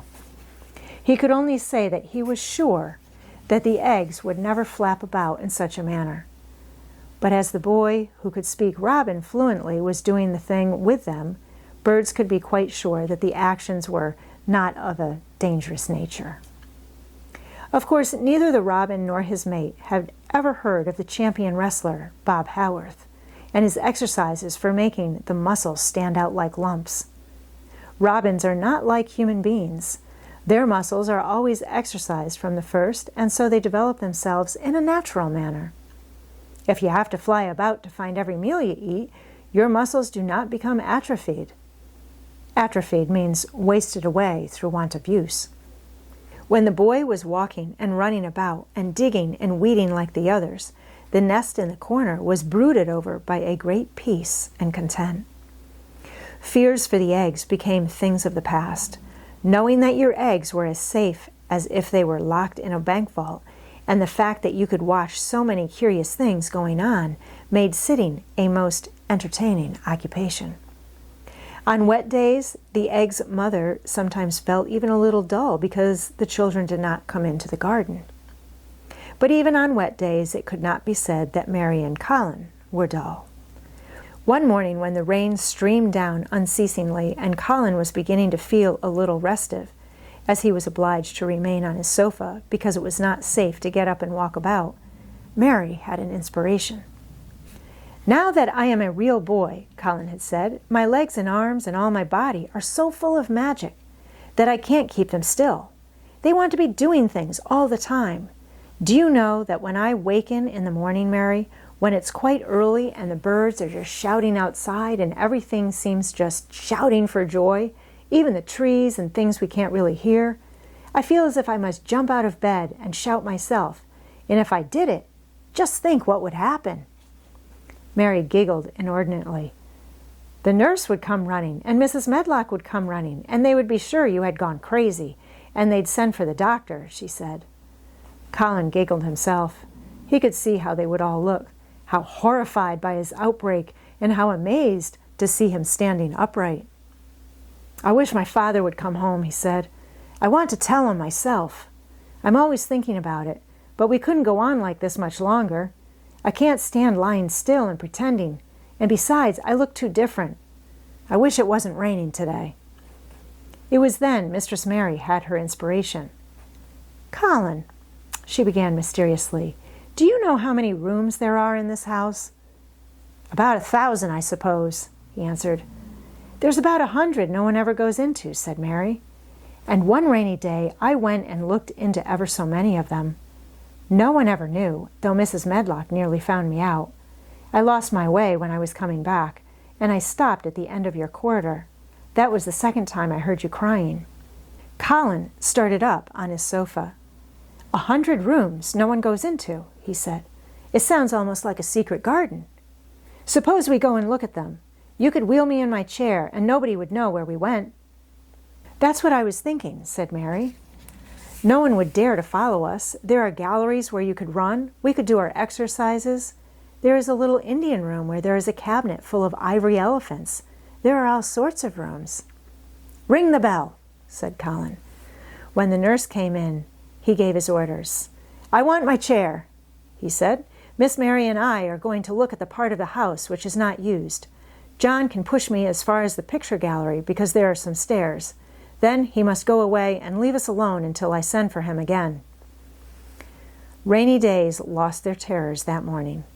When the footman had wheeled the chair into the picture gallery and left the two together in obedience to orders, Colin and Mary looked at each other delighted. As soon as Mary had made sure that John was really on his way back to his own quarters below stairs, Colin got out of his chair. "I am going to run from one end of the gallery to the other," he said, "and then I am going to jump, and then we will do Bob Haworth's exercises." And they did all these things and many others.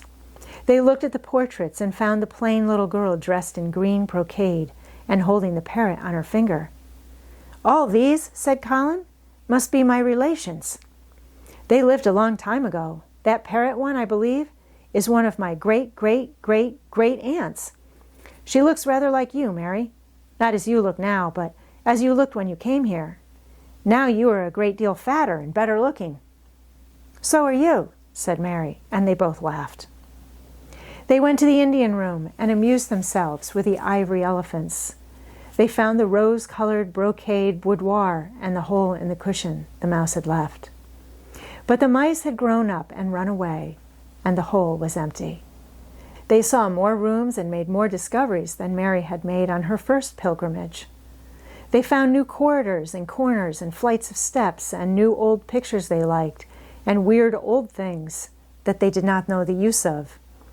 It was a curiously entertaining morning, and the feeling of wandering about in the same house with other people, but at the same time feeling as if one were miles away from them, was a fascinating thing. "I'm glad we came," Colin said. "I never knew I lived in such a big, queer old place. I like it. We will ramble about every rainy day. We shall always be finding new queer corners and things." That morning, they had found, among other things, such good appetites that when they returned to Colin's room, it was not possible to send the luncheon away untouched. When the nurse carried the tray downstairs, she slapped it down on the kitchen dresser so that Mrs. Loomis, the cook, could see the highly polished dishes and plates. "Look at that," she said. "This is a house of mystery, and those two children are the greatest mysteries in it." "If they keep that up every day," said the strong young footman, John, "there'd be small wonder that he weighs twice as much today as he did a month ago. I should have to give up my place and time for fear of doing my muscles an injury." That afternoon, Mary noticed that something new had happened in Colin's room. She had noticed it. the day before, but had said nothing, because she thought the change might have been made by chance. She said nothing today, but she sat and looked fixedly at the picture over the mantel. She could look at it because the curtain had been drawn aside. That was the change she noticed. "I know what you want me to tell you," said Colin, after she had stared a few minutes. "I always know when you want me to tell you something. You are wondering why the curtain is drawn back. I am going to keep it like that." "Why?" asked Mary. "Because it doesn't make me angry anymore to see her laughing. I wakened when it was bright moonlight 2 nights ago and felt as if the magic was filling the room and making everything so splendid that I couldn't lie still. I got up and looked out of the window. The room was quite light, and there was a patch of moonlight on the curtain, and somehow that made me go and pull the cord. She looked right down at me as if she were laughing because she was glad I was standing there. It made me like to look at her. I want to see her laughing like that all the time. I think she must have been a sort of magic person, perhaps." "You are so like her now," said Mary, "that sometimes I think perhaps you are her ghost made into a boy." That idea seemed to impress Colin. He thought it over and then answered her slowly. "If I were her ghost, my father would be fond of me," he said. "Do you want him to be fond of you?" inquired Mary. "I used to hate it because he was not fond of me. If he grew fond of me, I think I should tell him about the magic. It might make him more cheerful." Chapter 26. It's Mother! Their belief in the magic was an abiding thing. After the morning's incantations, Colin sometimes gave them magic lectures. "I like to do it," he explained, "because when I grow up and make great scientific discoveries, I shall be obliged to lecture about them, and so this is practice. I can only give short lectures now because I am very young, and besides, Ben Weatherstaff would feel as if he was in church, and he would go to sleep." "The best thing about lecturing," said Ben, "is that a chap can get up and say aught he pleases, and no other chap can answer him back. I wouldn't be again lecturing a bit myself sometimes." But when Colin held forth under his tree, old Ben fixed devouring eyes on him and kept them there. He looked him over with critical affection. It was not so much the lecture which interested him as the legs which looked straighter and stronger each day, the boyish head which held itself up so well, the once sharp chin and hollow cheeks which had filled and rounded out, and the eyes which had begun to hold the light he remembered in another pair. Sometimes when Colin felt Ben's earnest gaze meant that he was much impressed, he wondered what he was reflecting on, and once, when he had seemed quite entranced, he questioned him. "What are you thinking about, Ben Weatherstaff?" he asked. "I was thinking," answered Ben, "as I'd warrant there's gone up 3 or 4 pound this week. I was looking at the calves and the shoulders. I'd like to get thee on a pair of scales." "It's the magic, and Mrs. Sowerby's buns and milk and things," said Colin. "You see, the scientific experiment has succeeded." That morning Dickon was too late to hear the lecture. When he came, he was ruddy with running, and his funny face looked more twinkling than usual. As they had a good deal of weeding to do after the rains, they fell to work. They always had plenty to do after a warm, deep-sinking rain. The moisture, which was good for the flowers, was also good for the weeds, which thrust up tiny blades of grass and points of leaves which must be pulled up before their roots took firm hold. Colin was as good at weeding as anyone in these days, and he could lecture while he was doing it. "The magic works best when you work yourself," he said this morning. "You can feel it in your bones and muscles. I am going to read books about bones and muscles, but I am going to write a book about magic. I am making it up now. I keep finding out things." It was not very long after he had said this that he laid down his trowel and stood up on his feet. He had been silent for several minutes, and they had seen that he was thinking out lectures, as he often did. When he dropped his trowel and stood upright, it seemed to Mary and Dickon as if a sudden, strong thought had made him do it. He stretched himself out to his tallest height, and he threw out his arms exultantly. Color glowed in his face, and his strange eyes widened with joyfulness. All at once he had realized something to the full. "Mary! Dickon!" he cried. "Just look at me!" They stopped their weeding and looked at him. "Do you remember that first morning you brought me in here?" he demanded. Dickon was looking at him very hard. Being an animal charmer, he could see more things than most people could, and many of them were things he never talked about. He saw some of them now in this boy. "Aye, that we do," he answered. Mary looked hard too, but she said nothing. "Just this minute," said Colin. "All at once, I remembered it myself, when I looked at my hand digging with a trowel, and I had to stand up on my feet to see if it was real. And it is real. I am well. I'm well." "Aye, that thou art," said Dickon. I'm well," said Colin again, and his face went quite red all over. He had known it before, in a way. He had hoped it and felt it and thought about it, but just at that minute something had rushed all through him, a sort of rapturous belief and realization, and it had been so strong that he could not help calling out. "I shall live forever and ever and ever," he cried grandly. "I shall find out thousands and thousands of things. I shall find out about people and creatures and everything that grows, like Dickon, and I shall never stop making magic. I'm well, I'm well. I feel as if I want to shout out something thankful, joyful." Ben Weatherstaff, who had been working near a rose bush, glanced round at him. "Thou might sing the doxology," he suggested in his driest grunt. He had no opinion of the doxology, and he did not make the suggestion with any particular reverence. But Colin was of an exploring mind, and he knew nothing about the doxology. "What is that?" he inquired. "Dickon can sing it for thee, I warrant," replied Ben Weatherstaff. Dickon answered with his all-perceiving animal charmer smile. "They sing it in the church," he said. "Mother says she believes the skylark sings it when they gets up in the morning." "If she says that, it must be a nice song," Colin answered. "I've never been in a church myself. I was always too ill. Sing it, Dickon. I want to hear it." Dickon was quite simple and unaffected about it. He understood what Colin felt better than Colin did himself. He understood by a sort of instinct so natural that he did not know it was understanding. He pulled off his cap and looked round, still smiling. "Thou must take off the cap," he said to Colin.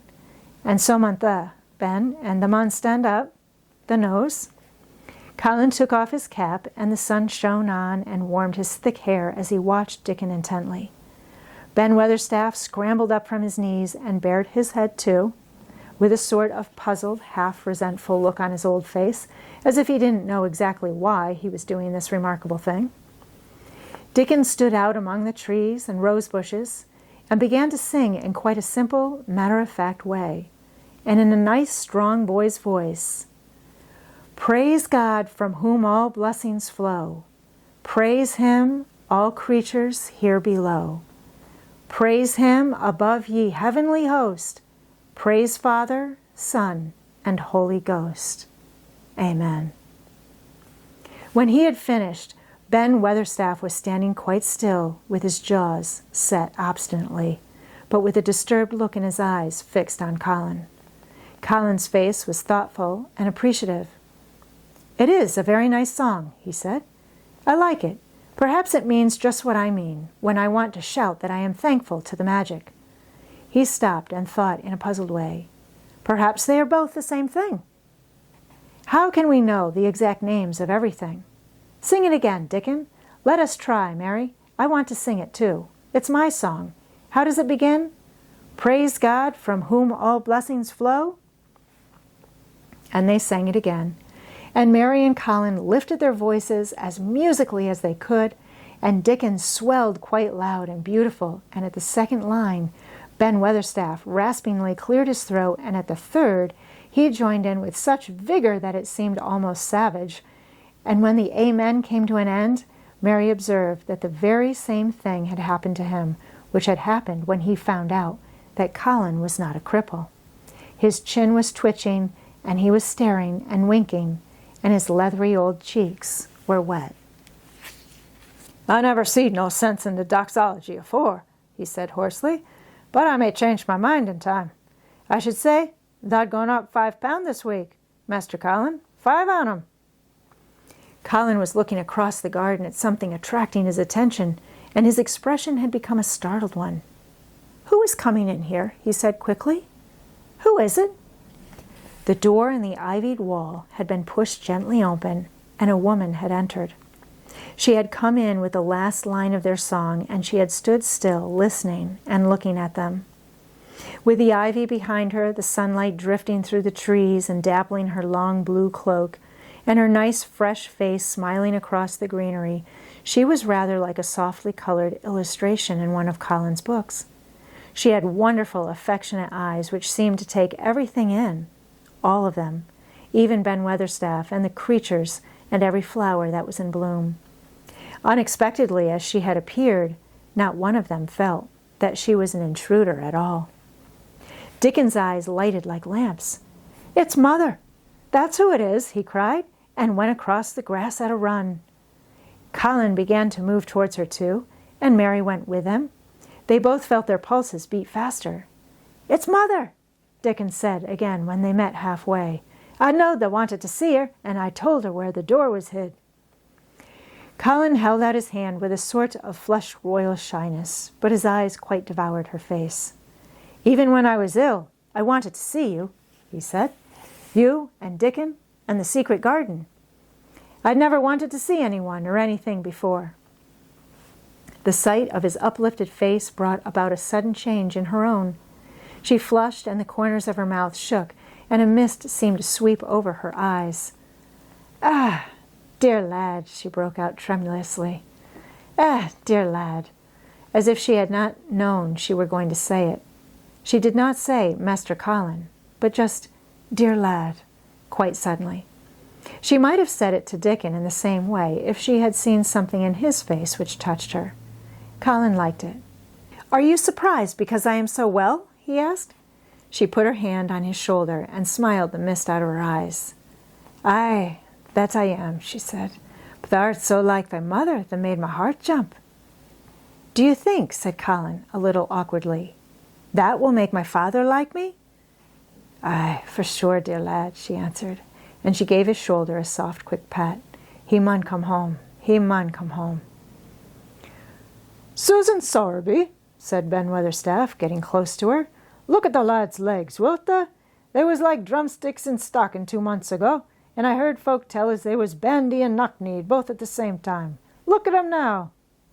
Susan Sowerby laughed a comfortable laugh. "They're going to be fine, strong lad's legs in a bit," she said. "Let him go playing and working in the garden, and eating hearty and drinking plenty of good sweet milk, and there'll not be a finer pair in Yorkshire. Thank God for it." She put both hands on Mistress Mary's shoulders and looked her little face over in a motherly fashion. "And thee too," she said. "Thou'rt grown near as hearty as our Elizabeth Ellen. I'll warrant thou'rt like thy mother too. Our Martha told me as Mrs. Medlock heard she was a pretty woman. Thou'lt be like a blush rose when thou grows up, my little lass. Bless thee." She did not mention that when Martha came home on her day out and described the plain, sallow child, she had said that she had no confidence whatever in what Mrs. Medlock had heard. "It doesn't stand to reason that a pretty woman could be the mother of such a foul little lass," she had added obstinately. Mary had not had time to pay much attention to her changing face. She had only known that she looked different and seemed to have a great deal more hair, and that it was growing very fast. But remembering her pleasure in looking at the Memsahib in the past, she was glad to hear that she might some day look like her. Susan Sowerby went round their garden with them and was told the whole story of it, and shown every bush and tree which had come alive. Colin walked on one side of her and Mary on the other. Each of them kept looking up at her comfortable, rosy face, secretly curious about the delightful feeling she gave them, a sort of warm, supported feeling. It seemed as if she understood them as Dickon understood his creatures. She stooped over the flowers and talked about them as if they were children. Soot followed her and once or twice cawed at her and flew upon her shoulder as if it were Dickon's. When they told her about the robin and the first flight of the young ones, she laughed a motherly little mellow laugh in her throat. "I suppose learning 'em to fly is like learning children to walk, but I'm feared I should be all in a worrit if mine had wings instead of legs," she said. It was because she seemed such a wonderful woman in her nice moorland cottage way that at last she was told about the magic. "Do you believe in magic?" asked Colin after he had explained about Indian fakirs. "I do hope you do." "That I do, lad," she answered. "I never knowed it by that name. But what does the name matter? I'll warrant they call it a different name in France and a different one in Germany. The same thing has set the seed swelling and the sun shining made thee a well lad, and it's the good thing. It isn't like us poor fools as think it matters if us is called out of our names. The big good thing doesn't stop to worrit, bless thee. It goes on making worlds by the million, worlds like us. Never thee stop believing in the big good thing, and knowing the world's full of it, and call it what thee likes. The word singing to it when I came into the garden." "I felt so joyful," said Colin, opening his beautiful strange eyes at her. "Suddenly I felt how different I was, how strong my arms and legs were, you know, and how I could dig and stand, and I jumped up and wanted to shout out something to anything that would listen. The magic listened when they sung the doxology. It would have listened to anything that sung. It was a joy that mattered, lad? Lad, what's name to the joy maker?" And she gave his shoulders a quick soft pat again. She had packed a basket which held a regular feast this morning, and when the hungry hour came and Dickon brought it from its hiding place, she sat down with them under their tree and watched them devour their food, laughing and quite gloating over their appetites. She was full of fun and made them laugh at all sorts of odd things. She told them stories in broad Yorkshire and taught them new words. She laughed as if she could not help it when they told her of the increasing difficulty there was in pretending that Colin was still a fretful invalid. "You see, we can't help laughing nearly all the time when we are together," explained Colin, "and it doesn't sound ill at all. We try to choke it back, but it will burst out, and that sounds worse than ever." "There's one thing that comes into my mind so often," said Mary, "and I can scarcely ever hold in when I think of it suddenly. I keep thinking, suppose Colin's face should get to look like a full moon. It isn't like one yet, but he gets a tiny bit fatter every day, and suppose some morning it should look like one. What should we do?" "Bless us all, I can see that has a good bit of play acting to do," said Susan Sowerby, "but they won't have to keep up much longer. Master Craven'll come home." "Do you think he will?" asked Colin. "Why?" Susan Sowerby chuckled softly. "I suppose it'd not break the heart if he'd found out before they told him in their own way," she said. "There's laid awake nights planning it." "I couldn't bear anyone else to tell him," said Colin. "I think about different ways every day. I think now I just want to run into his room." "That'd be a fine start for him," said Susan Sowerby. "I'd like to see his face, lad. I would that. He mun come back, that he mun."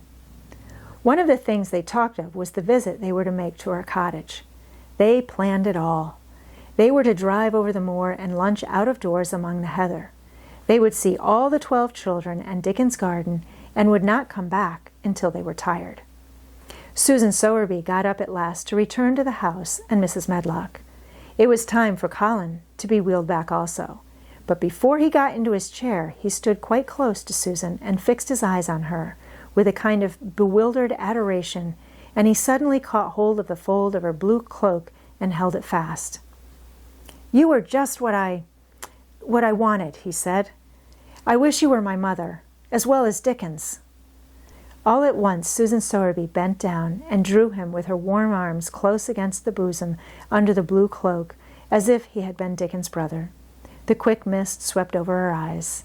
"Ah, dear lad," she said, "thy own mother's in this air Verity garden. I do believe. She couldn't keep out of it. Thy father mun come back to thee. He mun."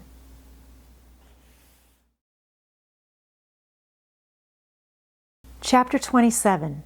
In the Garden. In each century since the beginning of the world, wonderful things have been discovered. In the last century, more amazing things were found out than in any century before. In this new century, hundreds of things still more astounding will be brought to light. At first, people refuse to believe that a strange new thing can be done. Then they begin to hope it can't be done. Then they see it can be done. Then it is done, and all the world wonders why it was not done centuries ago. One of the new things people began to find out in the last century was that thoughts, just mere thoughts, are as powerful as electric batteries, as good for one as sunlight is, or as bad for one as poison. To let a sad thought or a bad one get into your mind is as dangerous as letting a scarlet fever germ get into your body. If you let it stay there after it has got in, you may never get over it as long as you live. So long as Mistress Mary's mind was full of disagreeable thoughts about her dislikes and sour opinions of people, and her determination not to be pleased by or interested in anything, she was a yellow-faced, sickly, bored, and wretched child. Circumstances, however, were very kind to her, though she was not at all aware of it. They began to push her about for her own good. When her mind gradually filled itself with robins and moorland cottages crowded with children, with queer, crabbed old gardeners and common little Yorkshire housemaids, with springtime and with secret gardens coming alive day by day, and also with a moor boy and his creatures, there was no room left for the disagreeable thoughts which affected her liver and her digestion and made her yellow and tired.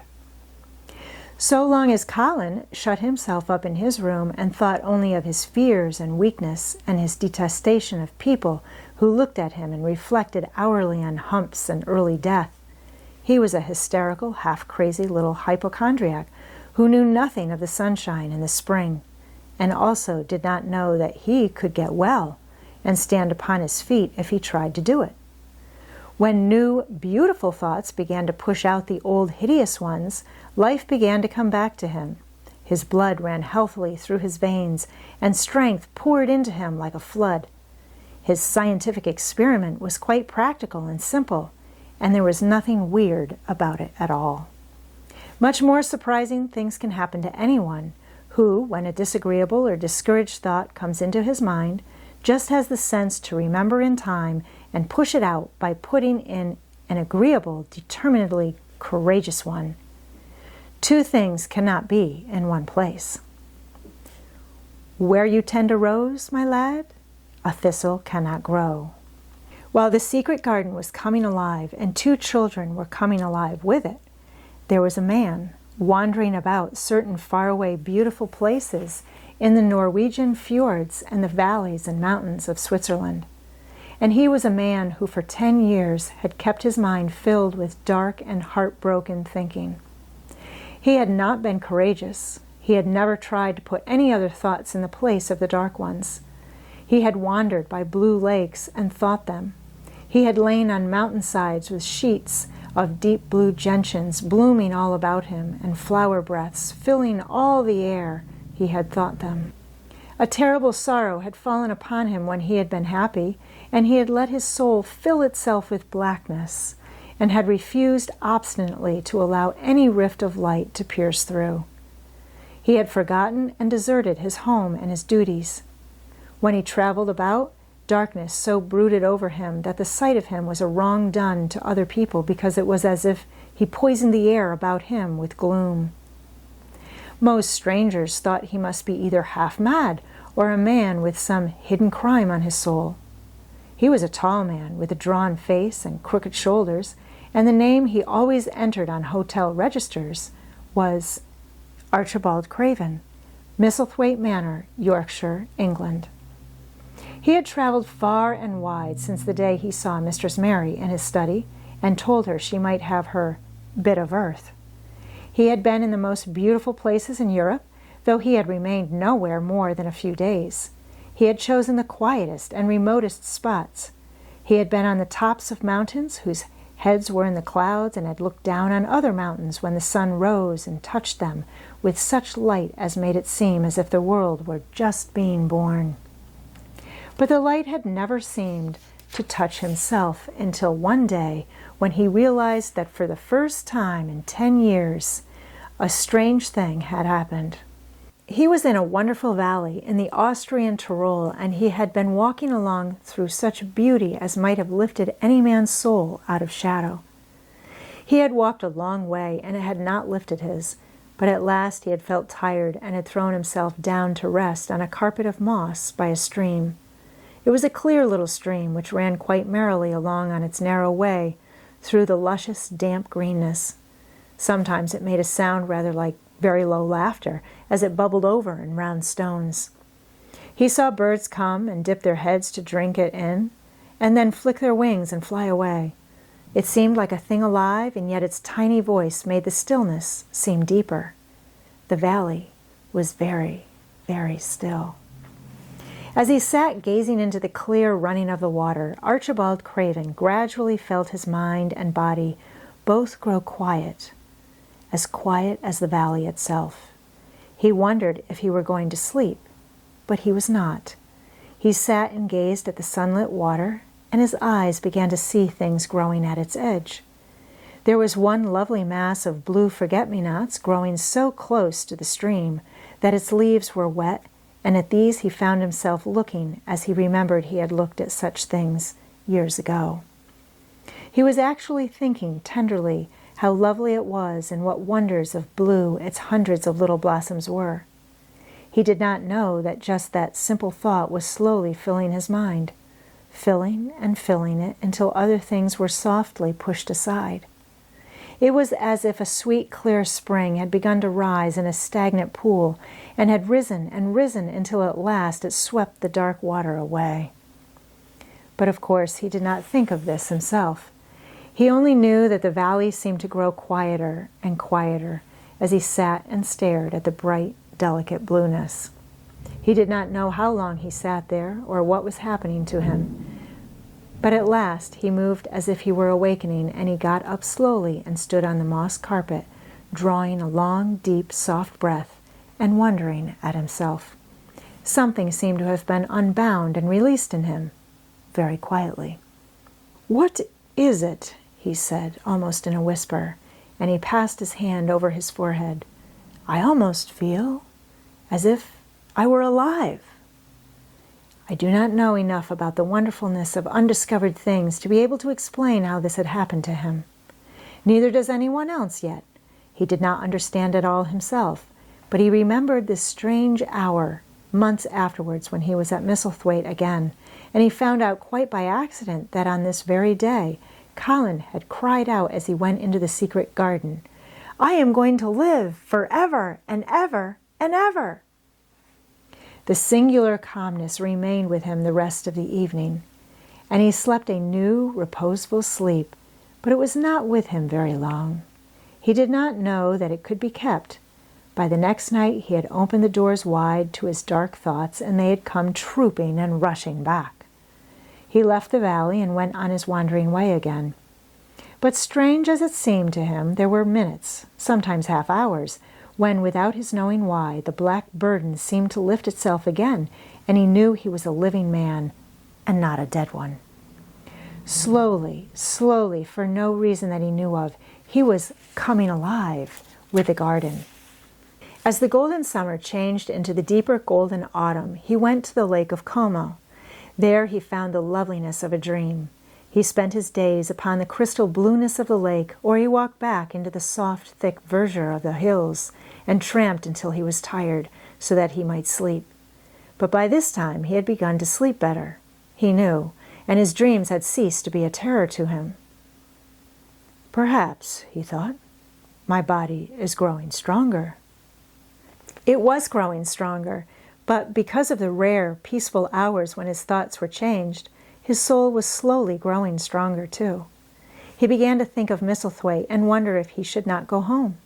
Now and then he wondered vaguely about his boy and asked himself what he should feel when he went and stood by the carved four-poster bed again and looked down at the sharply chiseled, ivory-white face while it slept and the black lashes rimmed so startlingly the closed, shut eyes.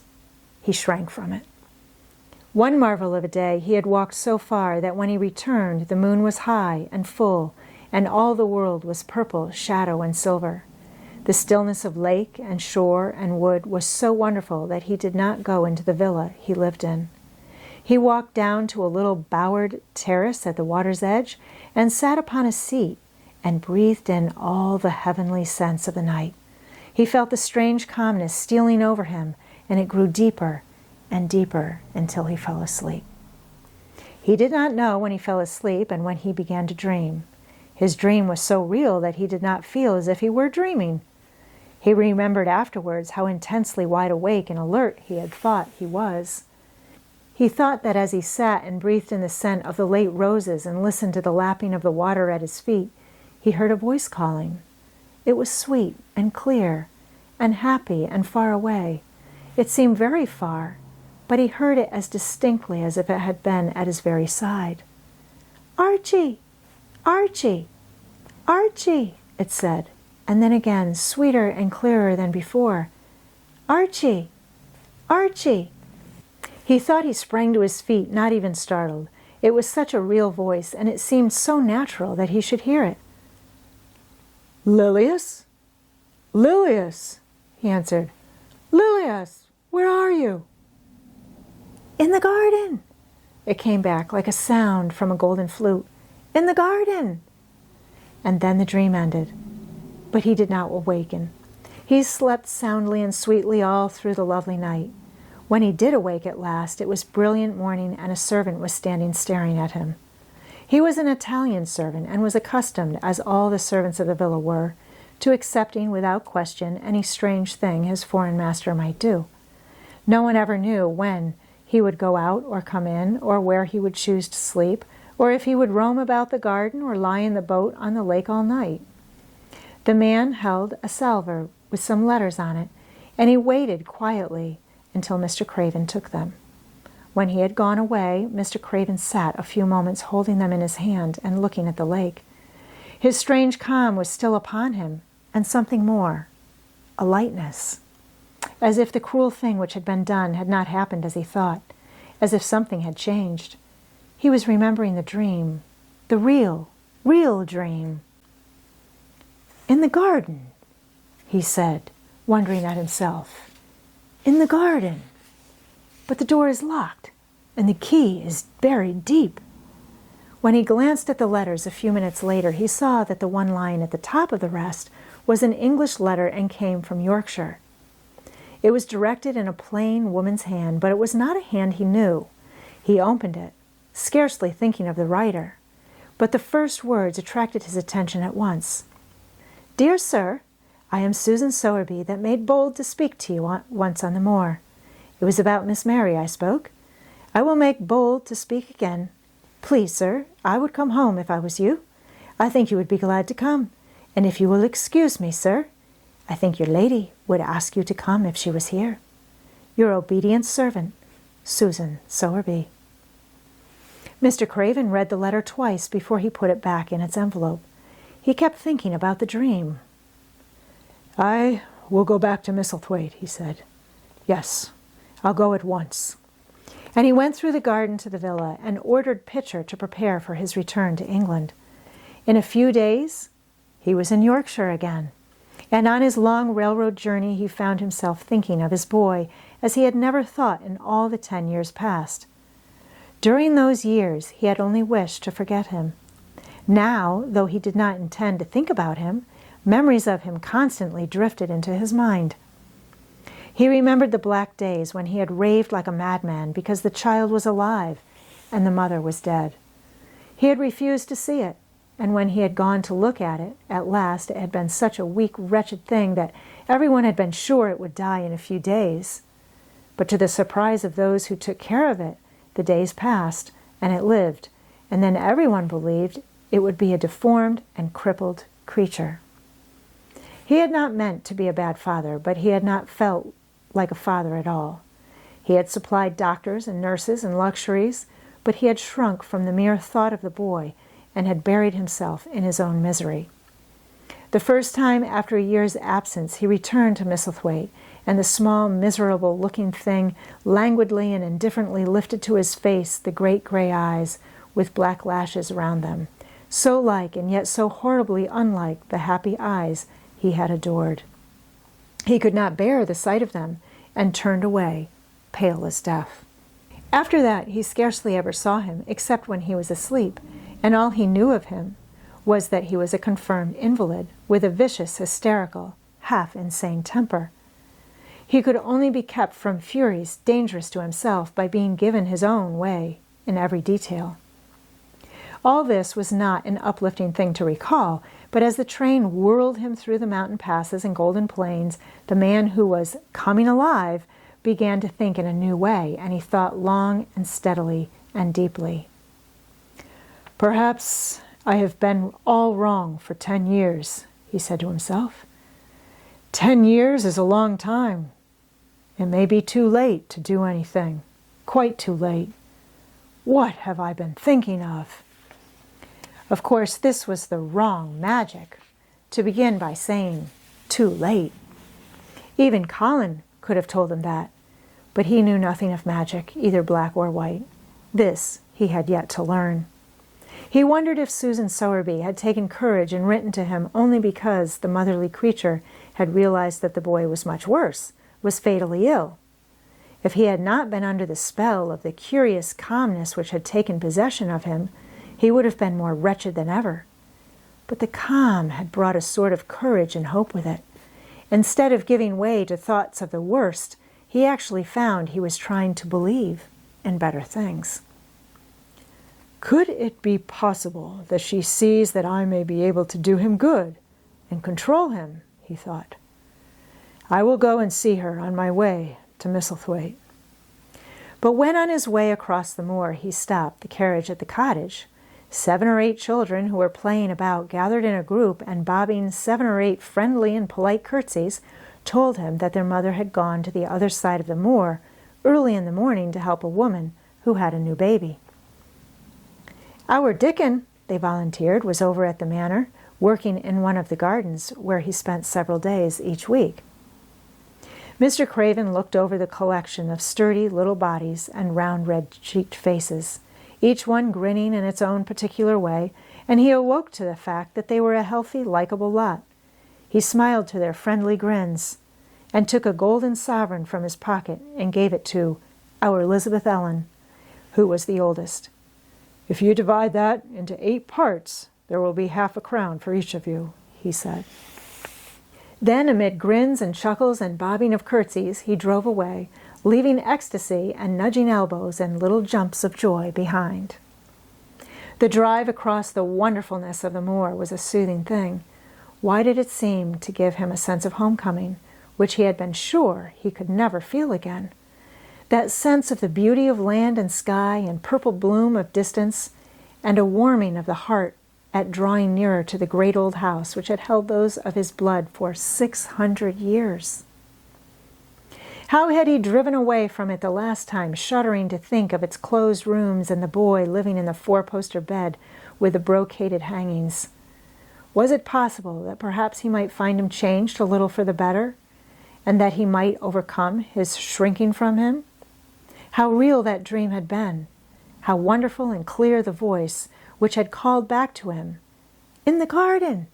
In the garden!" I will try to find the key, he said. I will try to open the door. I must, though I don't know why. When he arrived at the manor, the servants who received him with the usual ceremony noticed that he looked better, and that he did not go to the remote rooms where he usually lived, attended by Pitcher. He went into the library and sent for Mrs. Medlock. She came to him somewhat excited and curious and flustered. How is Master Colin, Medlock? He inquired. Well, sir, Mrs. Medlock answered, he's different, in a manner of speaking. Worse? He suggested. Mrs. Medlock really was flushed. Well, you see, sir, she tried to explain, neither Dr. Craven nor the nurse nor me can exactly make 'em out. Why is that? To tell the truth, sir, Master Colin might be better, and he might be changing for the worse. His appetite, sir, is past understanding, and his ways. Has he become more peculiar? Her master asked, knitting his brows anxiously. That's it, sir. He's growing very peculiar. When you compare him with what he used to be, he used to eat nothing, and then suddenly he began to eat something enormous, and then he stopped again all at once, and the meals were sent back just as they used to be. You never knew, sir, perhaps, that Out of doors he never would let himself be taken. The things we've gone through to get him to go out in his chair would leave a body trembling like a leaf. He had thrown himself into such a state that Dr. Craven said he couldn't be responsible for forcing him. Well, sir, just without warning, not long after one of his worst tantrums, he suddenly insisted on being taken out every day by Miss Mary and Susan Sowerby's boy, Dickon. That could push his chair.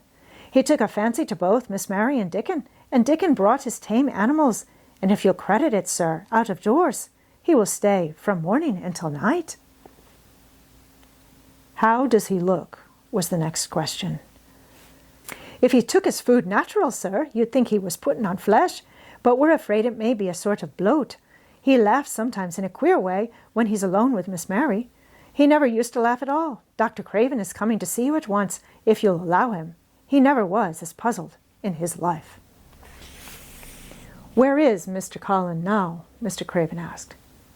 In the garden, sir. He's always in the garden, though not a human creature is allowed to go near for fear they'll look at him. Mr. Craven scarcely heard her last words. In the garden, he said, and after he had sent Mrs. Medlock away, he stood and repeated it again and again. In the garden.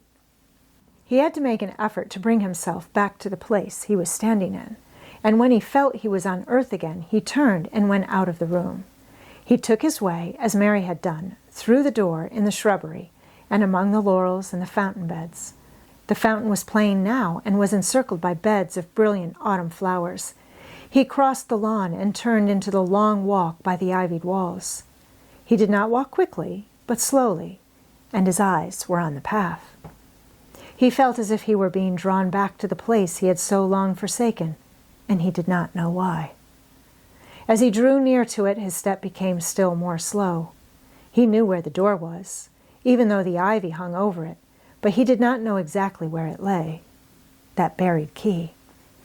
So he stopped and stood still, looking about him, and almost the moment after he had paused, he started and listened, asking himself if he were walking in a dream. The ivy hung thick over the door, the key was buried under the shrubs. No human being had passed that portal for 10 lonely years. And yet inside the garden, there were sounds. They were the sounds of running, scuffling feet seeming to chase round and round under the trees. They were strange sounds of lowered, suppressed voices, exclamations and smothered joyous cries. It seemed actually like the laughter of young things, the uncontrollable laughter of children who were trying not to be heard, but who in a moment or so, as their excitement mounted, would burst forth. What in heaven's name was he dreaming of? What in heaven's name did he hear? Was he losing his reason and thinking he heard things which were not for human ears? Was it that the far, clear voice had meant? And then the moment came, the uncontrollable moment when the sounds forgot to hush themselves. The feet ran faster and faster. They were nearing the garden door. There was quick, strong, young breathing and a wild outbreak of laughing, shouts which could not be contained, and the door in the wall was flung wide open, the sheet of ivy swinging back, and a boy burst through it at full speed and without seeing the outsider dashed almost into his arms. Mr. Craven had extended them just in time to save him from falling as a result of his unseen dash against him, and when he held him away to look at him in amazement at his being there, he truly gasped for breath. He was a tall boy and a handsome one. He was glowing with life, and his running had sent splendid color leaping to his face. He threw the thick hair back from his forehead and lifted a pair of strange gray eyes full of boyish laughter and rimmed with black lashes like a fringe. It was the eyes which made Mr. Craven gasp for breath. "Who? What? Who?" he stammered. This was not what Colin had expected. This was not what he had planned. He had never thought of such a meeting, and yet to come dashing out, winning a race, perhaps it was even better. He drew himself up to his very tallest. Mary, who had been running with him and had dashed through the door too, believed that he managed to make himself look taller than he had ever looked before, inches taller. "Father," he said, "I'm Colin. You can't believe it. I scarcely can myself. I'm Colin." Like Mrs. Medlock, he did not understand what his father meant when he said hurriedly, In the garden! In the garden! Yes, hurried on Colin, it was the garden that did it, and Mary and Dickon, and the creatures and the magic. No one knows. We kept it to tell you when you came. I'm well. I can beat Mary in a race. I'm going to be an athlete. He said it all, so like a healthy boy, his face flushed, his words tumbling over each other in his eagerness, that Mr. Craven's soul shook with unbelieving joy. Colin put out his hand and laid it on his father's arm. Aren't you glad, Father? He asked. Aren't you glad? I'm going to live forever and ever and ever. Mr. Craven put his hands on both the boy's shoulders and held him still. He knew he dared not even try to speak for a moment.